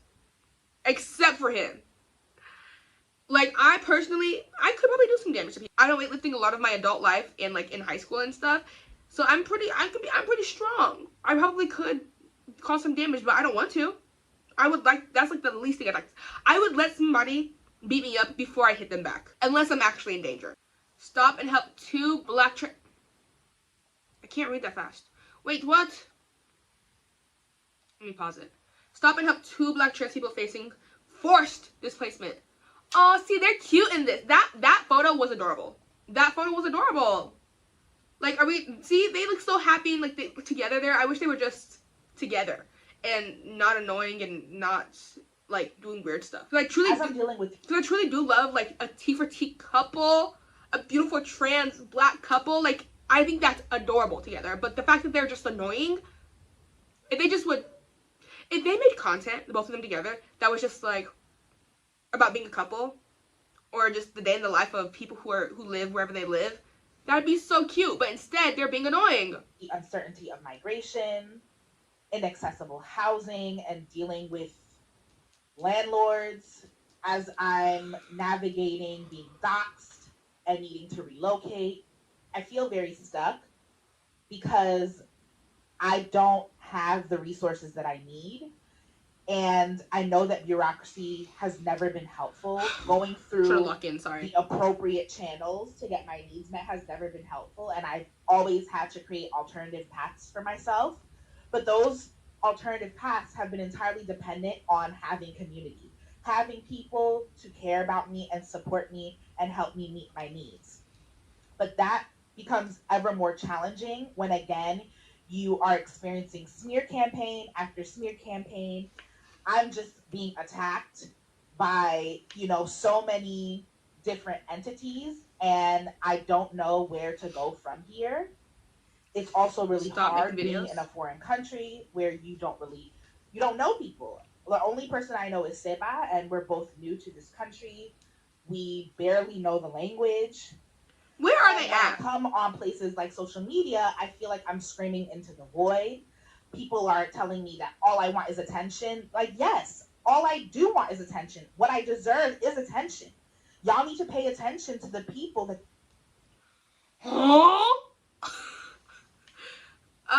You deserve attention. He is insufferable. What do you mean you deserve attention? You are not the most marginalized person. Sorry. You do not deserve the attention. Press. Y'all need to pay attention to marginalized people. Not you, though. Because without that attention, our needs go unmet. As I'm dealing with the uncertainty of migration. So this is what I was missing. I am amazed at myself and how I've been able to survive this long while being jumped from every single possible angle. I thought you can fight. But here's an update. So while I'm dealing with bullying, harassment, targeting online, doxing from old abusers and new ones, I'm also dealing with having to navigate inaccessible housing because the wheelchair elevators in my apartment have not been working for 3 months, even though I was promised that they would be fixed when I moved in. After bringing these issues to my property manager multiple times, as well as the landlord, I decided to escalate to leaving a negative Google review where I talked about all the issues I have been experiencing. The only helpful people have been the staff, the doorman, the janitors who have been so gracious and accommodating. But besides them, these people, the administrators of this building, have not been helpful whatsoever, have been giving me the runaround, have been engaging in bureaucracy, talking about, we're going to talk about it at a meeting. I'm done. Like, no more meetings. Y'all have money. Use that money to get shit done, to get these things fixed. You got other things in the apartment fixed, except for the wheelchair elevators. I'm sure it costs a lot of money to get wheelchair elevators fixed. I will say, I do agree with him on that point, that's really messed up, that if a landlord tells you, hey, I'm going to fix this thing before you move in, or at a certain time point, they should fix it. Like, I hate agreeing with Toya, but I do agree with him on that. Like, I don't think it's right for a landlord to do that. And I understand he's an ambulatory wheelchair user, so even though he can walk, sometimes I guess it's not the easiest. So I do think it's messed up that the landlord is not fixing that. And beyond that, I am reaching out to local organizations that support people with disabilities in the hopes that they can help me, either with relocation efforts or at least trying to get some of my money back from, this apartment, because I was, given a place that was not what I expected. And I'm not having the same experience as the other people in this apartment building that are able bodied. If you'd like to support me in this really stressful process, in my relocation efforts, in getting my basic needs met, in sustaining me while I navigate. Stop and help two back. See, they look cute together. They look cute together. If only they weren't insufferable. If only they weren't insufferable. Oh my goodness. I just had several memories, several flashbacks. One of my ex-roommate and abuser, Adeyanju, who goes by Faji Funk on TikTok, who made this comment about my cats. He's telling me obsessed that with that person. Cats have a place. And I was so confused. I was like, what? What do you mean by cats have their place? Where exactly is their place? The Earth? On the planet Earth that we all share? Like, this is just one of many reasons why I was trying to escape their abuse. And of course, they retaliated. But also my mother. When I lived with her, she was trying to kill the raccoons in the yard. And yeah, people that cannot coexist with other forms of life. I can. I just don't want them in my house. Just kidding. I have a dog, and I have a snake, and I have a bird. But we did have an issue. We had a family of raccoons living under our house for a little bit, and they might actually still be under there. I don't know. But what happened is under our house, a gopher pushed out some of the foundation under part of our house, and then that gopher left, and then a family of raccoons moved under there, like a mother and her babies. Luckily, we did not have to fog them out, but sorry, I just got reminded of that. That was very random. But I don't think people are wrong for not wanting to live with animals. Like, it's just like, what the fuck? You don't own the earth. You don't own the earth. What do you mean, cats How much does it cost to own the earth? have their place? And of course, they were saying that about my cats, but they were also saying that about me. That they did not want to coexist with me. Are you a cat? That they wanted me out, Whiskers! And by out, exterminated, because where am I gonna go? Right? This is the earth that we all share. You have no right to tell me, get out. Get out of where? You don't own this space. Imagine you're kicking somebody out of your house, like, get out of my house. And they're like, this is the earth. Do you own the earth? It's like in school. Oh my gosh. When I've told students in the past, like, don't draw on the desk. And they're like, oh, I say, don't draw on my desk. They're like, this isn't your desk. It's the school's desk. It's the same thing. Get out of my house. It's actually the earth's house. Hostile towards me because, you have certain beliefs, quote unquote, and your beliefs are what? White supremacy and colonialism. And thinking that you have dominion over the earth. I just had several memories, several flashbacks, sorry. It's just deeply heartbreaking and enraging the way that people are not only treating, homeless people, how people have treated me, but also how people treat the land. How people treat the land as something to keep people out of. How people treat spaces as places to keep people out of. Like, when I have lived with others, when I have, shared space with others, not just in housing, but in my jobs and everything, you can just sense the hostility. You can sense that we don't want you here. Because people don't like you specifically. And people don't like you. How are you to tell me that you don't want me on God's green earth? How are you to tell me that you don't want me in a space that you aren't entitled to? And people keep pushing. Just so you guys know, you're not entitled to your own house. You're not. It's God's house. Pushing me out of spaces, pushing me out of spaces, pushing me out of spaces. Because the only space they can really imagine me is in a prison. Oh! It's just deeply. Sorry, I was looking at my lip gloss. I did not expect that to happen. I did not expect him to say that. Sorry. That was crazy. I don't think I trust you in a prison either. I accidentally liked the video. I keep seeing this video of this homeless man prank that children are participating in. There's too much. It's too much going on. It's a prank? Honestly, I don't know what this is. Every time I see it, I like block it. Like I swipe right past it. But kids are playing a prank using AI. Let's just start there. Using AI, where they are telling their parents or showing their parents a picture of a homeless man in their homes. It's AI. And because of this prank, it's AI. The parents are calling the police. And police kids are annoying. Are saying that the kids need to stop the prank because they're getting all of these unnecessary phone calls. And all I have to say is, yeah, people are more afraid of homeless people than the police. And that is American culture. And the fact that kids find it funny to use homeless people as the butt of their jokes. Two things. I think it's weird that kids are doing that. I don't like the joke. I don't think it's that funny. And it is wasting police time. I don't care about the police. I am very ACAB, but at the end of the day, my opinion changes nothing. I think they disproportionately target people of color. So, do I care about the police department? No, not at all. Do I care that their time is wasted? No, I don't care that their actual time is wasted. What I care about is that because your time is wasted, an actual crime is not being taken care of. But if there's no actual crime happening, do I think, though, that it's weird for a parent to call the police because they think there's a homeless person in their house? No. If a person truly thinks there's a homeless person in their house, take away the fact that they're homeless.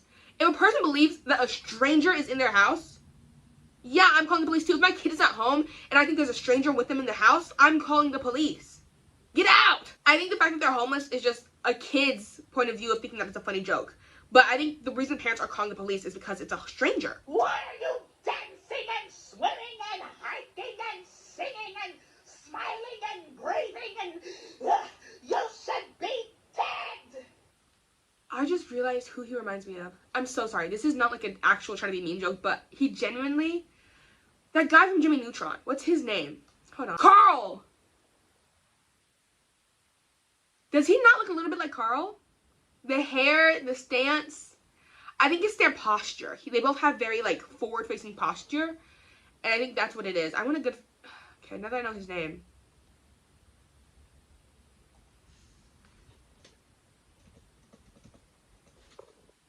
Carl. Yeah, it's like the posture. And I truly mean this. I'm not trying to be mean. I have this thing where I do compare people to characters, like, in my head. I think it's just my way of understanding the world. But I think it's just, see the posture? How his head is in front of his body? I think that's literally it in the hair. Am I wrong? I think that was, like, wait. Dancing and swimming and hiking and singing and smiling and breathing and you should be dead. Why are you dancing and... This is part 2 where I expose the email of the people who have been preying on us. This person says that I am attention-seeking, grifting, and lying. In reality, I am advocating for myself. I am crowdfunding, as I have been doing since 2021 when I lost my job. And I am also telling the truth and speaking out against abuse. I am a domestic violence survivor. Again, they go on, calling me a narcissist, a narcissist, a narcissist. I was diagnosed with complex PTSD. Me Which too! is, again, a telltale sign of someone that has survived compounded trauma. I have no doubt they have CPTSD. You know, I feel like a lot of people who grow up with foreign parents, hi mom, tend to have a lot of trauma because being raised in a household that is so juxtaposed to the environment you're actually living in. So being raised, for me, in a Nigerian household with Nigerian values, like authoritarian Nigerian values, but in America, it can be very traumatizing. Compounded abuse. They say that there's a reason I get no views and no likes, and it's because no one believes me. Again, this is another strategy. I don't agree. I think it's because he's annoying.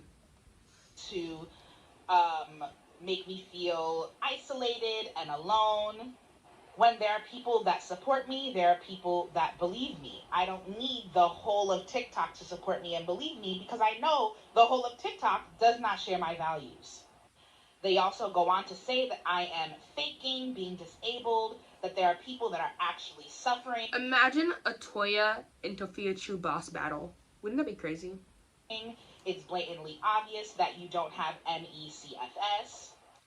I have gotten COVID 3 times. I am in fact disabled. I use a wheelchair and so he has MECFS. Okay, so it's a chronic fatigue issue. I'm not saying if you have chronic fatigue you can't do stuff. That's not it at all.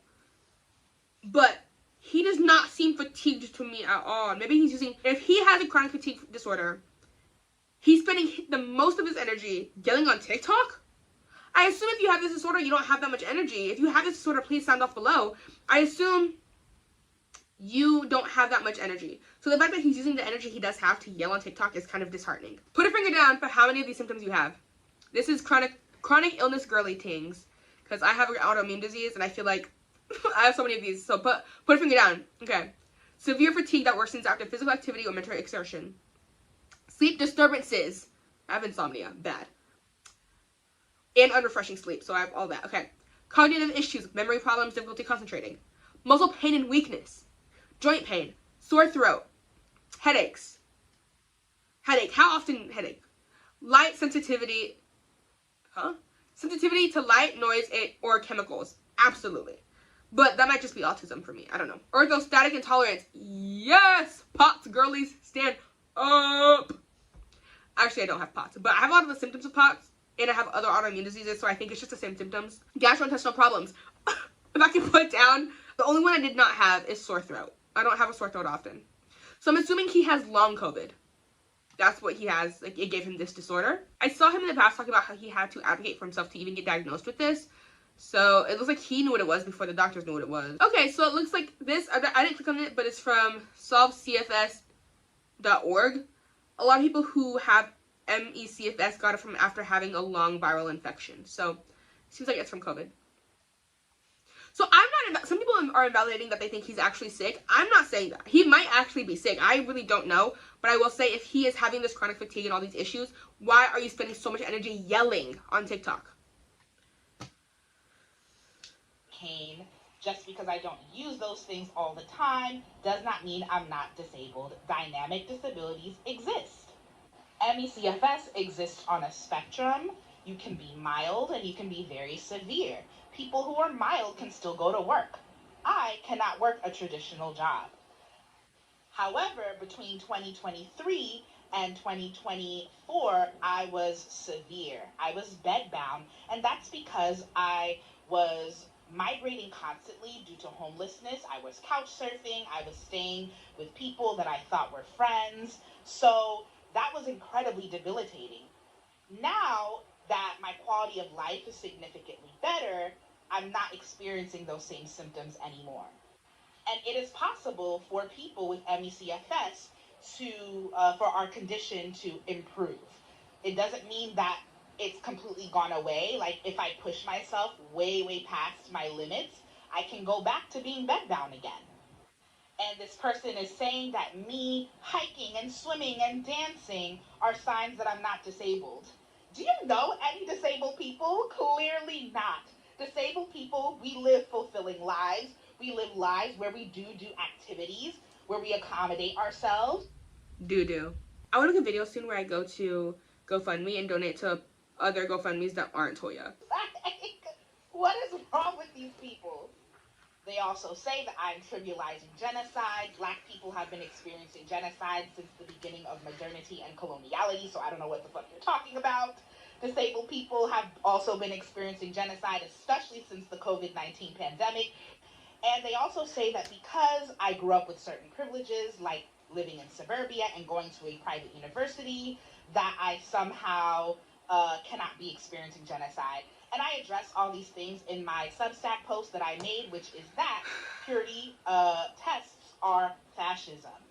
They also say that I have lived in multiple countries and live in a luxury apartment. I'm a migrant. I have not been traveling to by choice for vacation. I've been traveling because I'm a political refugee, and I live in... Babe, what? In this luxury apartment because it was the only apartment I could find that was wheelchair accessible. And it's not. Is a form of deep-seated entitlement. You don't know my life. You don't know the things I've been through. You don't know the choices that I've had to make. We actually do. You've told us all. You don't know anything about me besides the things that you are picking apart in my life because you're so goddamn nosy. And then, of course, to wrap it all up, they say that I deserve to suffer, that everything that happened to me was because I deserved it. And this person just sounds like a Christo-fascist. They believe that people are poor and people are suffering because they did bad things. That is textbook. No, we're saying you did bad things. You, when I'm criticizing Toya, I'm taking out his marginalization is out of there. His other things are out of there. What I'm criticizing is him for being a bad person. Him alone. Christo-fascism. Who's Christo? So, as Seba and I said yesterday, we are being doxxed. We are being threatened. I want to show you what actual predators look like and sound like. We are the victims here. We have always been the victims here through and through. We have never doxed anybody. We have never harmed anybody. We are just simply speaking out and against fascism. But you would. Earlier it sounded like you said you hit your mom or something. And abuse. First, the title is Taking You Down. Next, they say, you don't know me, but you will soon. Again, these people are hiding behind their anonymity. Again, we see the smear campaign, pedophilic, predatory, scamming, serially abusive, narcissistically egotistical. Bored. You not believing me when I'm telling you that I'm being abused just means that you're not a part of my village. It doesn't mean that I'm wrong. It doesn't mean that I'm lying. It doesn't mean that I'm making it up. It just means that you are not my village.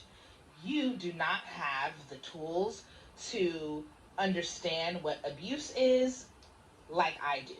You do not have the awareness that I have. And also, you don't have the values that I have. What makes you the authority of my experience? What makes you think? Because I said please. Can I please be the authority of your experience, Toya? Please, let me. Please. I'm asking nice. Why are you acting weird? I'm the village crazy lady. That's my job. Don't compare yourself to Moana's grandma. So many people are blaming me instead of blaming themselves. The videos I make are not rage bait. Why would I blame anyone else other than you? I'm not blaming me for your videos. They're not performance. They're who I am. Yeah, unfortunately. It's my existence. Yeah. And the way that y'all react to it is a reflection of who you are. Hateful. No. Discriminatory. No. Colonizing. No. Neo-colonizing. Rapist. What? Ableist. Racist. Eugenicist. Oh. My presence on here only exposes just how far people are willing to go to criminalize. How far I'll go. You see the line with the sky, Mr. C. It's driving me. People that they do not like, that they do not understand.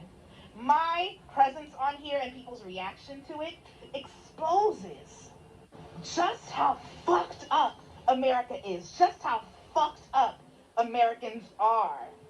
You can blame it on the government, you can blame it on the politicians, but in the end, it's you. It's always been you, killing black people. It's you, it's all for you.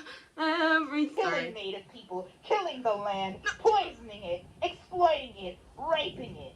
It's all... Y'all be raping the land? I don't think people are raping the land. I think word choice matters.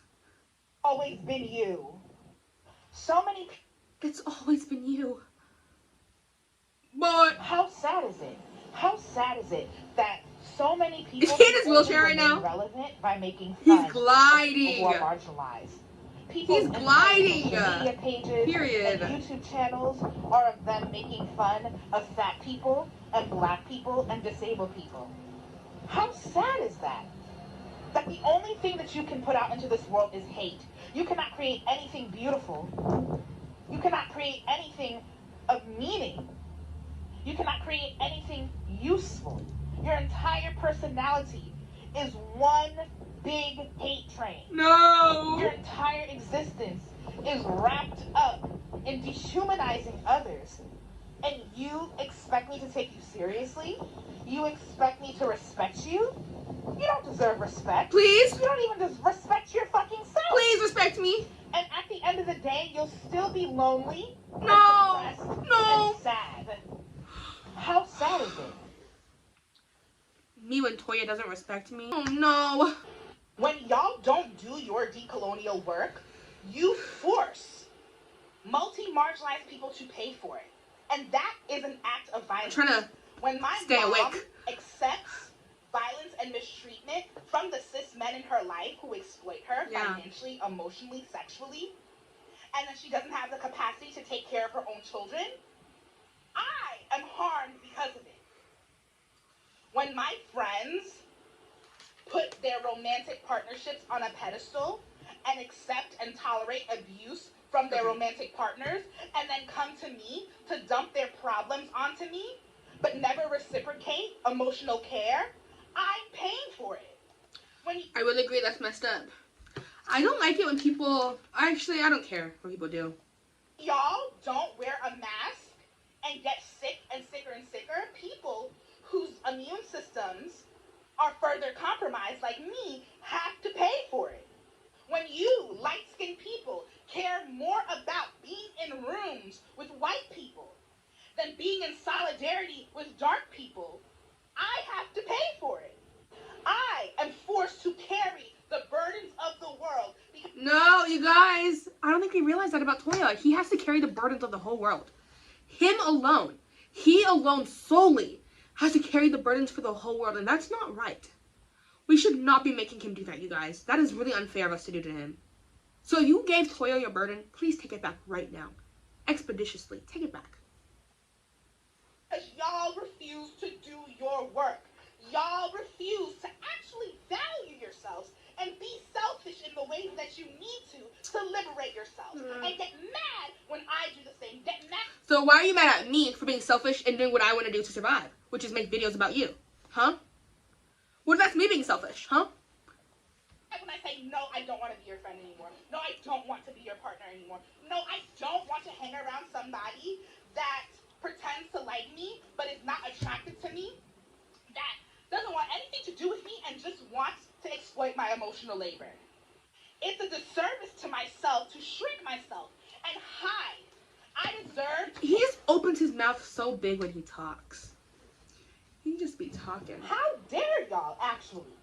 How dare y'all steal knowledge and wisdom created by oppressed peoples, by people that look like me, that live in my body, repackage it for white consumption, and then come and on these apps and talk about me like I don't exist.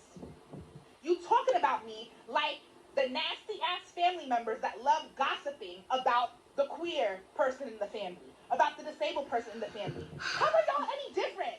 How are y'all any different? You just took that same nasty ass white supremacist patriarchal behavior, that culture of secrecy, that culture of shame, and brought it to social media. And God forbid somebody like me wants to dismantle that, wants to challenge that. Then challenge it. Y'all don't want to let go of your power. No. Y'all want to continue to be oppressors. You can either talk to me and be in conversation with me, or keep my name out of your fucking mouths. How dare... God, I'm shaking my boots. People don't like me because You're annoying. I'm confident. No. Why am I confident? Why is your shirt all tore up? Look at his shirt. Who did you fight? Him and Seba must have been scrapping. Because I studied my own oppression. I'm not weaponizing my identities. I studied my own oppression, African American studies and sociology.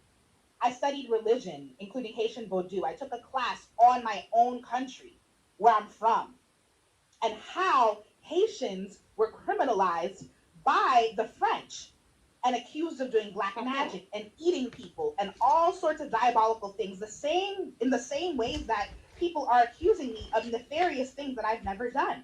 I've studied y'all. I've studied your behavior. He didn't do a good job studying, though, I will say, because he's...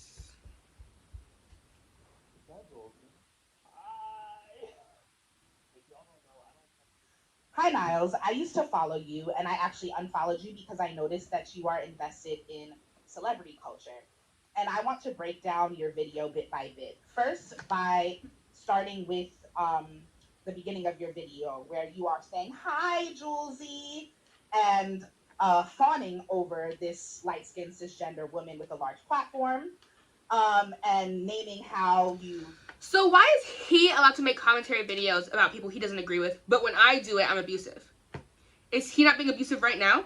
He's making a commentary video. That's what that is. He is taking somebody's video they made and then stitching it. Watched her videos and you love her videos. So it's clear to me that you have positive feelings and a positive bias towards this person. Let's just start there. As a person that studied African American studies and sociology, one thing that we learned in sociology is that bias can impact the way that people engage with the world. So you clearly have a bias towards this light-skinned cisgender woman, and because you are also light-skinned... He loves boiling people down to their physical attributes. I think a measure of a person is not what they look like, it's how they act. And he loves to boil people down to exactly just what they look like, and that, I think, is messed up. You are also a thin person. Naturally so, you are going to have negative biases towards me, a dark-skinned, fat, black trans person. That is also something that I learned as an African American studies major. You cannot deny the fact that being a light-skinned person in a colorist world, that you hold colorist beliefs. You also cannot deny that as a thin person in a fat-phobic world, you hold fat-phobic beliefs. You have never ever engaged with me in a meaningful way. You have never stitched my videos. You have never been in my comment section. And yet you are making a video about me.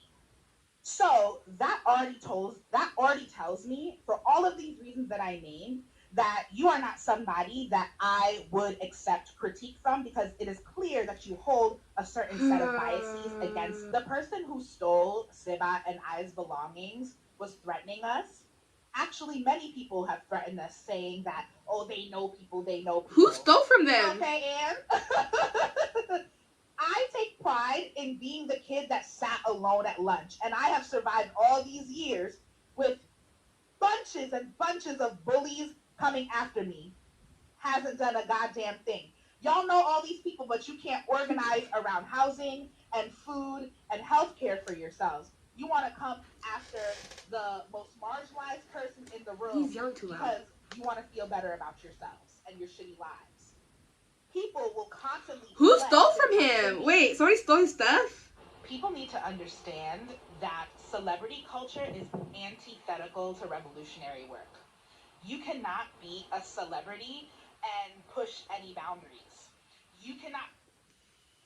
This video that I'm about to show is really an ego booster, because it's further proof that anybody that is disparaging me, anybody that has these half-baked, really raw takes about me because they don't know what the fuck they're talking about, are simply just anti-intellectual.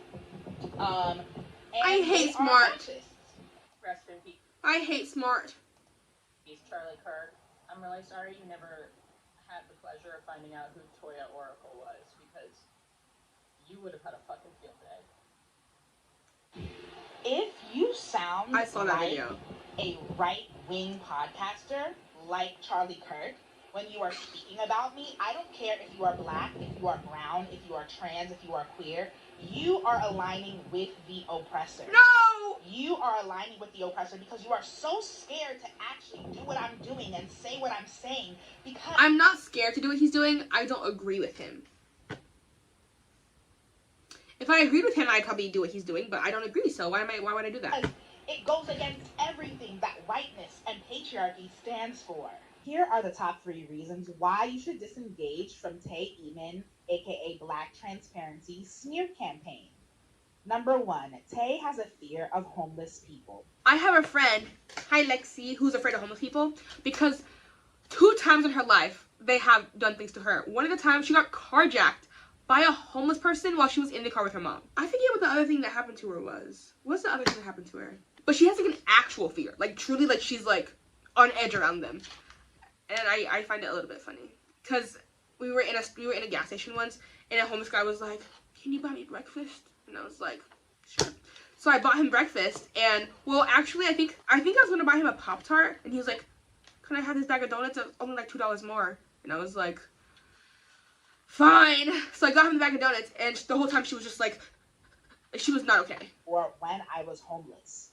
But they did not house me out. Sorry, hobophobia? Out of the goodness of their heart. He's kidding, right? A white savior. They were incredibly hostile towards me and treated me not like a human being, but as a slave. So I keep looking at myself in this video because seeing myself without bangs is so weird. Like, I keep seeing myself without bangs and I'm like, where's the rest of you? They also disparaged other homeless people. For example, when we were in the backyard, a group of homeless women were smoking and exchanging clothing in the alleyway, to which Tay expressed frustration and anger by stating, quote, "Why can't they go somewhere else to do that?" In which I said, "Where are they supposed to go? This is their home." Number 2, Tay is invested in rape culture. I walked around the house without a shirt on because that is how I feel the most comfortable. It also helps with temperature regulation for my disabilities. Tay claimed that because I was not wearing a shirt, I was exposing myself. It didn't say in MECFS, it did not say heat regulation was a symptom. But I think heat regulation is actually a symptom of POTS. So if orthostatic things are on there, then I guess, okay, never mind. Sexually to their children. This is rape culture. A female body is not inherently sexual. It's also transphobic. As a trans man, I feel the most comfortable without a shirt on, even if I do not have top surgery. By Tay hypersexualizing me, it proves that they had no respect for my body. I'm gonna give you time to sound off in the comments about what you think about what he just said. Let's go back again, because body is not inherently sexual. If not wearing a shirt, I was exposing myself sexually to their children. This is rape culture. A female body is not inherently sexual. It's also transphobic. As a trans man, I feel the most comfortable without a shirt on, even if I do not have top surgery. By Tay hypersexualizing me, it proves that they had no respect for my body and my bodily autonomy. Last but not least, child abuse and neglect. Sound off, because I am not a trans man, but I do know far too many trans men and have dated far too many trans men. And this is just, I guess, me going off of my own personal experiences of how to trans men. I've never met a trans man pre-op with a desire to have their shirt off. Post-op, though. Post-op, they will not keep a shirt on. But pre-op, I don't know basically any trans men who want their shirt off. You being a trans man does not negate the fact that you have breast tissue still, and even though it's not inherently sexual to you, to others it might be. Some others might see that and be uncomfortable because they feel like you're exposing yourself to them, and that's a valid reaction for children to have, to be like, I'm uncomfortable because that person's titties are out. That is a valid reaction to have, especially for a child. Again, if a right-winger sees this, they're going to use this as fuel for their anti-trans rhetoric. They're going to see this and honestly become more transphobic and be like, the trans people are exposing themselves to children. They want the children to see their boobies. Like, I don't understand why he's doing all this. Like, does he not see the harm that he is actually causing to his own community? Much similarly, because Tay disrespected my sexual autonomy, they also did not allow their children to really learn and understand about sex and sexual autonomy. The state that they live in requires that children receive sexual education. It is mandated by law. And since Tay was homeschooling their children, it was only right that they should provide them with sexual education. And I was encouraging them to do so since I was a formal childhood educator and sexual educator. They were aware that one of their children was sexually active, and when I asked them if they would provide them with sex education and would allow me to support in that, they said no. In addition, one of their children would say deeply misogynistic and transphobic things. For example, that they were afraid of people with penises. And they also made fun of a woman for wearing revealing clothing. These are all examples of why sexual education of a kid being a kid. I'm scared of penises. Is important because if they are neglected, it poses a threat to public safety. Myself and Siba, who were both friends with Tay, tried to hold them accountable and call them in. Wait, so Seba used to live in the States too? Or does this person live where they live? Or does Tay... Wait, so Seba used to live in America also? Or so they moved there together? And they rejected accountability. Instead, they enlisted the support of other abusers to lead a smear campaign in an attempt to dox me and also... I want to interview Tay. Oh, people are watching your videos. Thousands of people are watching your videos and nobody's liking it because nobody believes you. You're doing this for likes. No, subscribers. Subscribe! I'm not sharing my story for likes. I'm sharing my story because it's what needs to be done. No, it doesn't, though. I'm trying to liberate myself. It doesn't need to be done from these systems of supremacy. Only you, white supremacists, fascist vigilante, care about getting likes because you hate yourself and you need the constant validation from others to feel. How does he know I hate myself? How does he know that? Less worthless. You know who be getting thousands and thousands of likes on this platform? Not good people. People who make fun of others, people who belittle others, people who oppress others. They're the ones getting thousands of likes. You guys, go give Toya, give Signs of Getting One, make one of their videos get thousands of likes, because then they're talking about themselves. Reverse psychology. So I made that post on my Substack, Purity Tests Are Fascism, in response to this really nasty message I received from someone who claimed that I am trivializing genocide. You are. And that there are people that are actually starving. You are. Not step in the back. These kinds of people claim to be the left, but they are actually the alt-right. Why? Because they need purity tests in order to decide who is and isn't deserving of resources and care. They want to be white saviors. Let me digest that real quick. So you're saying that people saying that you yourself cannot be genocided because you're one person means that they're a white savior? You can only acknowledge genocide when it reaches the point of stage 5 starvation. You never cared about it in the first place. People led lives before they were starved. There were multiple actions that led up to that point of starvation. You're not starving though. You're being smeared. Not dehumanized. I say you're a human. You're a flawed human. You are a very flawed human. You're actually very human. Smear campaigns, land theft, all things that I have... I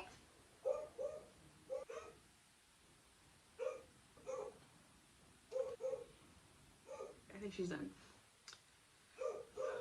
And nothing's happening to her. She does this when people are driving past the house. She could sense the aura of Toya. That's why she did it.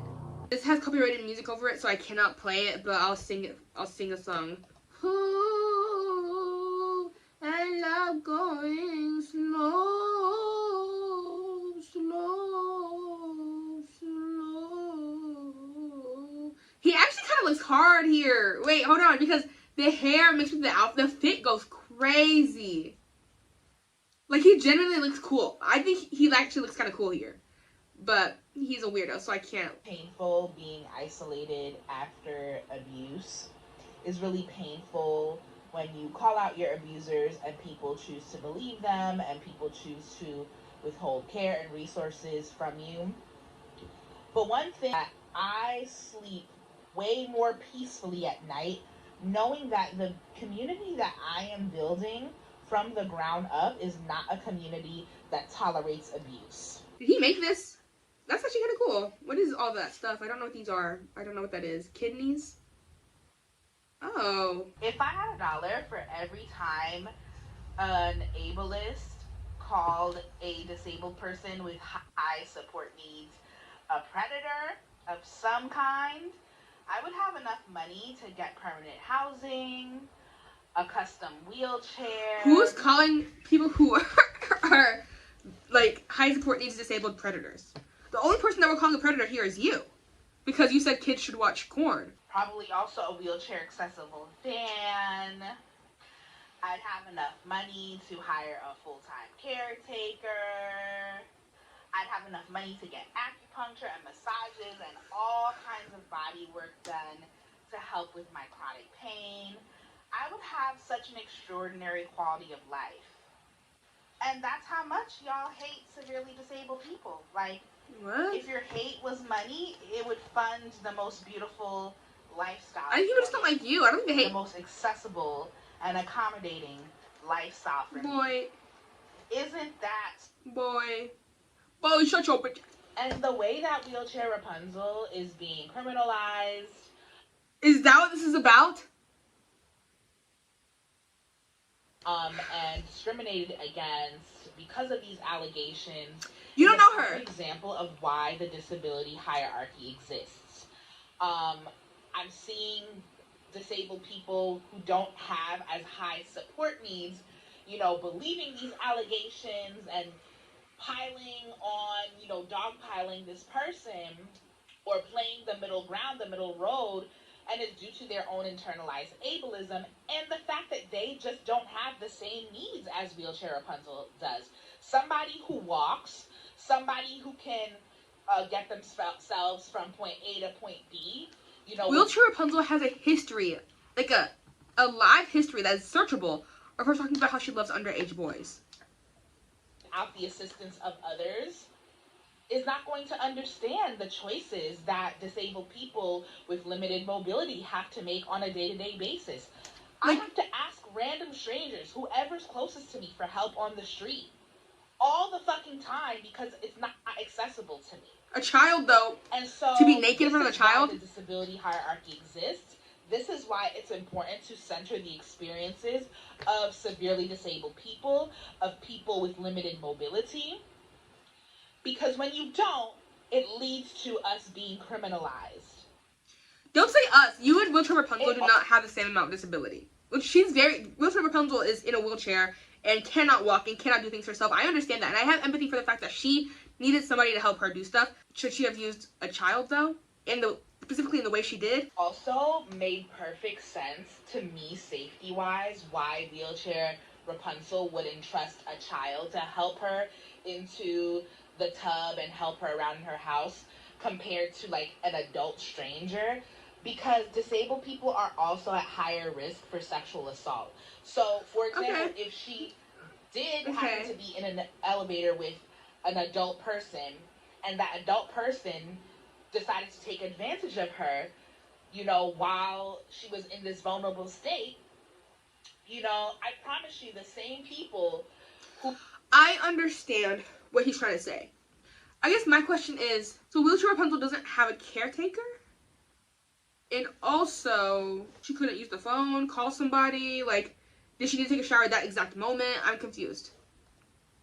Who are, you know... I don't really want to get into the discourse about Wheelchair Rapunzel stuff because, honestly, I think it's a really easy way to accidentally say something that is ableist, and I don't want to be ableist, even on accident. I don't know enough about the situation to make an actual opinion, but I also don't know enough about that specific kind of disability to say anything. I don't feel like it's anybody's place to say anything. But the courts said what they said. The courts... So conflict avoidance is not an option for me. It's literally about my survival. If I do not communicate to the people in my community, my relatives, my friends, my neighbors, my employers, that they are harming me, that's it for me. I'm dead. No. Literally. I'm dead because my body cannot take on the constant weight of the burdens of the world. I can't. And as you guys know, and so all the burdens of the world are on Toya's shoulders. They are. Toya has to carry the weight of the entire world. Island, I have to lay my burdens down on the ground and let people know exactly where they had me fucked up. And tell them, no, you're not going to project your trauma and these systemic problems onto me. No. You are going to take that shit to your altar. Talk to your ancestors. Or whatever. All right, sir. Wrap it up. I'm getting bored. So much of my platform has been about He just talks so much. He's just talking so much. The video's over. I'm ending it right now. The footage is an hour and 18 minutes long. It's gonna take forever to edit. Hi guys, it's AJ, your favorite lesbian commentary YouTuber, back at it with another banger today. You guys really like my Toya videos, and I love views. So today I thought I'd make a video going through Toya's Substack. Specifically, his Substack article about Arianju or Faji Funk. If you watch my other videos about Toya, you've definitely heard the names Faji Funk or Arianju mentioned before. They are one of Toya's many abusers. So today we're going to explore what that abuse entails and what is considered abuse to Toya based on this Substack post. But before we get started, I want to give a huge thank you to my patrons over on Patreon. Lizzie, Fern the Guy, Adam, Iron, Shanice, Arbigo, Emily, General Sals, Lysandra, Karen Raccoon, S. Kelly, Catherine, Adrian, Oosis, and YouTuber. Thank you so much for your support. My work. Do you want me to read for you? If you want to, you can read for me. That'd be so nice. Also, can you repeat Penny? I was gonna say let's bow our heads in prayer and pray to the dyslexia gods that I can read, but my fiance just came in the room and said she's done with her work and she can read for me. So the article starts out like this. Make sure you project. Hey guys, it's me, Lizzie Talks a Lot. Your favorite lesbian commentary fiance. Arianju Ayegbusi Faji Funk lived with Oracle from March 2021 to October 2021. Arianju found Oracle's looking for a roommate post on my Instagram, where Oracle was also crowdfunding for survival on their former page at mirroredlove_. Arianju started following him. When Arianju reached out to Oracle, Oracle was transparent and told them that he was disabled and lived with relatives in a multi-family home in Brooklyn. He also told Arianju that he was intersex and trans, was COVID conscious, had 2 cats, and desired a communicative and affirming relationship with his roommate with no tolerance for supremacy culture. Okay, so that's kind of a lore drop. We did not know before that Toya was intersex, but now we know. Lore drop. A month into moving in, Arianju began making hostile comments to Oracle like, quote, "I hate people who are desperate and needy." I feel like this would only be offensive to you if you know they're talking about you being desperate and needy and they're just calling you out. He doesn't make it clear in this if Arianju was just like randomly talking and just saying this or if it was directly towards him. There's no context for when they said this. Dance break while the dog goes outside. Dance break while the dog goes outside. Anything to say about what you just read? You're allowed to add commentary too. Oh, okay. It's just like, if somebody said, "I hate ugly people," and I was like, "That's so offensive," then I'm just admitting that I think I'm ugly. Another time, Arianju saw that Oracle had put on makeup and touched his face, turning his chin left and right with their fingers to get a closer look. And when they noticed his facial hair, they went immediately into the mirror in the living room and said, quote, "Thank Allah I wasn't born with body hair, otherwise I'd kill myself," end quote. This is body shaming. Is this the nicest thing to say to somebody? No. So far, I haven't seen any abuse. And if he likes having facial hair and it's on purpose, then the fact that Arianju said this should not actually be that offensive because they don't want to have body hair, but you do, but that's a choice that you want. It's not nice, but it's not abuse. Yeah, being rude is not abuse. Yeah, no. Unfortunately, Toya. Baby, I have a question. Is Arianju a Nigerian name? I think it is. Let me see. Hey, channel, fun fact. The prefix Ade means crown. Period. Also, I feel like Toya's writing is ass. He tries to come off as really well educated, but if you read that sentence, other than the part that says this is body shaming, that's one sentence. That's one run-on sentence. This could have been a really easy fix if he just understood grammar rules. I don't even understand grammar rules, but I know that that's a run-on. He clearly doesn't understand basic subject predicate. There are 3 independent clauses in one sentence, and then the next sentence starts with the same thing that first sentence starts with. And another time, sorry, and another thing, Arianju. That's never how it goes. In another time. But I was just riffing. No. That's not how you start a sentence. You're right. It's not grammar. You can't start with and. And another time, Arianju made a hostile remark to Oracle by stating that the police weren't, quote, "killing them," bracket, men, namely black men, close bracket, fast enough. All of these statements set alarm bells off for Oracle. Hey, yo, Arianju.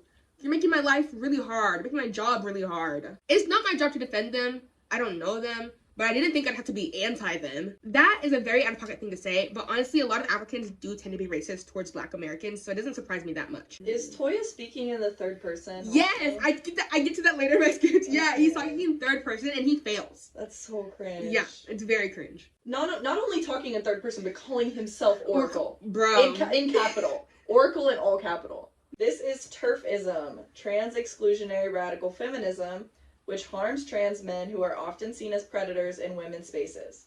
Also, the belief that men are inherently evil is rooted in bioessentialism.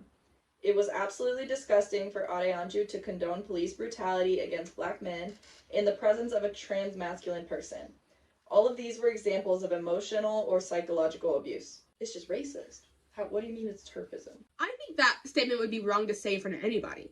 I'm a well-known misandrist, but even I would not say something like that. But, oh my gosh, it is written like a middle schooler wrote it. Psychological abuse, often known as emotional abuse or mental abuse, is a form of abuse characterized by a person knowingly or intentionally exposing another person to a behavior that results in psychological trauma, including anxiety, chronic depression, clinical depression, or post-traumatic stress disorder, amongst other psychological reactions.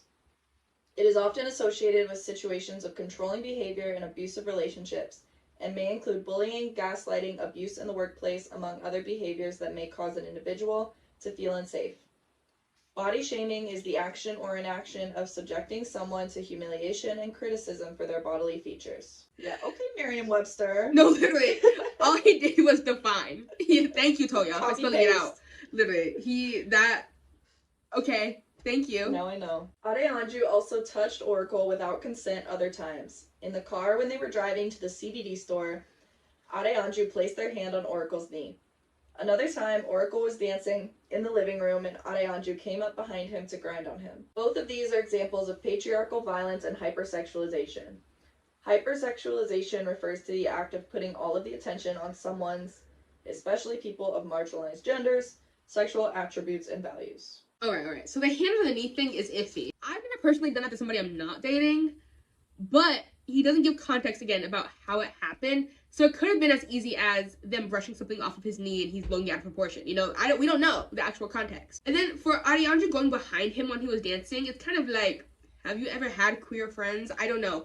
I understand not everybody's okay with physical touch, and you're allowed to set those boundaries and tell people not to touch you that way. I will say though, it's very normal, at least in a lot of the queer spaces I've been in, for people to just dance like that, to touch each other, to just be touchy and grinding up on each other. It's like very queer. The amount of queer friends I've kissed just for fun is kind of disturbing. Not anymore though. Not anymore. I'm a changed woman now, so no more kisses for you. No more kisses for anybody. Keep the ring. But backtracking, is this actually patriarchal violence? The definition of patriarchal violence, how do you say it? Patriarchal violence is a system of violence that maintains men's power and dominance within a patriarchy. I'll let you decide. Is that situation that he went through patriarchal violence? Right. I just want to add, I feel like Toya is always talking about how he wants to get his needs met by his friends or people that he's not with. Like, he wants to do chess play with people. Yeah, you remember that? That's crazy. He asks his friends to cuddle with him. Mm-hmm. And then, but when Adeyanju is trying to have a close physical relationship with his friend and get his needs met, Toya's like, you're touching me. Why are you touching me? Stop touching me. You know what? You're so right, babe. You're so smart. Yeah. Double standard much? He does have a lot of double standards. You should have asked Adeyanju to do chess play. Read the next part. Read the next part. When Oracle asked Adeyanju if they could clean the house together once a week, Adeyanju ignored their messages. Adeyanju did not clean the communal spaces with Oracle except for one time when they had their employees over for a get-together.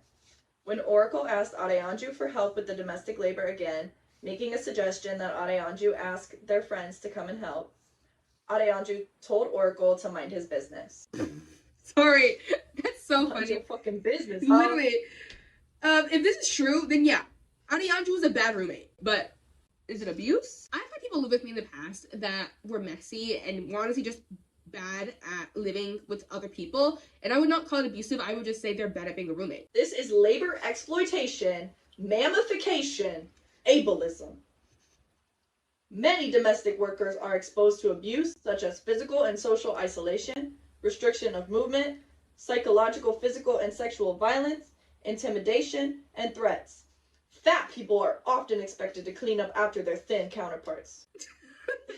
The stereotype of the mammy was utilized to exploit fat black women, or those perceived as such, and disabled people are often neglected when they ask for help. That was my Toya impression. Thank you. You were getting into it. You were into it. Yeah. Adeyanju has a history of violence towards dark-skinned, fat black people who are also sex workers. While living with Oracle, they were dating someone just like me, not me, who was dark-skinned, fat, black, and a sex worker. The relationship ended and Adeyanju admitted to having teased their lover about wanting to get cats in an attempt to dissuade their lover from getting cats. This is called negging. Negging? What'd you call me? Are insults designed to manipulate someone by undermining their confidence. When this relationship ended, it also set alarm bells ringing for Oracle. Additionally, as a sex worker, Oracle has to have a heightened awareness of when people are being hostile towards him for safety. Why is he speaking about himself in third person and he doesn't even do a good job at it? He wrote this about himself. Like, he's in this third person, except sometimes he accidentally says me. Yes, he says me so like at least 2 times so far I've noticed him say me, and I'm like, you messed up. You're not even doing a good job at writing it. Did you proofread this? Clearly he did not proofread this at all. Also, that's not even what negging is. Negging is kind of like, I like that blouse. It does a really good job at hiding your broad shoulders. Like, that's negging. Adeyanju also prioritized seeking validation from non-black people, like their non-black thin ex whose rent they continued to pay while living with and exploiting me over being in community with Oracle. So while rewarding their non-black partner for simply existing, they extorted Oracle, a dark-skinned, fat, black, disabled person, for simply existing. You see how he messed up? He says, exploiting me over being in community with Oracle. It looks like he probably meant to say exploiting Oracle instead of being in community with Oracle. Like, it also makes it sound like someone else is writing it. Yes, but he is writing it. Also, he just sounds jealous, if I'm being honest. He sounds jealous and like he likes Adeyanju. Like, it sounds like he had a crush on them and it was not reciprocated or something like that. And that feels like why there's so much emotion behind this. He then includes this picture with the caption, a picture from the GC2B website of Adeyanju posing with their ex-partner Kenny. He is so obsessive and vengeful to me. Like, why are you including somebody else who's not even in this? As a result of Adeyanju's actions, Oracle told Adeyanju in July of 2021 that he would be moving out and needed until January to raise funds and plan. The last week of August 2021, while on a trip, Oracle took down south to meet former friends he would live with. Adeyanju escalated the abuse. I'm sorry, that sentence was a mess. Mm-hmm. It's like hard to read. While Oracle was trying to safety plan, Adeyanju sent a string of text messages to hyper-criticize Oracle's cleaning and the presence of cat hair in the house, accusing Oracle of neglect and being a biohazard, despite the fact that they did not share domestic labor tasks equitably with Oracle. Sorry. There's no time to breathe because it's just a run-on sentence. Yeah.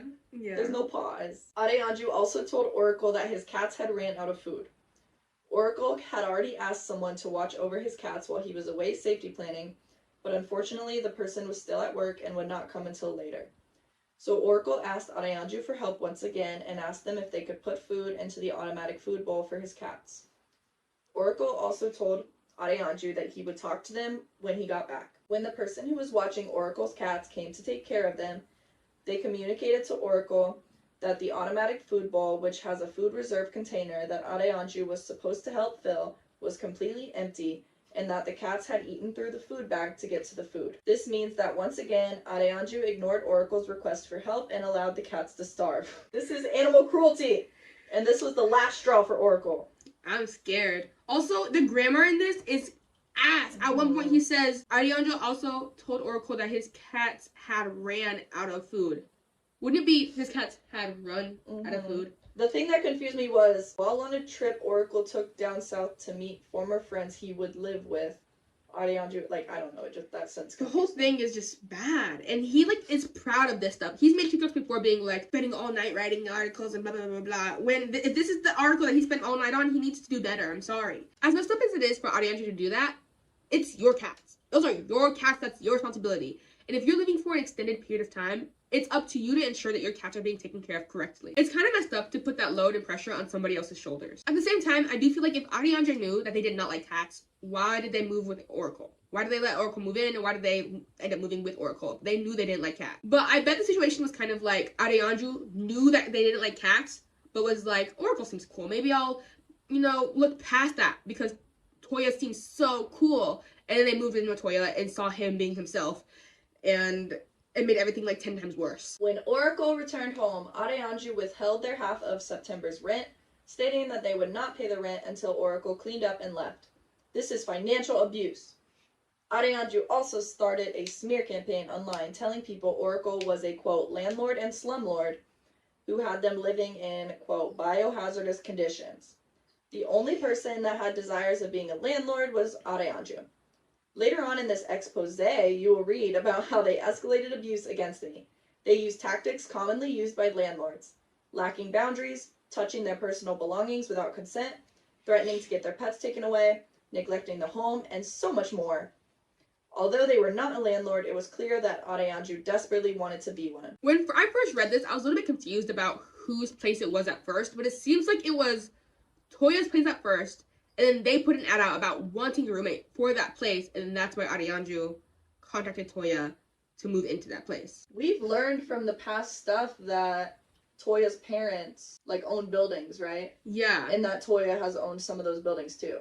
So he's literally a landlord. That's true. My confusion is just, if he lived in that place first, is Adeyanju allowed to just be like, give me money and then move out? I'm not sure how that works. The whole situation just seems really messy. And there's so much more. If you made it this far, subscribe. I know you want to. Yeah, if you don't subscribe, this is labor exploitation, mammification, and ableism, and patriarchal violence, and your turf also. Also, so you better freaking do it, man. Adeyanju was creating confusion and manufacturing consent to dox Oracle, open him up to dogpiling and isolation so that he could not leave the abuse despite not wanting to live with him. Later, in an email, Adeyanju would eventually admit to lying and abusing Oracle. Okay, so we're gonna look at that email. The email reads, in the tweet, Oracle says, quote, I wish I let my abuser, @FajiFunk, make a statement, but I was so deeply ashamed and violated I caved. But it was a mistake because you apologists keep hunting me. This person admits to repeating cycles of abuse and using me as a scapegoat for their self-hatred. Okay, so they made that tweet, and then under the tweet, they added a picture of an email that Adeyanju sent. And this is what the email says. Okay. Adeyanju's email says, making amends. Thanks for getting back to me. Read the public statement. I understand and agree. This is between us. I won't go ahead with the statement. Do you like my dramatic reading? You're Adeyanju, yeah. Your feelings don't need to be validated by me, but you're right to feel all of those things, to be honest. I thought a lot about how everything went down, and I really wish things could have went differently. We could have had a really beautiful friendship and built a beautiful home out of our living situation if I showed up differently. To be completely honest, I behaved the way that I did because of triggers and trauma that, in hindsight, I could have been more transparent about. Traumas from growing up in an abusive household, witnessing domestic violence throughout my childhood, fears around being unhoused again, abandonment, financial instability, fear of losing friends, etc. Despite admitting to the abuse, Adeyanju would double down publicly by calling me, quote, delusional. Yeah, it's hard to figure out what side is right because honestly, I feel like neither one of them are. I think they're both bad people. Then he includes a screenshot from a hate account of his that included a screenshot of Adeyanju's Twitter. Sorry, that was a lot. FajiFunk, 2 hours ago. Not gonna dignify their strange, deluded obsession any further than this. But if you have questions, feel free to reach out. Analog punk in a digital funk, @JustFaji. 3 to 4 years ago, I fell out with an ex-roommate over cleanliness. They refused to clean up their cat dander, piss and shit all over the apartment, and to this day, they're slandering me as an anti-black abuser. I don't know what ABEG stands for. I beg. Oh, I beg rest. Yeah. Honestly, if my roommate had a cat, and the cat had piss and shit and dander everywhere, I also wouldn't clean it. I have a dog, and I don't even clean up that dog's piss and shit. It's not my dog. It's my dog now, but I didn't buy the dog. Doesn't make you feel bad that I don't clean up after the dog's pee and poop. Oh, I don't want you to. That's my job. You already do a lot of stuff for the dog that you don't need to, so. She feed the dog, she train the dog, she take the dog for walks. Well, we draw the line at poo poo pee pee. No poo poo pee pee in this house for me. Especially because you have contamination OCD. So it always comes back to that. So I don't blame Arianju if they didn't want to deal with the poo poo pee pee dander mess of cats, because I feel like, especially if an animal's like not yours, you don't have that immediate connection with them. Especially Africans and animals, don't even get me started. Africans do not usually like pets. They usually are like, that's outside. Maybe that's outside. Maybe that's food. Just kidding, not food. But my mom does make jokes about eating every single pet I get. Well, I will say that, yeah, I agree with what Arianju just said. Yeah. It's really not their job. Not only did Oracle clean the apartment alone the entire time they lived together, Arianju used the one opportunity they got when he was away from home safety planning to make inflammatory comments about his cleanliness and his pets. Did his cat poop outside of the litter box while he was away? Yes. Shit happens, literally. But he informed his sister to look after them since he wasn't home, and she cleaned up the poop. Arianju blew this minor accident way out of proportions to victimize themselves and paint Oracle as neglectful, when it is them who neglected shared household responsibilities for months. In my adult life, I've had 3 cats with partners, unfortunately, of the past, and you can guess who lost custody. But the 3 different cats I've never had a cat once poop outside the litter box. Or pee outside the litter box, like ever. Like ever. I don't know, you can't really blame the cat. Some cats just are that way, but I just never experienced that. So I find it really interesting when people's cats pee and poop outside of the litter box. Because you'd think at least one of those 3 cats would have been that way, but none of them were. This is an example of gaslighting. Is it though? Gaslighting is a form of psychological manipulation where one person causes another to question their reality, memories, or perceptions. It often occurs in abusive relationships and can lead to confusion, anxiety, and a loss of self-esteem for the victim. Oracle is not a machine or a slave. Oracle is a human being. Which part is gaslighting? Like, gen question. I'm genuinely asking, which part is gaslighting? The cat pooping? Can I add something? What would you like to add, sweetie? So, when I was in college, context, I was a philosophy major. Nerd. At Indiana University Bloomington, and I had a professor who, I think the class was like a philosophy of like ethics class or something like that. And I had a professor who wrote the original paper on gaslighting. Like, she made that term up and wrote the original paper. So that was really cool. And I think she would roll her eyes at this. Also, she was a baddie. She like always wore like mini skirts and high ass boots to class. Okay, then why don't you go fiance her then? No, you're the OG baddie, babe. Oh, so now I'm old. Compared to you, she's just like a bag of dirt. I just meant like she was cool. And I'm not into old ladies like you. Queen Latifah hit my line. Hey! I'm kidding. Oracle tried multiple ways to de-escalate the situation without success. He had a mediator, Blaze Sparta, from the Audre Lorde Project, hold a mediation and accountability meeting with Arianju. During the mediation, Arianju turned their body away from Oracle, refusing to look at him, had their arms crossed, yelled at Oracle, made threats to call Animal Protective Services to take his cats away from him, and slammed a door in his face, while telling Oracle, "Don't touch my things!" which Oracle would never do without consent. Arianju rummaged through Oracle's spiritual items and accused Oracle of trying to hex them. This is religious persecution and anti-Haitianism. Only colonizers have accused Haitians of practicing black magic. Voodoo is a practice of protection, power, and liberation. Everything is an ism to Toya. Yeah, everything's an ism. Autism. Nothing can just be a disagreement. Do you think that Toya told Arianju there's going to be a mediator there? Because the way I think this conversation probably happened is Toya, like, sprung it on them. Like, one day, Arianju comes home and this random person's there and is like, let's have a talk. Also, I don't think it's cool that he keeps name-dropping people in this who have nothing to do with the conversation. Like, name-dropping the person who was the mediator when you're mad at Arianju is crazy, because they had nothing to do with this, and now you brought them in this. Immature and unprofessional. Can I say a random story? Yes, you can say a random story. Okay, so one time when I was in high school, there was this girl in my grade that did, cocaine? No, sorry. I'm sorry. I'm trying to think of the word. Like amateur journalism, like would write like articles, and put them up on this like journal website. And she was a high schooler, right? So she was an amateur. So she wrote this article and had like quotes or an interview with my ex-girlfriend. Okay. My one ex-girlfriend. Okay. That part baby doesn't like about the story. I don't think I've ever told you this story. No, I don't know the story. But in this article, the girl, not my ex, the girl writing the article, fully name dropped me and outed me.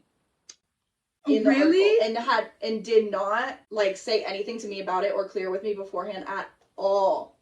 And to tell you, I was livid. Like, I was so scared and upset. That's so messed up. It was awful. And so I ended up messaging her, like, on Instagram, about, like, being like, hey, this is really not cool. Mm-hmm. Like, I did not consent to being outed in your article. I'm not comfortable with this at all. And she was very apologetic, and she was like, oh my god, I'm so sorry, and, like, she got it edited and stuff. But that's just what this is giving, because it's, like, so unprofessional to just, like, include random people in your story that you did not, because I guarantee Toya did not clear this with Ariandru's ex or with this mediator. Like, it's not cool to just include somebody's random personal information in your article. So, you and this ex were, my bangs are pissing me off so bad right now. Now it looks fucking like a bald spot right there. Huh? Look at that gap. You just want to trim this one? Why is it randomly so long though? So you and this ex didn't kiss from your recollection ever, or that you didn't like actually kiss for real. You had like pecks. Yeah. But you guys are close enough that you would mention in an article about her. It was an article like about LGBT like stuff. Guys, this was so long ago. I just want to know. She was just like referencing people that she knew that were LGBT. Mm-hmm. You know what I mean? Okay, so it wasn't in context to your girlfriend at the time. I don't think so. It was like something. Pull up the article right now. But it wasn't even necessarily outing me as like lesbian. It was outing me as something that I wasn't even anymore, because bisexual? No, asexual. Oh. Me and my first girlfriend both identified as asexual when we were like freshmen or sophomores. That's so I don't think you ever told me that you identified as ace. Like you actually identified as ace. It was like a year maybe, because it's not true. So I just didn't really have puberty yet. Oh, okay. Yeah, you're late bloomer. It was like the Tumblr time when you're just like any label that you can find. Yeah. And I hadn't gone through puberty yet, basically, or like I didn't have interest in that yet. So I thought I was ace. And so when I messaged her, I was like, first of all, that's not even true. And second of all, leave me out of this. So how did you know it wasn't true anymore, though? Like, because you were dating somebody, and they were ace, and you were not ace, so... That's a bit personal. Let's move on. Cut most of that out. Adeyanju also complained about Oracle receiving some financial support from his abusive mother, completely ignoring the fact that Oracle had been crowdfunding for survival and had been dependent on donations because their disabilities did not allow them to work a traditional job. Again, they knew all of this prior to moving in, since they had followed Oracle on Instagram, and Oracle had been transparent from them, which they weren't owed, but Oracle values transparency. They weaponized personal information about Oracle to abuse him, not to care for him. Their actions were anti-black, xenophobic, speciesist. Yeah. I feel like they spelled it wrong. Fatphobic, and ableist. Disabled people are often subjected to forced intimacy and the invasion of their privacy to meet their most basic needs. The people they depend on for care can choose to abuse them, like taking away their emotional support animals, food, housing, and other resources, and financially abusing them. While Oracle cared for Adeyanju without question nor judgment, Adeyanju was trying to coerce Oracle into earning their attention and care. As Deshaun Harrison, writer of Belly of the Beast, states, the black fat is not entitled to care. That is when Oracle went to social media to ask for help. Oracle also debriefed with Blaze one-on-one, discussing how Adeyanju weaponized Darvo to evade accountability by blaming their behavior on Oracle, rather than their choice to dehumanize and exploit him. Oracle also reached out to several community members to ask for housing assistance. He could not find any resources.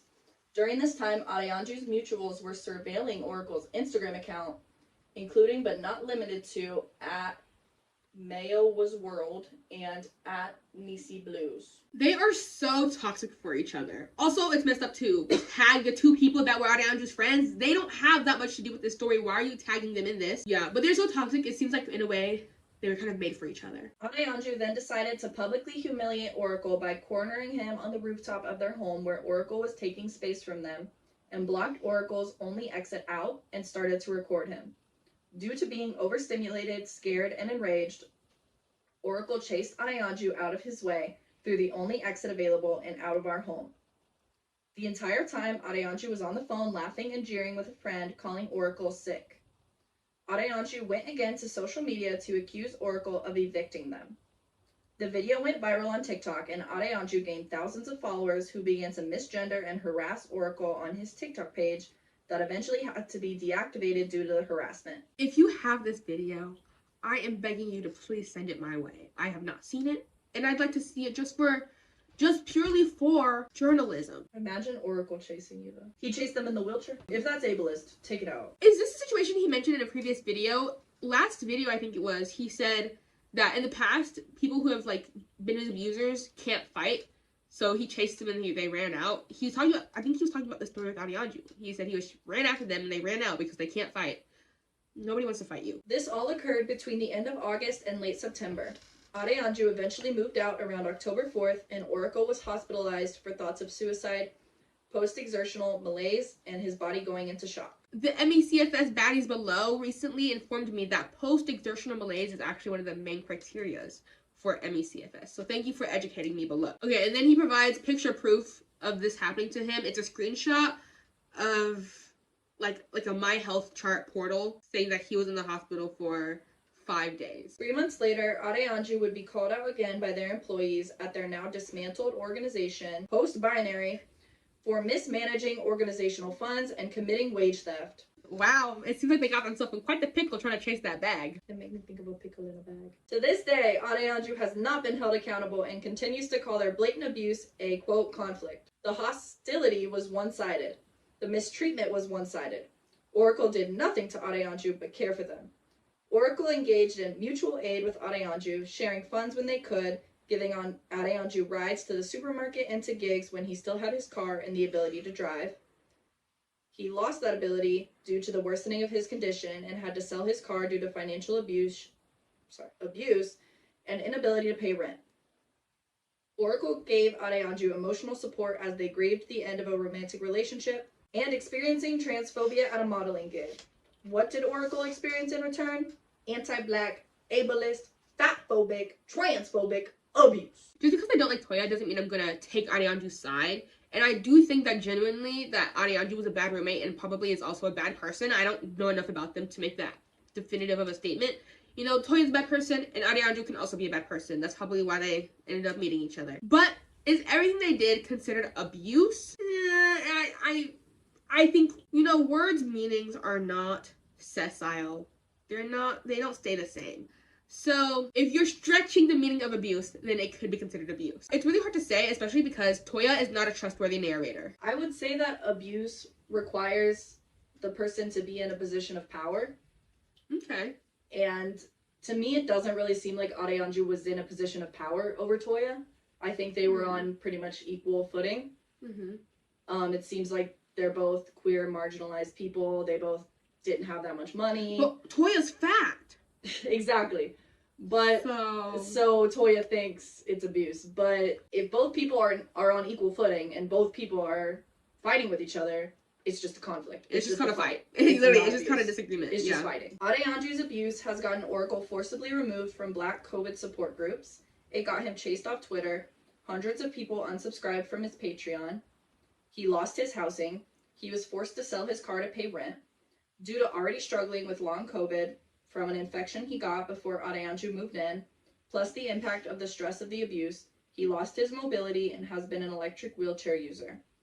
It is harder to find housing as a wheelchair user, and the financial abuse he experienced due to their smear campaign only exacerbated this. It's harder to be believed by doctors when you're fat and he was misdiagnosed with arthritis when in reality he has all the telltale signs of MECFS, which left him bedbound for a year while homeless. Oracle was denied for disability benefits 3 times despite not having enough income, due to the smear campaign, to house himself. It forced him into more abusive relationships out of survival, where he was threatened with police and medical incarceration. It forced him to have to leave the country. It got him blacklisted from spaces where he could share his art and music. Without community, disabled people die. Without income, disabled people die. First, to get disability is really hard to get in America, like really hard. And it's not just because of a lack of income that you qualify. You have to prove, it has to be shown and proven by a medical professional that you are unable to work. So if a medical professional has not said that you are unable to work, you're not going to get disability. And then how much of this was actually a smear campaign from Arianju, and how much of it was people reacting to things that you say and your actions online? Like, there is no personal accountability here at all. Unless the having bad takes is a recent development, I'm sure in the past he also was making bad takes and people saw that and did not like them. And also, how are you bedbound while homeless? What bed? Unless you consider couch surfing being homeless, which it technically is. It is already hard enough resisting state violence, and on top of that, he endured interpersonal violence. This is what abuse looks like in numbers. Patrons Oracle lost due to the abuse. Okay, and then the video, he shows a video of him scrolling through the names of the patrons he lost. And I think, personally, I'm not going to show that video because it literally shows people's names, like their full first and last names, and scrolls through all the patrons he lost. And I feel like that's weird. It's weird to put people on blast like that. And then it shows a graph of the patrons he lost. And yeah, it's a lot. He lost almost 300 patrons. That's a lot of people. And then at the end of this article is a 40-minute long call out. It's essentially the same thing that we just read, but in video form. But it's 40 minutes long. All right, guys. That was mid. His writing is freshman level at best, and he doesn't have strong enough points to support his claim of abuse. If you watched this video all the way through, thank you so much for watching. I want to give another quick thank you to my patrons over on Patreon. So again, that's a thank you to Lizzie from the guy. Scared the fuck out of me. Okay, Lizzie from the guy, Adam, Iron, Shanice, Arbigo, Emily, General Sal's, Lysandra, Karen Raccoon, S. Kelly, Catherine, Adrian, Oosis, and Mewtuber. Thank you for your support. How do you feel about the fact that I have so many patrons? Thank you guys for the support. Every time she gets a new patron, we're so happy and excited. Yeah, I'm always like, babe, I got another one. We really appreciate you guys. And also, I've been thinking about doing videos with her for the Patreon. We were talking about like reaction videos or gaming videos. So let us know what you want to see over there. If you're on Patreon, you should have another extra video today. Fingers crossed. If not today, then this week you'll have an extra video. It should be about the Hassan Piker situation. So yeah, I appreciate support. If you also want to support me, patreon.com/AJTalksAlot. Ooh. Can't keep that in. People don't like burps. Big one. Hey guys, it's AJ, your favorite lesbian commentary YouTuber. And today, I'm a journalist. I recently did a video with somebody named Blaze Sparta, who is a former friend and associate of Toya/Oracle. They used to be in community with him and were able to give some really good insight. I hope you guys are able to enjoy the interview. I was very clearly really nervous, and my camera quality is not the best because I'm using a webcam. So hopefully you can look past how awkward I'm being and enjoy the interview. I mean, it's very insightful. We find out Toya's kind of a liar. But before I show you the interview, I want to give a quick shout out to my patrons over on Patreon. So that's Lizzie, for the guy, Shanice, Adam, Iron, Emily, Arbigo, General Sales, Lysandra, Karen Raccoon, S. Kelly, Catherine, Adrian, Osis, YouTuber, Hayden, Lost Ross, Jalen, Cornflower, England. Thank you so much for you guys' support. Here we go. Hi, nice to meet you. Meet you too. You look lovely. What are you? Can you hear me? Well, first, how was your day? It was good. I finished up my session with my student. I came home and I'm here now. All right. Well, who are you? What do you do? Oh, okay. Big question. Hi, guys. I'm Blaze Sparta. I'm a multidisciplinary artist, a tarot reader. I am a part of a Indo-Caribbean gender justice organization called Jahaji Sisters, or Jahajis. And we work with folks who are currently disenfranchised, folks who are in community experiencing domestic abuse. And I do a lot of other things.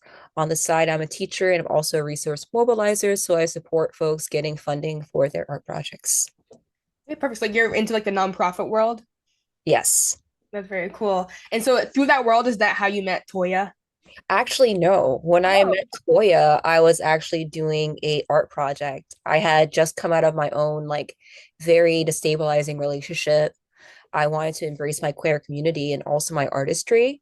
I wanted to be a professional makeup artist. I wanted to work with faces who are not just femmes and, you know, make makeup be like an expression form rather than something that was gendered. And I put out a modeling call on, I want to say Facebook and Instagram a couple of years ago. And I said, hey, if you're a queer in the community, I'm doing a queer makeup project. If you're interested, sign up. And Toya was one of them. I think I share with you some of the photos from that shoot. And it was a very, very hectic day. I didn't really know what I was doing. I was trying to get into my workflow of just being a creative again, or just being a creative in general.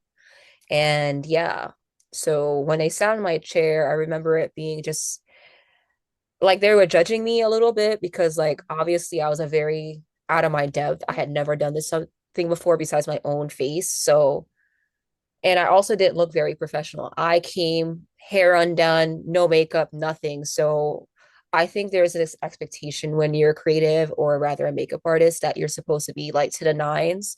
But I was so focused on everyone else that day. I wasn't like, locked in, if you so to speak. Okay, so you said that they were judging you. What were they saying? Well, like things like giving me, it was more body language. Hmm.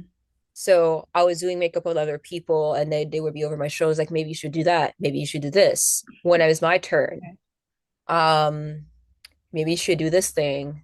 I don't like this for me. And when you're a makeup artist, you kind of just want to listen to your client or whoever's in Yeah. your chair because you want them to be comfortable. But it was giving like, oh, I expected something better than this because you have this studio space that you're using.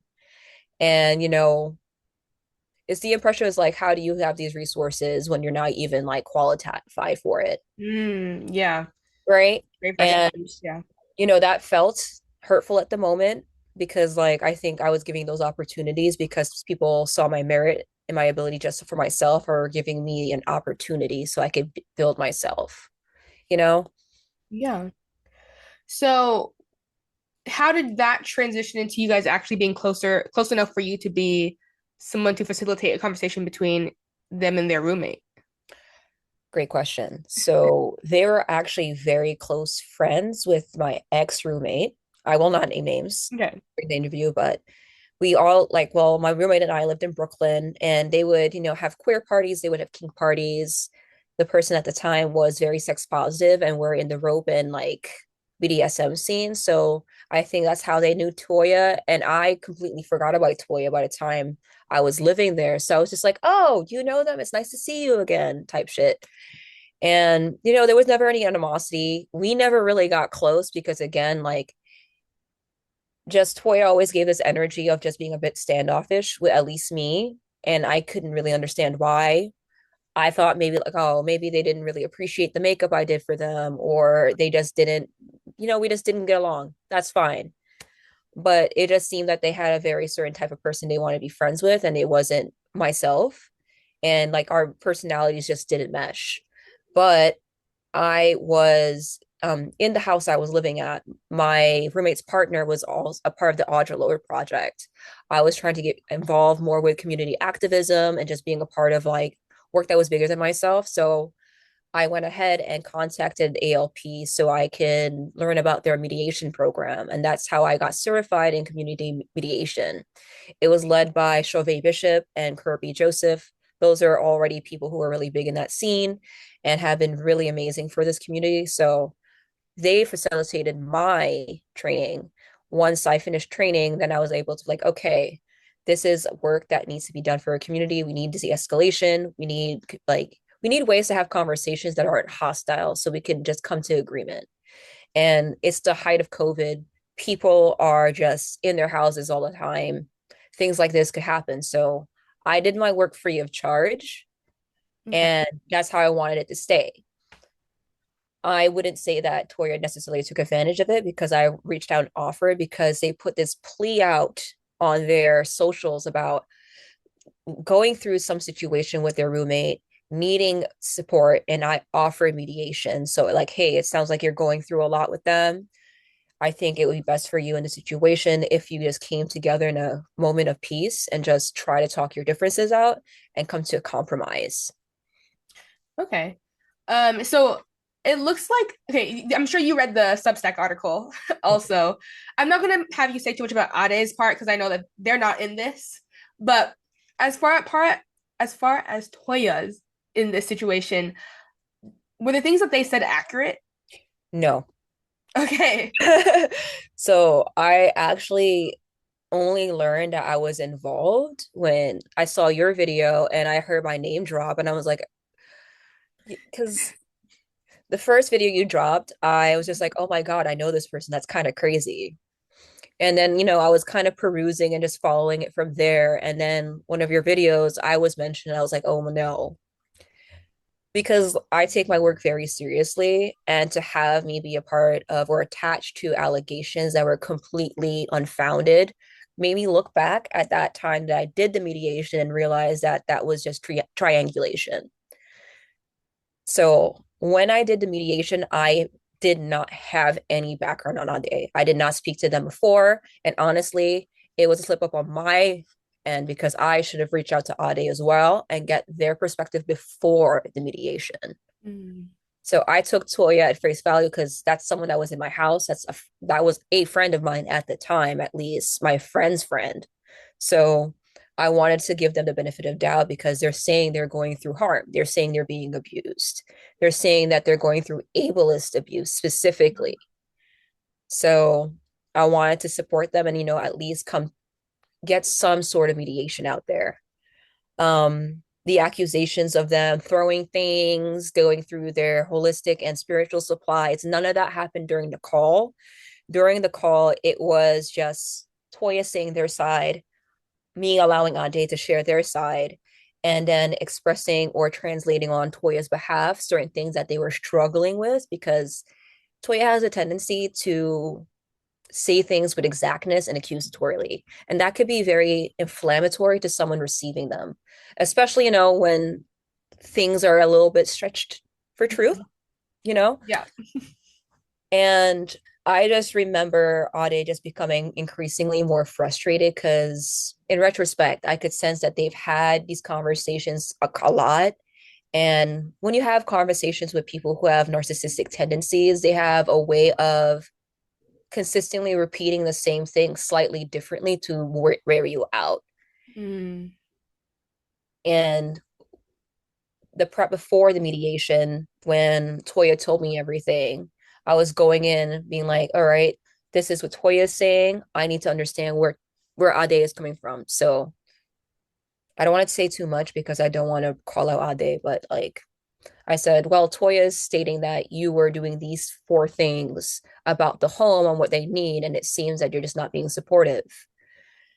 And Ade became frustrated and mentioned all the things that they're doing to be supportive, but also where their concerns lie and why they're so frustrated.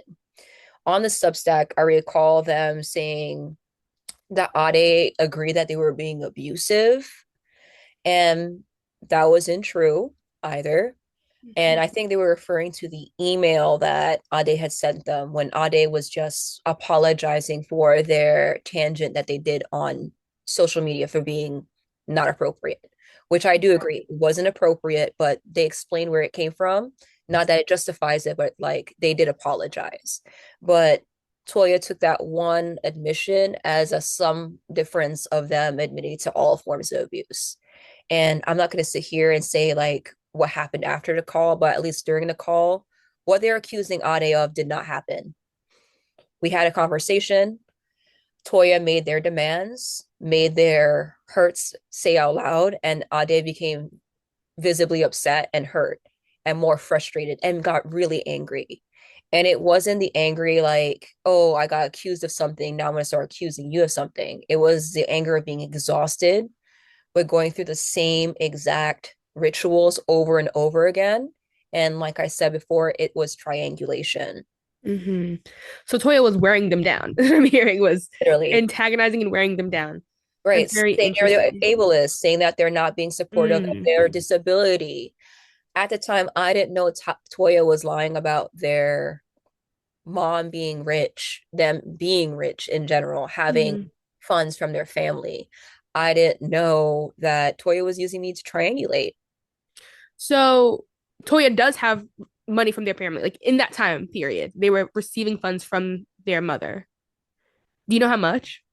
No, like Toya and I never really talked about stuff like that. Mhm. I would just consistently see them put out posts needing money, and I would reshare those posts because again, I'm in community work. So if there is a GoFundMe, I'm going to forward it to the GoFundMe and also to my network that I know could fund it. But Toya's parents have money. They're like, I think their mother is a doctor or something like that. And they also had like a house that they bought them. So that's very interesting. So people have said before that they have an LLC. Somebody sent me a DM that Toya has an LLC connected to a house in New York or like a building in New York. So did they own a house in New York? Their mother had bought them and their sister a home. And from what I can recall, Toya wasn't paying their part of the mortgage, so the house was surrendered to the sister, and they were homeless again. And this is when the admissions or the accusations of their mom being abusive, their whole family being abusive, them saying these awful things about their sibling and their sibling's kid.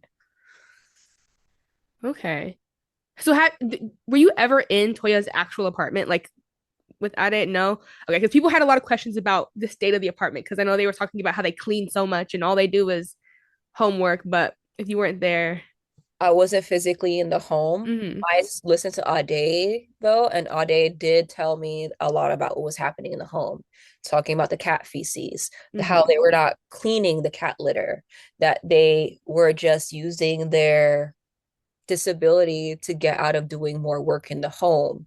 And when I'm telling you, hey, I need this to be clean, you're triggering me with this mess because Ade was going through, I don't want to talk about Ade's stuff.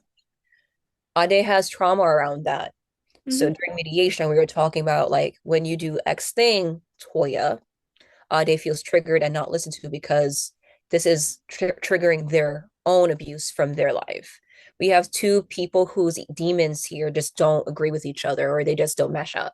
That's really the some part of it. Somebody had asked how their interpersonal skills are. Like, so does it seem like they're not good at having community with others? Well, I was actually talking to a mutual friend about this, but they've known of Toya for a very long time. They used to be friends with the same roommate I live with in Brooklyn, and they told me that they've just been causing mayhem for the last 10 years. Oh. They've had many transitions, so to speak. They are consistently changing their identity or rather more so that's the name. So before I was hearing them as Toya, I was hearing another name and another name before that. So the pattern just seems that every time there is this catastrophic explosion, they just reinvent themselves and go forward from there. Okay. And I know during our text exchange, you had mentioned how the situation with Ade seemed like a catalyst for like them going off the deep end. Can you go further into that? Oh yeah. After they moved out with Ade, I lost contact with them completely. And I noticed they were just being a lot more, what's the word I'm looking for? A lot more removed from me. Like we weren't the best of friends, but we were at least community members that we would just, haha, kiki sometimes. But again, there's this element of judgment there. Like Toya has to master say what makes something queer, what makes something black. And then their obvious their obvious need to compartmentalize their identity as the most traumatized, the most oppressed, without giving way to other people who face a lot of systemic disadvantages. Toya is an American citizen. And one thing that we talked about before was this like me struggling to live in this country as someone who is an immigrant, having to adapt to American culture and like not feeling seen or welcomed by the community because I'm so diametrically opposed with American culture when I got here. But there is no space for that for Toya. Toya just wants their whole thing to just be where they're the victim and they're like the proverbial martyr or whatever's going on. So when you ask about how their interpersonal skills is they're very selfish. And They that makes sense. expect community to help them, to come forward to them. But anytime I had a GoFundMe or need a support, Toya, I would send it directly to Toya and Toya would watch it and wouldn't repost that. That makes a lot of sense, honestly, based on what I know about them. I don't know too much, but based on what I've seen, that makes a lot of sense. Do you think he's putting on a persona online? I think that Toya it creates facades for whatever is beneficial in the moment. So this new narrative of fat phobia is really that it's been recent. They have been saying that they have been in a bigger body their whole life. That's not true. And I think it's just another identity they have picked up so they could have further proof of being disenfranchised or being oppressed in some way. And their identity pile up kind of coincides with certain identities getting bigger, i.e., when the fat phobia or the fat liberation movement started picking up steam. Mm. So do you think he got fat on purpose? Huh? You think he got fat on purpose, or is that just you think? No, I think they just gained weight and it Yeah, was beneficial for them to have be that a part of label. this movement. Yeah. Yeah. The things that they say about their weird takes with children and like sexual deviancy, have they always been kind of like a sexual deviant in some ways, or were there any signs? Well, they were in the kink scene, but I would not associate kinkiness and being a part of that scene with sexual Mhm. deviance. Toya and I never spoke in depth about their past history with sexual assault or sexual abuse or any of that. But me learning about their deviance came from their own admission out their own mouth from their TikToks that I'm seeing. I do know that they were a teacher at one point, but once COVID was happening, none of us were in schools anymore. So I was really shocked to just hear what they were saying. Yeah. So you said they were in the kink stage. Does that mean like kink parties or just like did they try to come at Parties, you sex for like, what parties. were they doing? Well, one of our mutual friends had a play party. Toya had attended some. I know that they'd done some rope play before, stuff like that. So they were just in the scene. They were in the queer scene being, happy and gay, as we all do. It was Mm-hmm. COVID. So, but I wouldn't say that they were extremely deviant till after the fact. So this is after 2021 where I'm hearing these accusations coming out, like from online, from people posting things about their experience living with them. They never did it to me because they were not allowed in my house at one point. And that wasn't because of me or anything. I just moved out and they just probably fell out with the friend that I was living with. Not sure. Okay. So with you seeing everything online, what has been your reaction to all of this? Has it been kind of like a shock to your system to be like, I knew this person and they're now weird. Like they're doing weird stuff online. Oh my God, absolutely. It kind of just feels like whiplash. I did not expect to see them just pop up on my YouTube feed of all things one day. And I was like, I haven't seen them in years. Why is there like a whole call out on them? I'm just like, oh, they did some sexually predatory things. Oh, they're recommending porn for children. Oh, they lied about some abuse allegations. It was just a lot. And I was talking to again our friends about it, our their ex-friends, and they filled me in on some of the details of what they knew. I won't mention because I don't want them to be, involved or be Mhm. targeted by Toya, but I just couldn't believe it.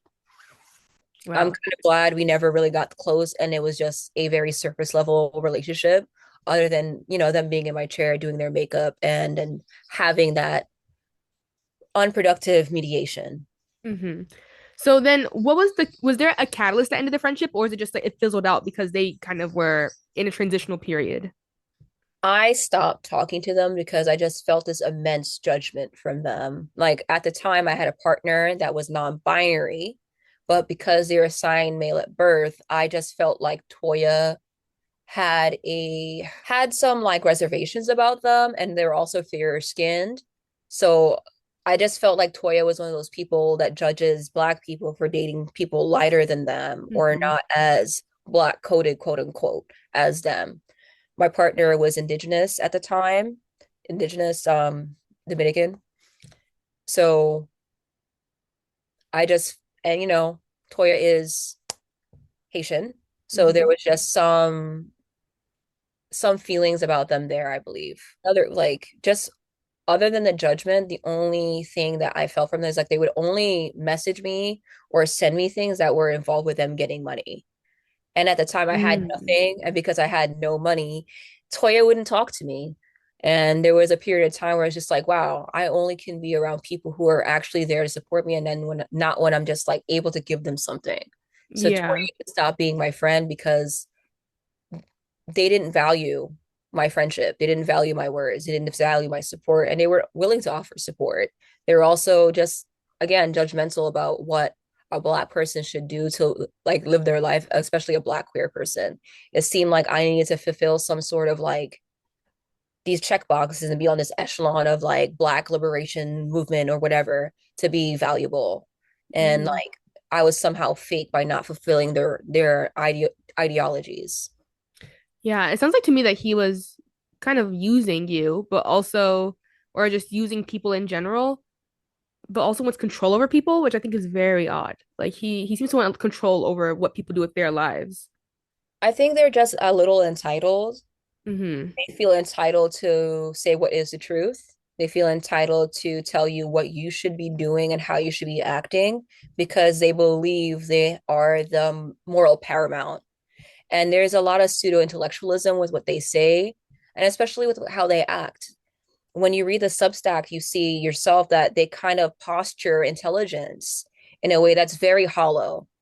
Mm-hmm. And it just gives like they're just like read the first page of like some Order Lord book and then decided, yeah, that's my whole personality. I am the sum total of what everything is. And if you don't listen to me, then you're not a good person. If you don't follow my way of being liberal, you're Yeah. not liberal. And that isn't conducive to any sort of growth or change in community. Yeah. That was very well put. Thank you. Very well said. Circling back to his parents, and I know you don't know too much about that dynamic, but would you say, from what you do know, that they are as bad as he's making them out to be? I can't say for sure that they're as bad as they say, but I do recognize that there are certain ways Caribbean parents specifically act Mm-hmm.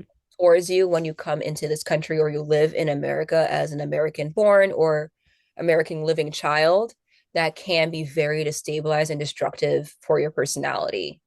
So some of the things that they have said online, I've recognized in my own families and been like, oh yeah, this obviously can lead to where Toya is now because of what it is.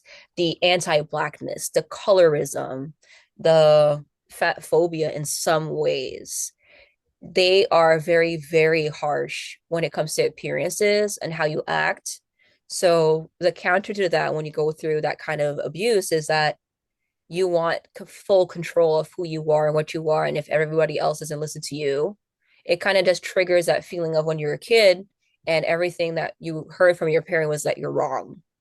Yeah, that So makes when I sense. look at Toya, I'm like, oh, this reminds me of this because this could have easily been myself if I had not had the community support that I did.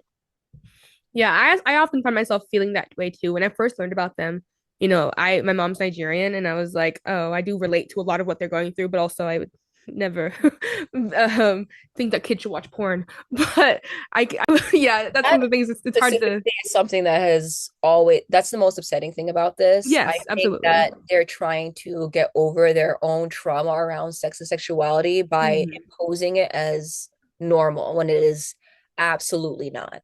Yeah, you answered this kind of earlier, but they said, would you consider him as pseudo intellectual, or is he as cerebral as he portrays himself?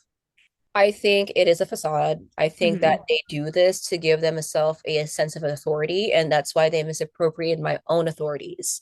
Toya never reached out to me and said, "Hey, I'm writing to Substack," or even like, "Hey, Blaze, a lot's been going on. I'm so sorry for my distance, but I remember you doing this mediation for me a couple years ago.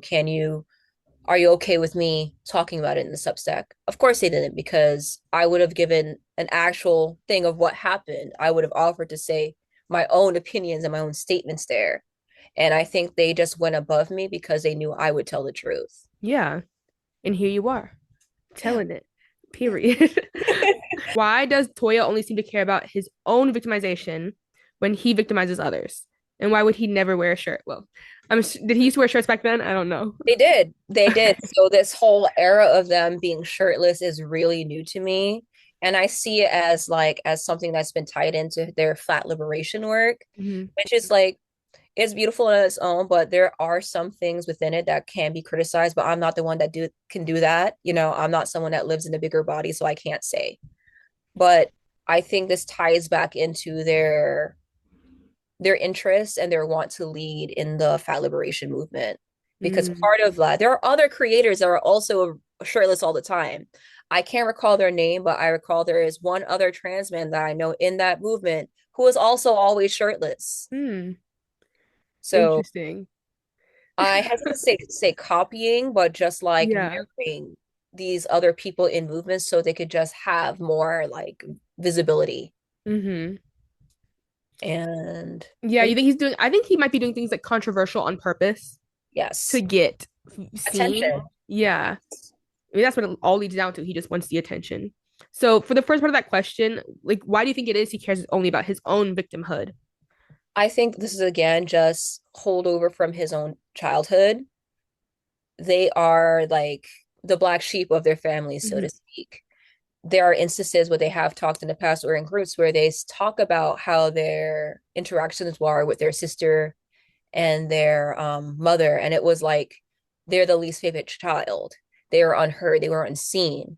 So what you get with people who don't like do the internal work to acknowledge that they are worthy for themselves, that they don't need external validation, is that they start threatening and demanding validation. It's a tantrum. Mm-hmm. If you look at how Toya acts, it is a lot like a toddler reacting to not getting picked up, You ate with you that. know?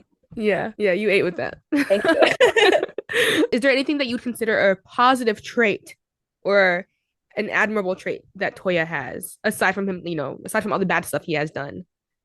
I do think Toya, for their credit, can be a magnificent orator. They have a very good speaking voice.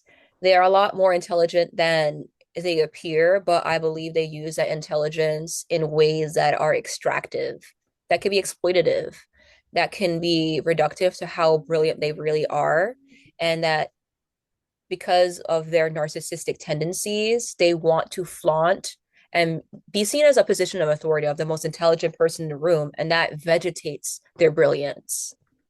So you can't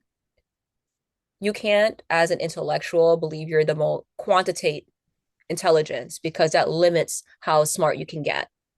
And Yeah. unfortunately, they want to quantify intelligence and make Mm-hmm. them the sum total of brilliance. So when someone with actual capabilities of using actual like debative language or just knowing how to read better, knowing how to get words together, you start looking like a moron, you know? Yeah. This is one of the last questions on here. People want to know, how Mhm. does he smell? You know, when we met, I didn't smell anything. They didn't seem Okay. like a person that didn't like to wear like scents or like deodorants, but Mm-hmm. I can't say they smelled bad. You know, they were like oniony, if you will. They just smelled like, skin. Okay. Skin, but they wouldn't wear deodorants or anything like that. Like they weren't into smelling good. They were into wearing like fragrances. I think they had just very sensitive skin. So Okay. like things like that would just agitate or inflame their skin. So they were just not a person that was wearing it. At least when I did their makeup, they didn't want me to use scented products on them because of that. Is there any other stories or any other instances in your head that you feel like you want to talk about or you want to get your piece out there? Not about Toya. I think Okay. my experience with them was gratefully very limited. Mm-hmm. I really just came on here to just clear my professional name because I did not Yeah. appreciate them like misappropriating my titles.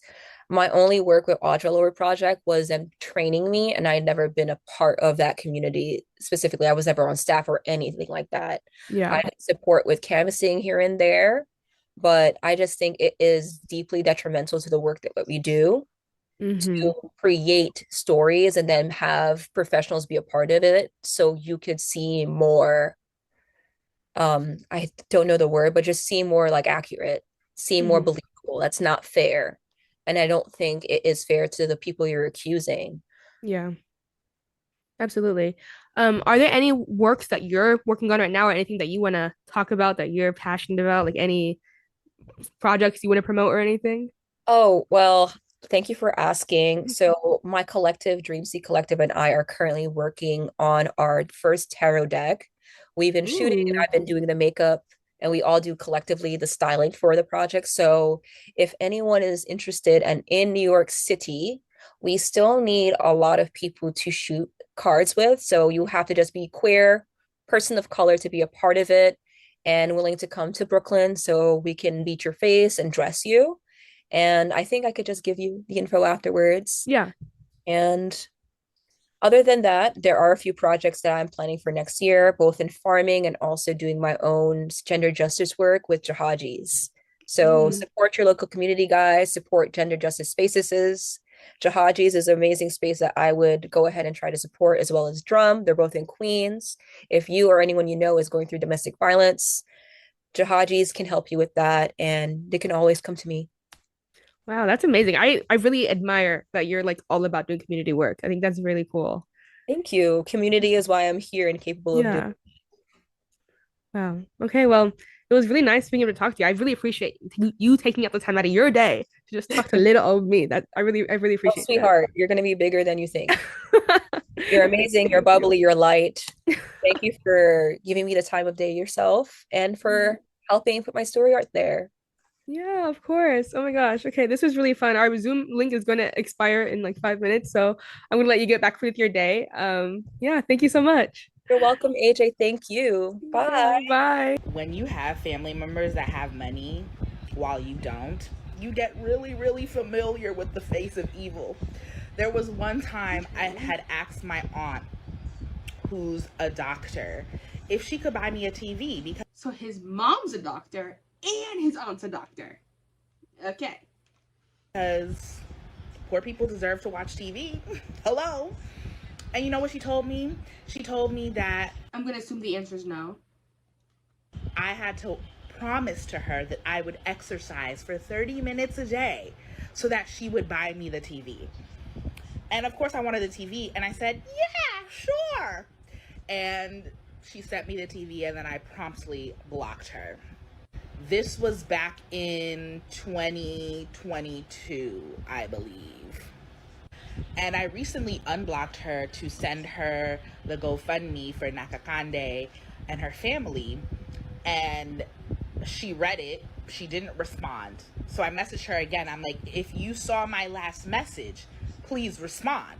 And she said, yes, I saw it, but I cannot give. And I said, okay, and put her back on blocked. When you mind you, it's not his money. Mind you, it's somebody else's money that they got from their job. Was it kind for his aunt to say that he needs to work out in order to get a TV? No. That was actually kind of mean. But it was probably coming from a good place, but it's definitely something that you just don't say to people. Like, you just don't say stuff like that to people. It's rude.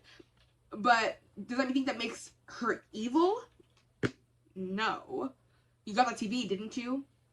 Like, having been in relationship to so many parents, including my own parents, to so many birth givers, has me realizing more and more that people need to grieve the violence of patriarchy in order to build something else. Birth giving under patriarchy is very traumatic for many women, or, you know, birth givers who have relationships to cis men. Those relationships were very traumatic and happen to produce a child. For a lot, not all. Let's remember, some people out here are actually straight and like having sex with men. Don't ask me why. Don't ask me why. I wouldn't know. Don't tell Lizzie. I don't have my ring on. Don't tell her. Abandonment when you have a child is very, very traumatic. So I'm not discounting, you know, the trauma of these experiences. I've had to grieve the trauma as well of, you know, being abandoned by my own parents because they refused to care for me. Were you abandoned by them, or did you leave? The ways that I needed to be cared for. Also, your mom literally bought you a house. Your mom bought you a house.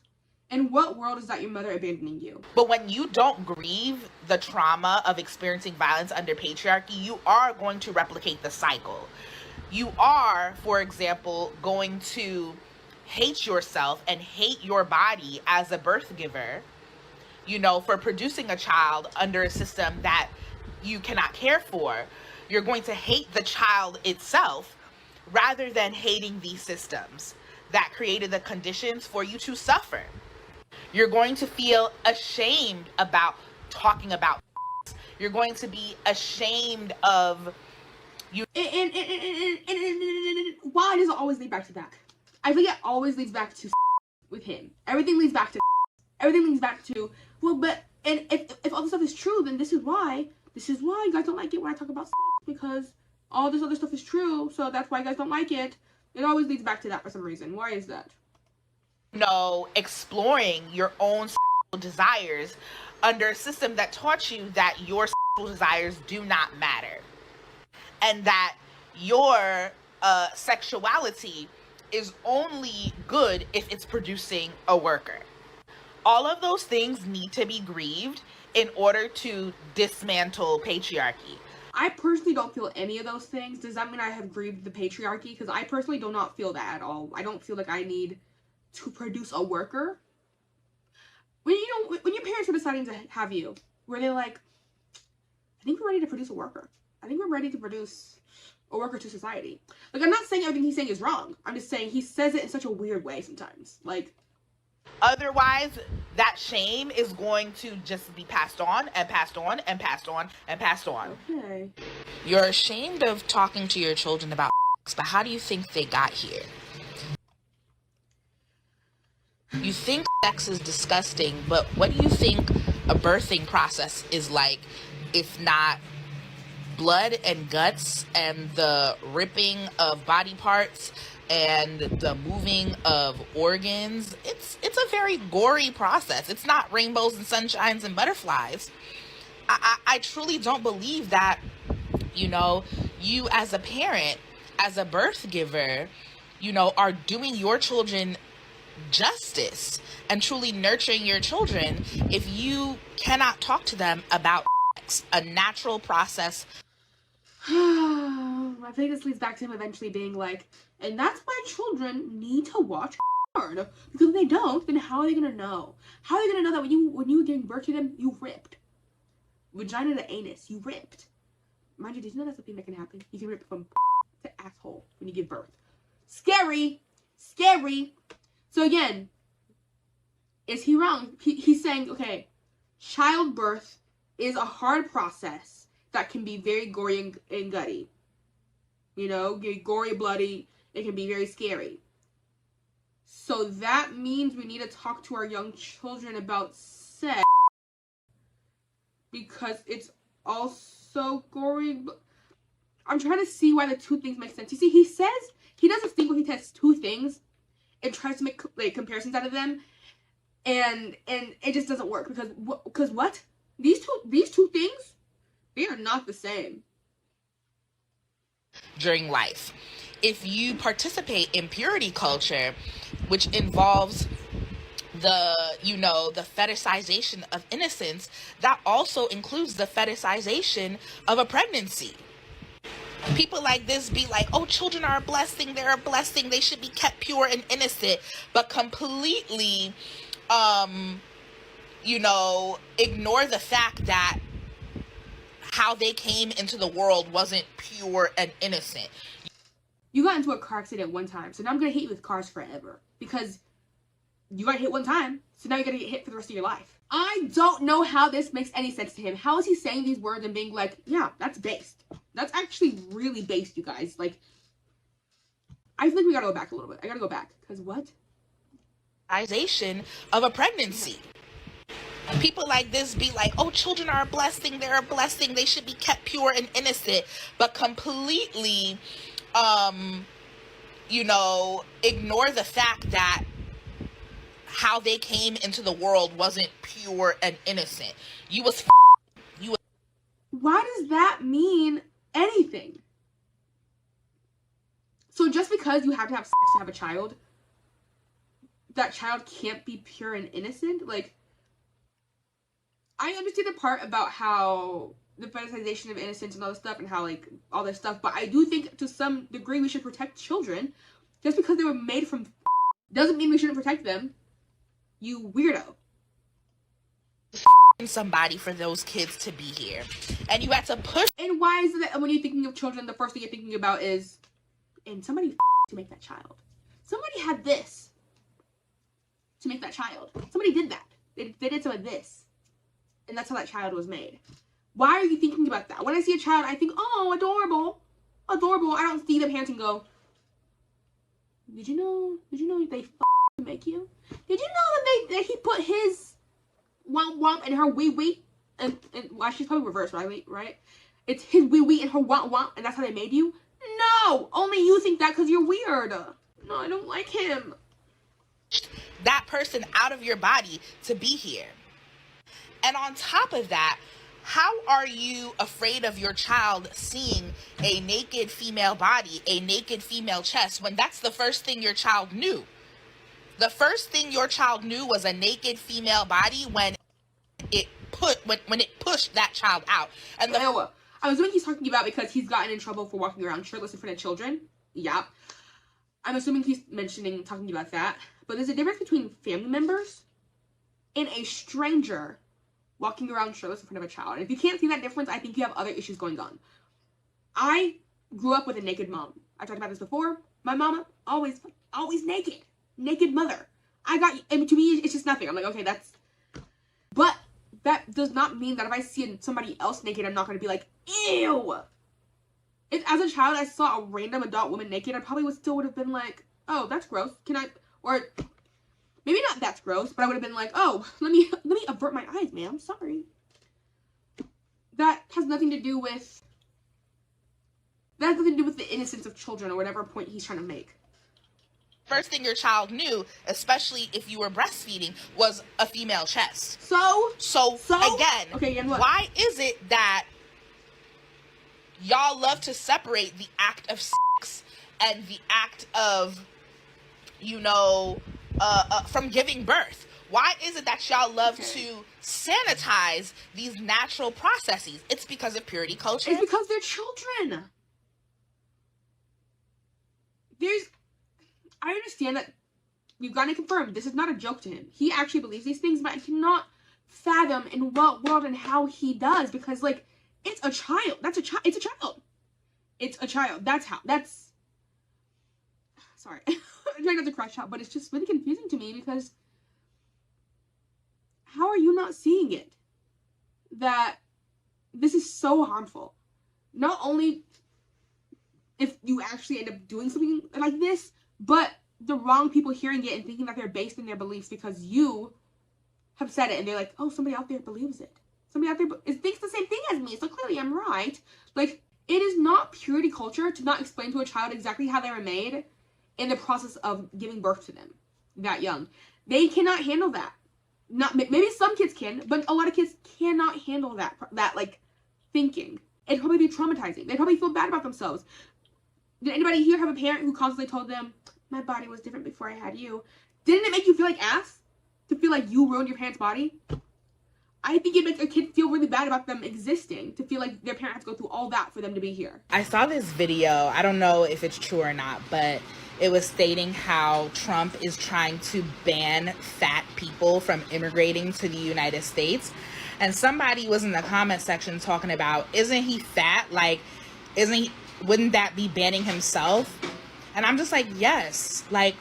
Fascists are typically people who have deep self-hatred and take it out on everybody else and make it everybody else's problem. Not only is Trump fat himself, he's also ill. He's sick. He's chronically ill. He is not well. And yet he is making the lives of disabled and chronically ill people so much harder. Trump is also his family are immigrants. So his wife is an immigrant. And what is he trying to do to immigrants, at least immigrants that are non-white? Eradicate them. Remove them from the U.S. I saw this. A broken clock is right twice a day. That's a saying, right? So just like this delivery person that chose to ignore me, What? I never ever ignore homeless people that live on the street when they ask me for help, because I know what it feels like to be ignored. Just tonight, I had ordered groceries and I was waiting outside for the delivery person to bring me my groceries. I intentionally wore a bright green shirt and bright green shorts. I'll literally show y'all that, right? To wait outside because I knew it's dark. Yeah. I'm dark skinned and I wanted to be seen. The delivery person is a guy, this light skinned guy who's on a bike, and he's riding his bike towards me, and I'm waving to tell him, hey, it's me. He rides his bike right past me, turns the corner. He's down the block, and I'm texting him, letting him know he passed me to turn around. He says, okay.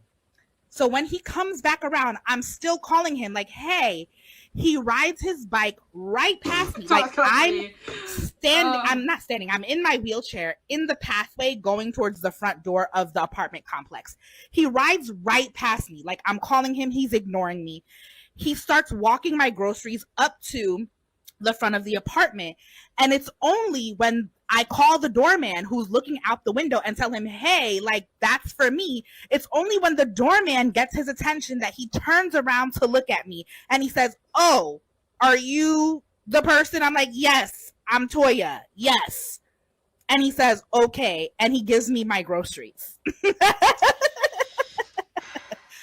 People ignore me on a daily basis. I would ignore you too, but that's for a different reason. I would also ignore you. So just like this delivery person that chose to ignore me, who you ignore and who you acknowledge is a reflection of who you were taught is human. So when I post about my crowdfunds and I see that, 1,000, 5,000, 10,000 people view my crowdfund and 10 people like it, one person comments and 0 people donate, that is not something that I'm going to internalize. That is not something that is my fault. That is... Nobody has money! Nobody has money. The government just woke back up. It was shut down for so long. Nobody has money for you. A reflection of the community, people don't have money. And that is a reflection of who people were taught to value. People don't have money to give you. Why is that such a crime? Why is it a crime? You don't have money. What makes you think other people have money? If you don't have money, what makes you think they have money? They don't have money either. This is why, the genocide in Haiti and Congo and Sudan is not receiving the same level of care and attention as other genocides that are occurring around the globe. Doesn't mean that those other genocides are less important. It just means that because of anti-Blackness, because of colorism, because of featureism, because of, so many factors related to race, ability, gender, sexuality, people have been taught that there are good victims, there are people who are the deserving poor and are deserving of care, and those who aren't. Bella, discovers the fact that she can make herself What is it about? And this is just one piece of her journey towards self-actualization. Yeah. We see in the beginning of the film that she's learning how to walk. She's playing with the piano, like pressing on the keys. Right. She's exploring her environment in a multitude of different ways. Language, exactly. Music. And then we see this discovery of her body and her sexuality. Right. And I love this because it really shows, like you said, that sex is as natural as eating, as breathing, as sleeping. It is a part of human development. And when you fail to nurture that very important part of human development, a lot of harm can happen. Yeah. Right? If Godwin had taken the time, if he didn't treat her like an experiment, but as a person, as a human being, to educate her on sex, on... And this is a movie you're talking about. Just remember that. We're talking about a movie, I'm pretty sure. So just remember that. It's a movie. Not real. I don't know. Another day and another bigot calling a Black, trans, and queer person a... So I've been called a controversial person for stating that children are human beings. And because they're human beings... No. You did not say that. You said children are beings. That's what you said. That's what you said, weirdo. They are also sexual beings because they have sexualities. And apparently that is predatory. It is, for you to say. To state facts, which is that children have sexualities just like adults have sexuality. And I don't think that's untrue. children do experience some type of sexuality. You know, there's a reason why boys were touching my boobies under the table in kindergarten. There's a reason for that. Do I think you're the messenger for this? No. You don't have a degree in child psychology. You're just saying stuff. You read an article about it and you're saying stuff. And also saying it in the weirdest way possible. Apparently, it is controversial to state facts that if you don't think that children are sexual beings, then you are against queer life. You are against. Wait, what? So even though I said kids can have sexuality, I don't think they're inherently beings. I think they can be groomed into being beings. All the experiences I had as a young child that had to do with sexuality were not always of my consent, I'll tell you that much, which led into hypersexuality. You know, and that happened to a lot of kids. The kids who were doing other things to other kids, hypersexuality, because they were also victimized. You can be groomed into being a being, but kids alone as themselves, as being who they are, usually are not coming out the woodwork just being sexual for no reason. I don't think you are anti-queer people if you think kids aren't like what? Life.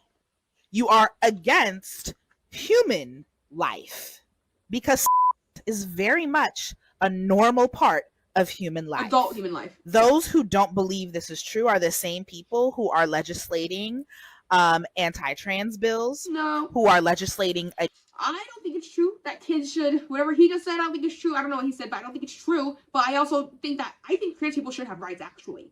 I actually think trans people should have the most rights. So.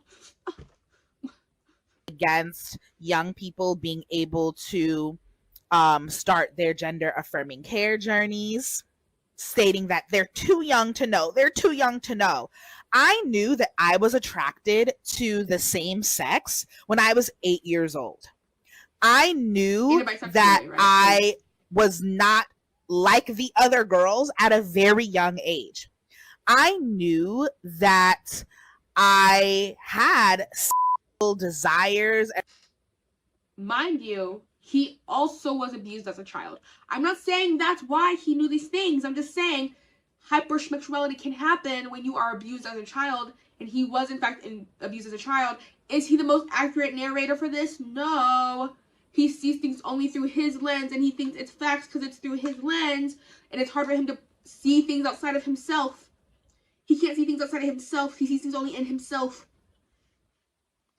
And sexual attraction for other queer people at a very young age. And to deny me of my truth is to deny me of my personhood. Who's doing that? To deny young people of their sexualities, their sexual desires, and of being beings is in fact to deny them of their personhood. Okay, so what do you want, Toya? I want him to say what he wants.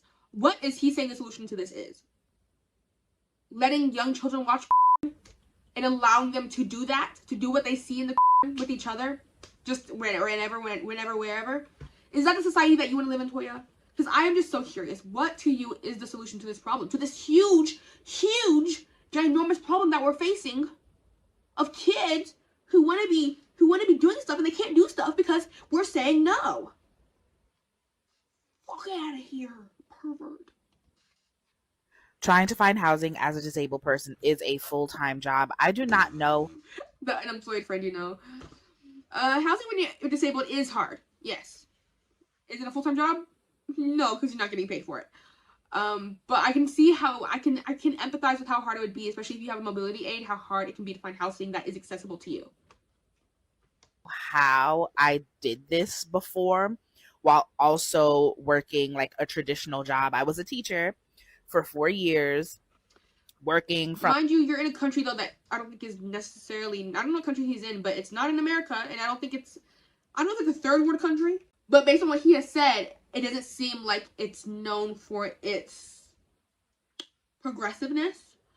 So I'm unsure how he's expecting what he expected. Like, you should have known this. You went there on purpose. Like 7 a.m. to sometimes 7 p.m. at night, and still having to go house hunting.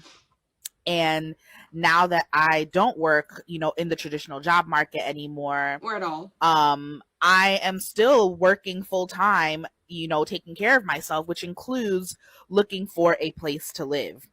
From going through ads and trying to filter out places that are accessible to me, that meet my needs, that are within my budget, to calling real estate agents, calling property bored.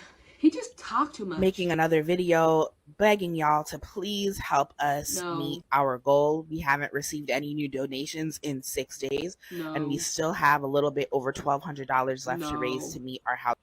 You guys, would you watch it if I made a video where I donated to GoFundMe's that aren't Toya? I want to make a video where I just donate to maybe I take $100 and donate $10 to 10 different GoFundMe's that are not Toya. I think that'd be a fun video. This housing search has not been fruitful. Today we visited another place and it was infested with cockroaches, and I was like, been there, done that, not going back. I'm like, damn, y'all didn't even bother. He's the cockroach. Getting the place, exterminated before people showed up to visit. That already, to me, is a big red flag. The roaches were crawling on the mattress. Roaches in the cereal? The roaches were crawling out of every crack and crevice in that apartment. The roaches were crawling from the cracks in the couch. I can't hear this, sorry. It makes my skin fall. And I need people to understand that the very people that dogged me out were the same people that I was helping. It was a sex worker that was housing you. I housed people all throughout the pandemic. It was a sex worker that was paying your rent. I paid for multiple people's rent. Thousands of dollars I gave away to pay people's rent. Doing what? Financial domination. I was taking money from the rich folk, from white folk, and distributing it to poor Black trans people. But because so many of that, you cannot say anything bad about him ever, you guys. Don't say anything bad about him ever, because he gave money to people once. Many people in our communities are deeply indoctrinated into white supremacy, evangelical. So I'm withholding rent because we need money to cover our move, and I can't afford to pay rent. Does that work? Wherever he is, does that work? You can just be like, I'm not paying you, sorry. Oh, I can't afford it. Oh, I can't afford it. Sorry, thanks. I'm still gonna stay here though, but I cannot afford to, so I'm not gonna pay you, but I am gonna live here. And I am gonna find a new place though with the money that I could be paying you rent with, but I'm not gonna pay you. So, tough luck.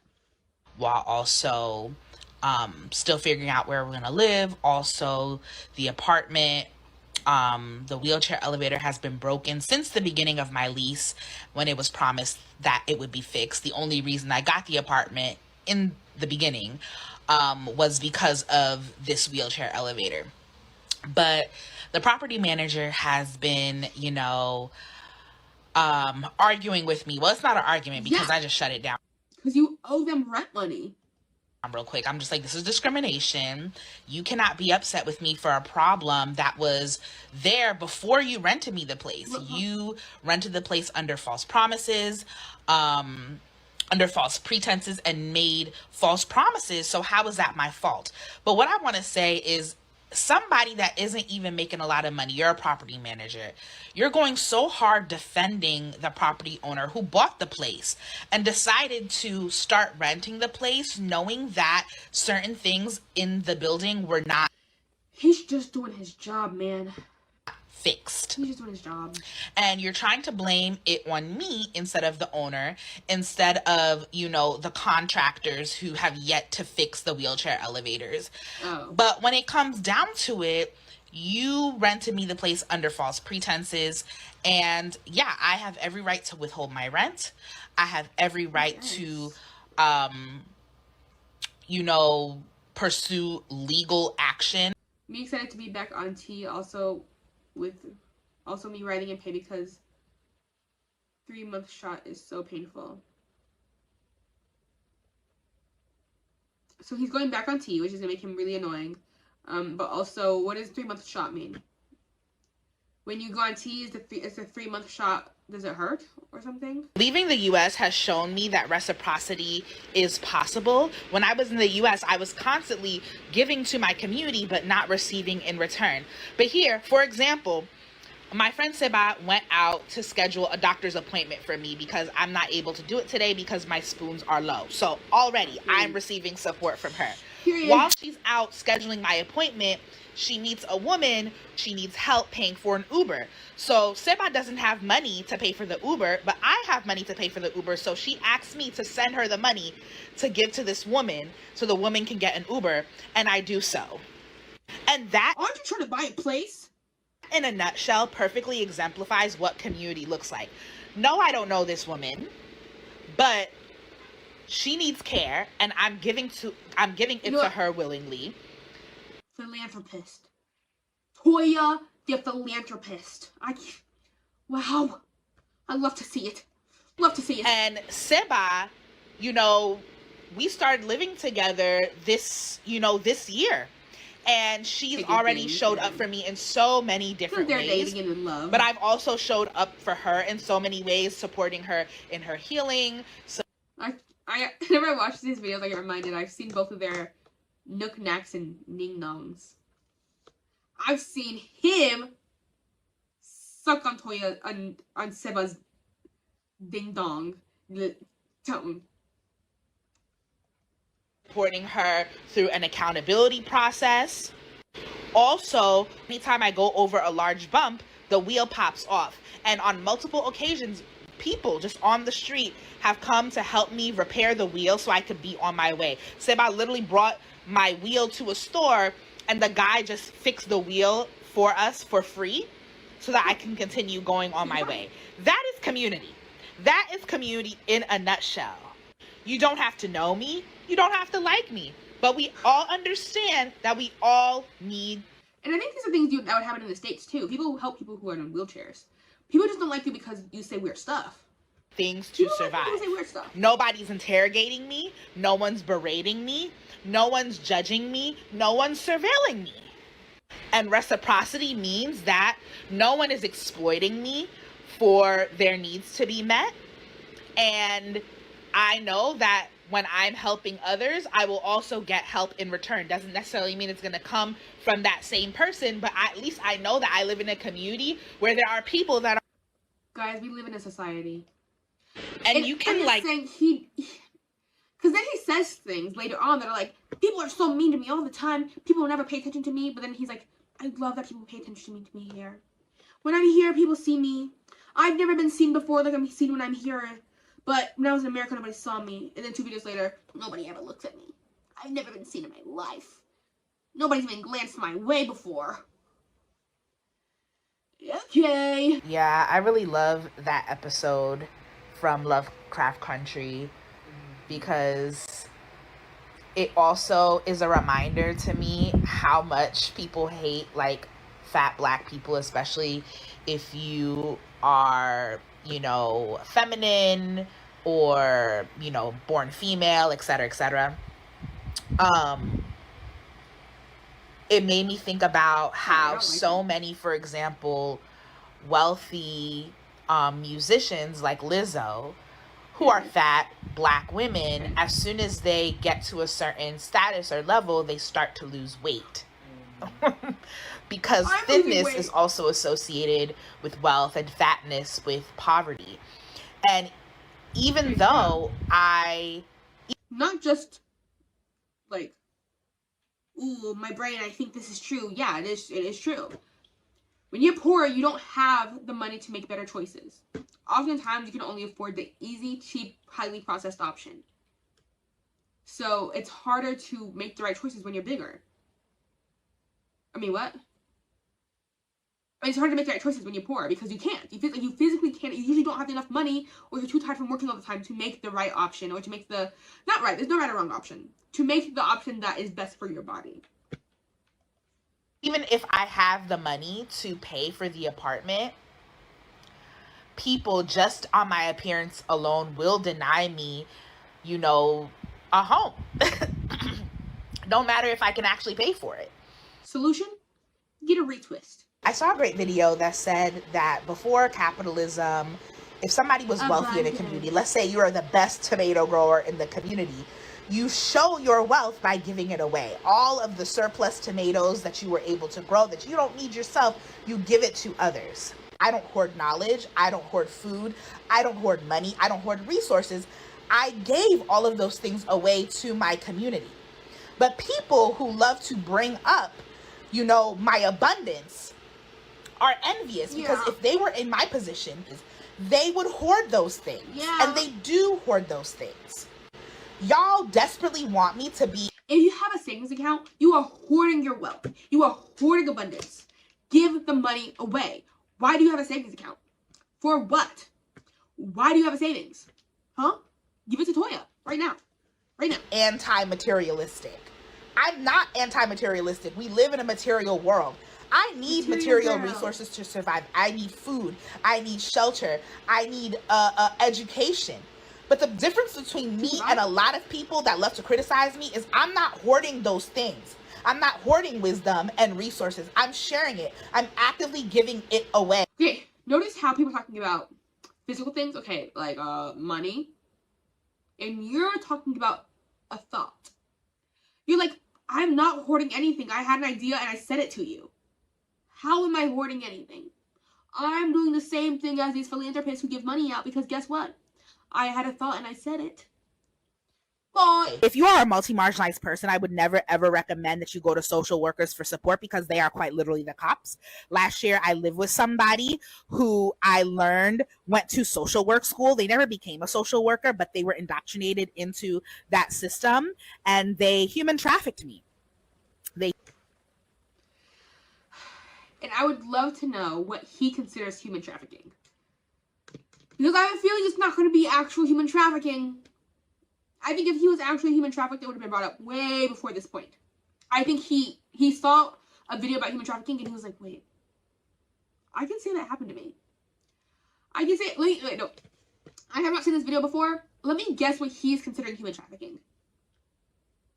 I think he's going to say that if you are using his labor as a multi-marginalized person and not paying him for that labor, you are human trafficking him. If you are using his resources and not helping him also or giving him anything in return, you are human trafficking him.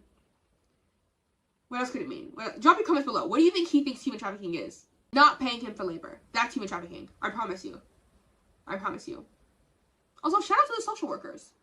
I know a lot of social workers who literally just care about helping people. That's what they want to do. I thought about being a social worker before because I just genuinely do like helping people. I don't think social workers are cops. I think they want to help people. Human trafficked me when I tried to escape their abuse after they exploited my domestic labor. They tried to call the cops on me and have me captured. And then this year. And who's a goat? Me. Baba. I was right.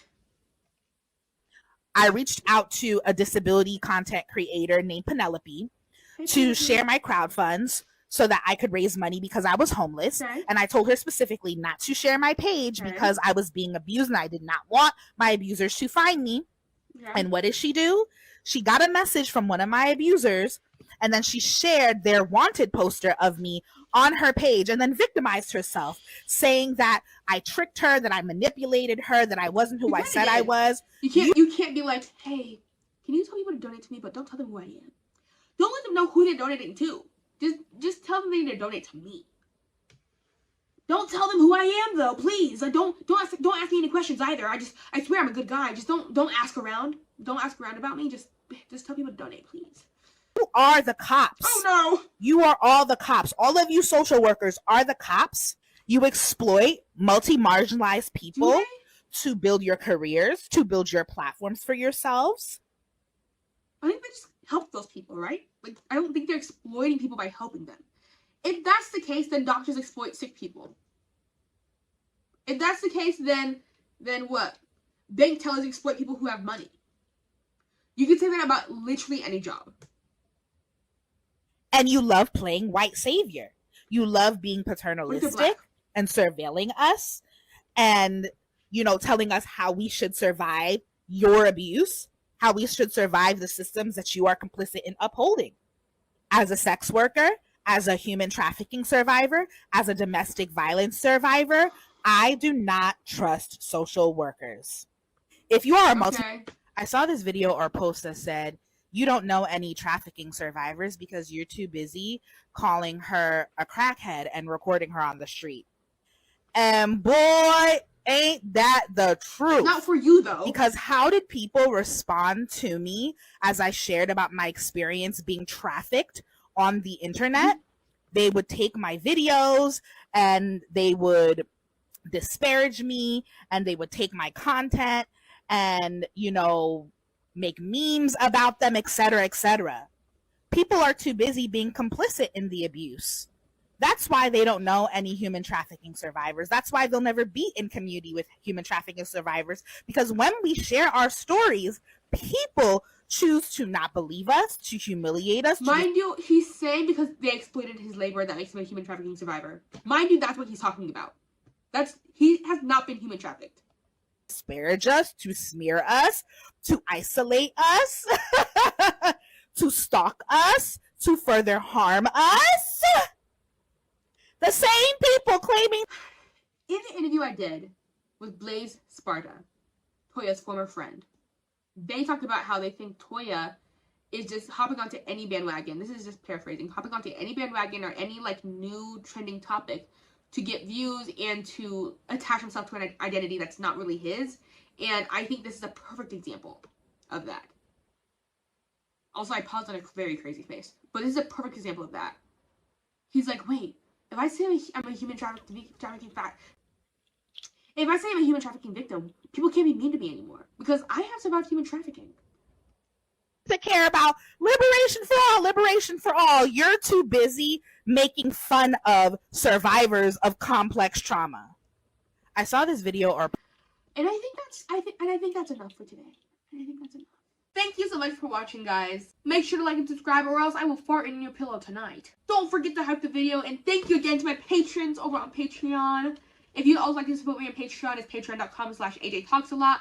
If you want to follow me on Instagram because you love me and stuff, it's at AJTalksAlot. And like I said, don't forget to hype the video, like it, subscribe to it. Yeah, or you're victimizing me. Also, don't forget to pre-save my song 25, which is coming out on November 23rd, my birthday, which is so soon. This video is going to come out when?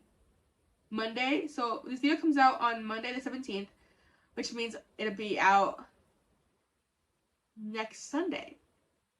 Well, on my birthday. But okay, at the end of this video, I'm going to play a sample of that song, okay? Bye. But Mom, I'm just a kid.